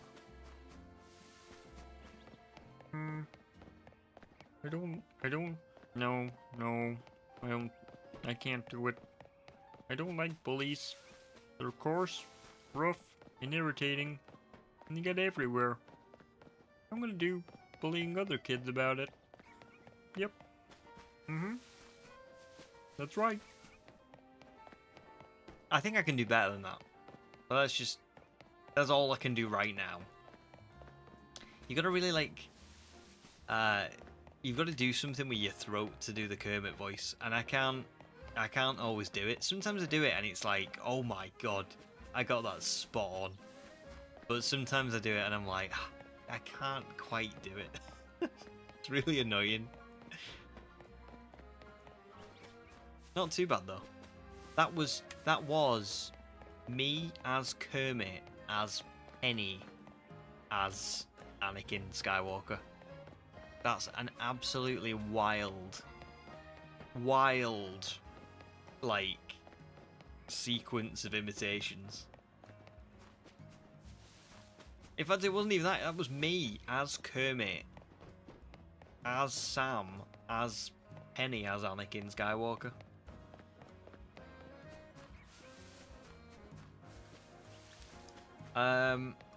Sure, Mark, yeah. I'd say Legends are allowed. For sure, yeah. It's your favourite, so go wild, you know. JPB says almost 8192. You are so spot on. We're so close. Almost double odds. Almost double odds. Madness. Darth says, speaking of weather earlier, we have tornado sirens going off here. Oh my god. That must be scary, that. I've never, we've never, like, in England, we just don't really have that, so I hope you're okay, and, I hope, yeah, I just hope it doesn't, like, get as bad as what it sounds, you know? Hope the tornadoes just don't happen. They go. But keep us posted, Darth. And stay safe.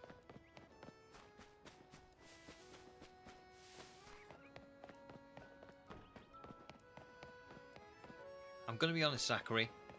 I have no idea what that means.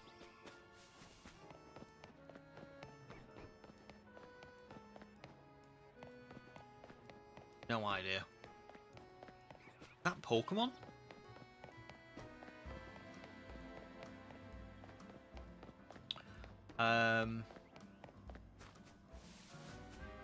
Character Inception. Oh my god, literally. Exile says, my team was back in the day. Charizard, Blastoise, Nidoqueen, Nidoking, Raticate, Haunter, Beedrill, or Butterfree. I love the duos you've got there. You know, like Charizard, Blastoise, Nidoqueen, Nidoking, Beedrill, Butterfree. That's a really good... I like that, like, twinning idea. I think that's a really good idea.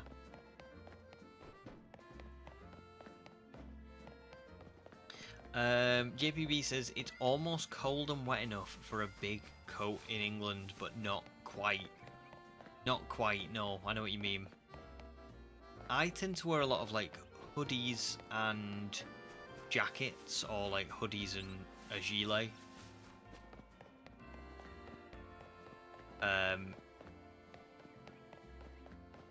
Yeah, that's more my vibe. I find, like, if you wear a big coat, you kind of just... You're stuck with it, aren't you? Like, if you go into somewhere... I don't know, you've got, like, a massive coat on. It's a pain to move around, and... Yeah.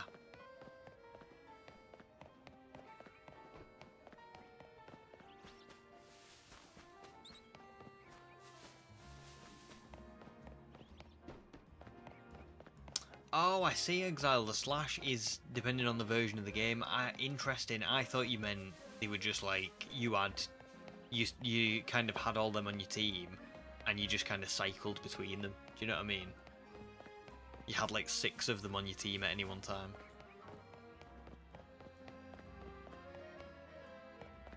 Especially as a northerner.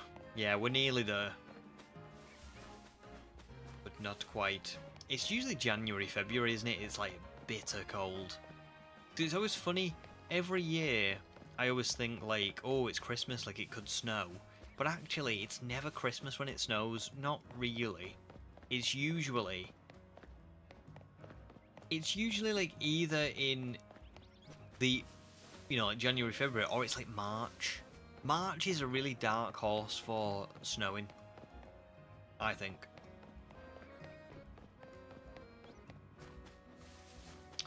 Sam says, my best friend and I have a long-standing thing where we'll randomly tell each other to imagine a film with added wooden clogs. It never fails to make it better, and now, Kermit voice. Oh, you've got to add the Kermit voice to this, to this thing. Yeah, you've got to. You've got to. Snorlad, welcome in, dude. Good to see you, and thanks for joining back up. You little star.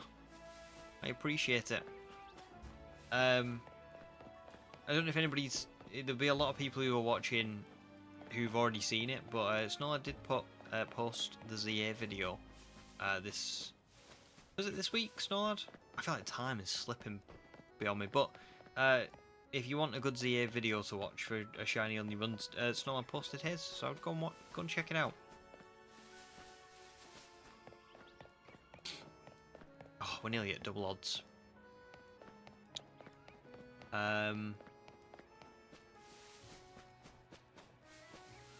Mark says, if I had to name my 6 most favourite Pokemon, it would be Rayquaza, or Rayquaza, depending on what you say, Giratina, Dawnwings, Necrozma, Blacephalon, and Tyrantrum.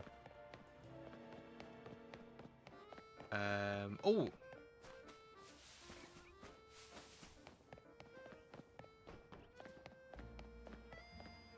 Is there... No, sorry, I thought I was miscounting. There's 5. Is there another? But yeah, great favourites. All brilliant. All brilliant. I love that you've got Blacephalon in there as well. I feel like not many people would put Blacephalon in there, but it's actually quite like a fun little Pokemon.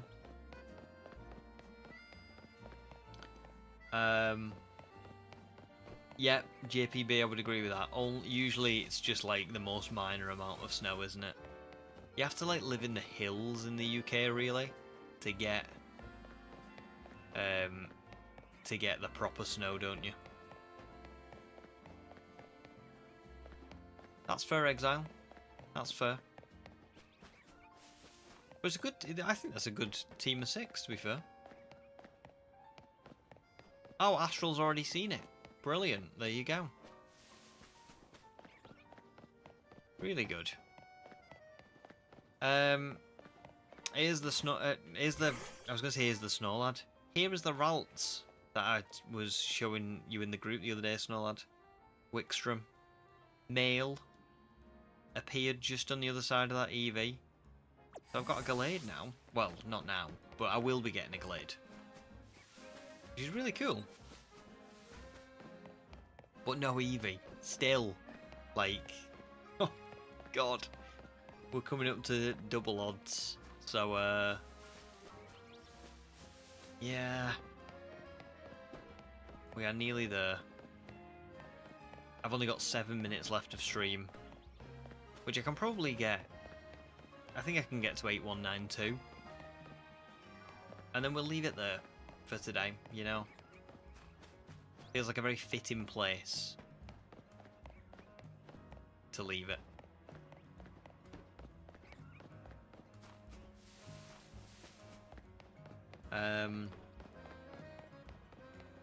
Oh really, Sam? You had quite a lot of snow in Norfolk one year. There's a video of me wrapped up and clearing it with the tractor. Very cool. Is it... Do you usually get a lot of snow in Norfolk?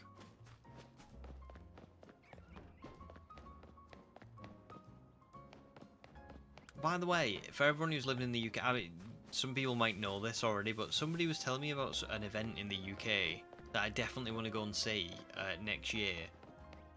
And I just had to kind of like, I was going to say I've got to suggest it to you. Has anybody heard of Donna Nook? Apparently it's like a coastline area near, sort of like on the other side of Sheffield. And every year loads of seals go and like have the pups there. It's like a seal sanctuary. It sounds so cool. Sorry, I don't know why, but the snow in Norfolk reminded me of this Donna Nook, and I was like, I've got to mention it. Because I heard about it and I was like, that sounds awesome. I've got to go and see that next year. It's so cool. Oh, Snowland thinks I'll get it soon. I don't know. I thought that once upon a time. 6 more encounters. Mark's 6th pick is Shiny Spiritomb. Great pick. Love Shiny Spiritomb. Definitely one of my favourites. Oh, JPB, very good point. Fingers crossed for the slightly more rare female Eevee when it does shine. Yeah, to be fair, quite considerably more rare, because it's the same as the starters, isn't it? So it's like 88% male, 12% female. I do have a habit of getting female shinies. Except for Ralts, which is fun. Which I'm glad about. So, we'll see. Could happen. Astral, here's seals and pups and you're sold. And it sounded great to me too. Right, here we go. Last encounter of the evening. Will this Eevee be shiny? I'm gonna walk up to this one. Not shiny. 8192. What is happening? We're at 56 hours now. You know, and I know I am getting a bit unlucky with this one. I know I've got shiny Ralts, so I can't totally say that this has been like a bust. But I must admit, this is kind of what I am referring to when I say that I'm not sure that ZA is as mad for shinies as people say it is. Clearly it's very good for getting shinies, but I think there is an element of like artificial difficulty that can be imposed where like I've said this, I'm at 56 hours and I haven't left. Like I haven't completed one side mission.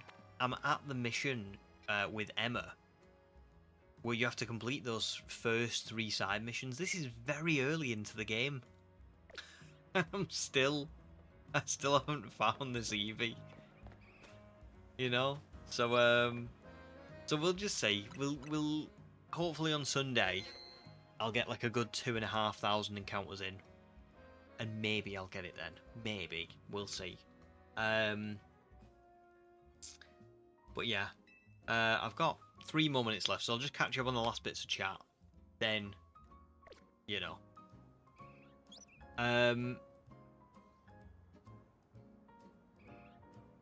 Oh god, headlight high, Sam. That's wild. Jesus. Headlight high? I've never seen snow that high where I live.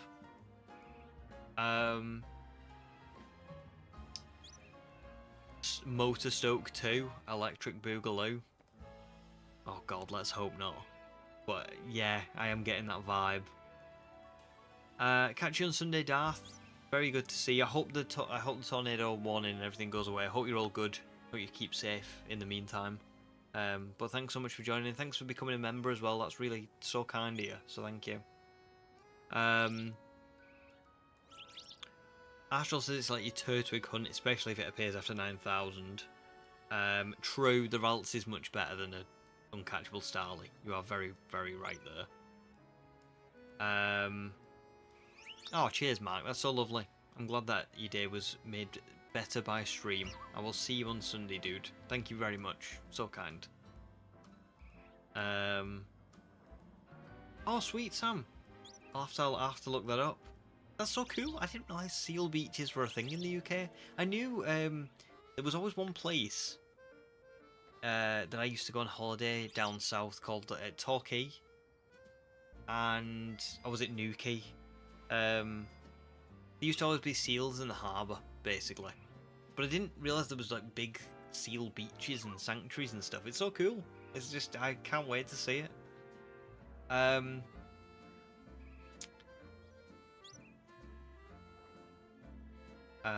Oh, thanks, Human. Thank you. Thanks for being here. And for modding and just being awesome as always. Darth, very glad the tornado passed you. But yeah, I can imagine it's scary. Like I said, I've never had to experience it, luckily. I feel very fortunate. But yeah, at least you're safe. I'm glad that you're all good. So, Snarl, do not worry. Don't apologise, dude. It's just life, innit? Life's busy, and we're in different time zones. It's very, very easily done. But yes, I'm gonna get going so that I'm not holding you all hostage. Because I feel like that's what I do a lot at the end of streams. I just go on and on and on. Thank you all very much for watching. Thanks very much for the people who signed up for memberships. So kind. I've been blown away. We got loads of memberships this stream, so thank you very, very, very much. So thanks for signing back up again. And just thanks for being here and watching me run around on this roof for another 5 hours. You're all awesome. I will see you all on Sunday. Have a lovely Friday, a lovely Saturday, and fingers crossed for Sunday. Au revoir, guys. Have a good one. Bye.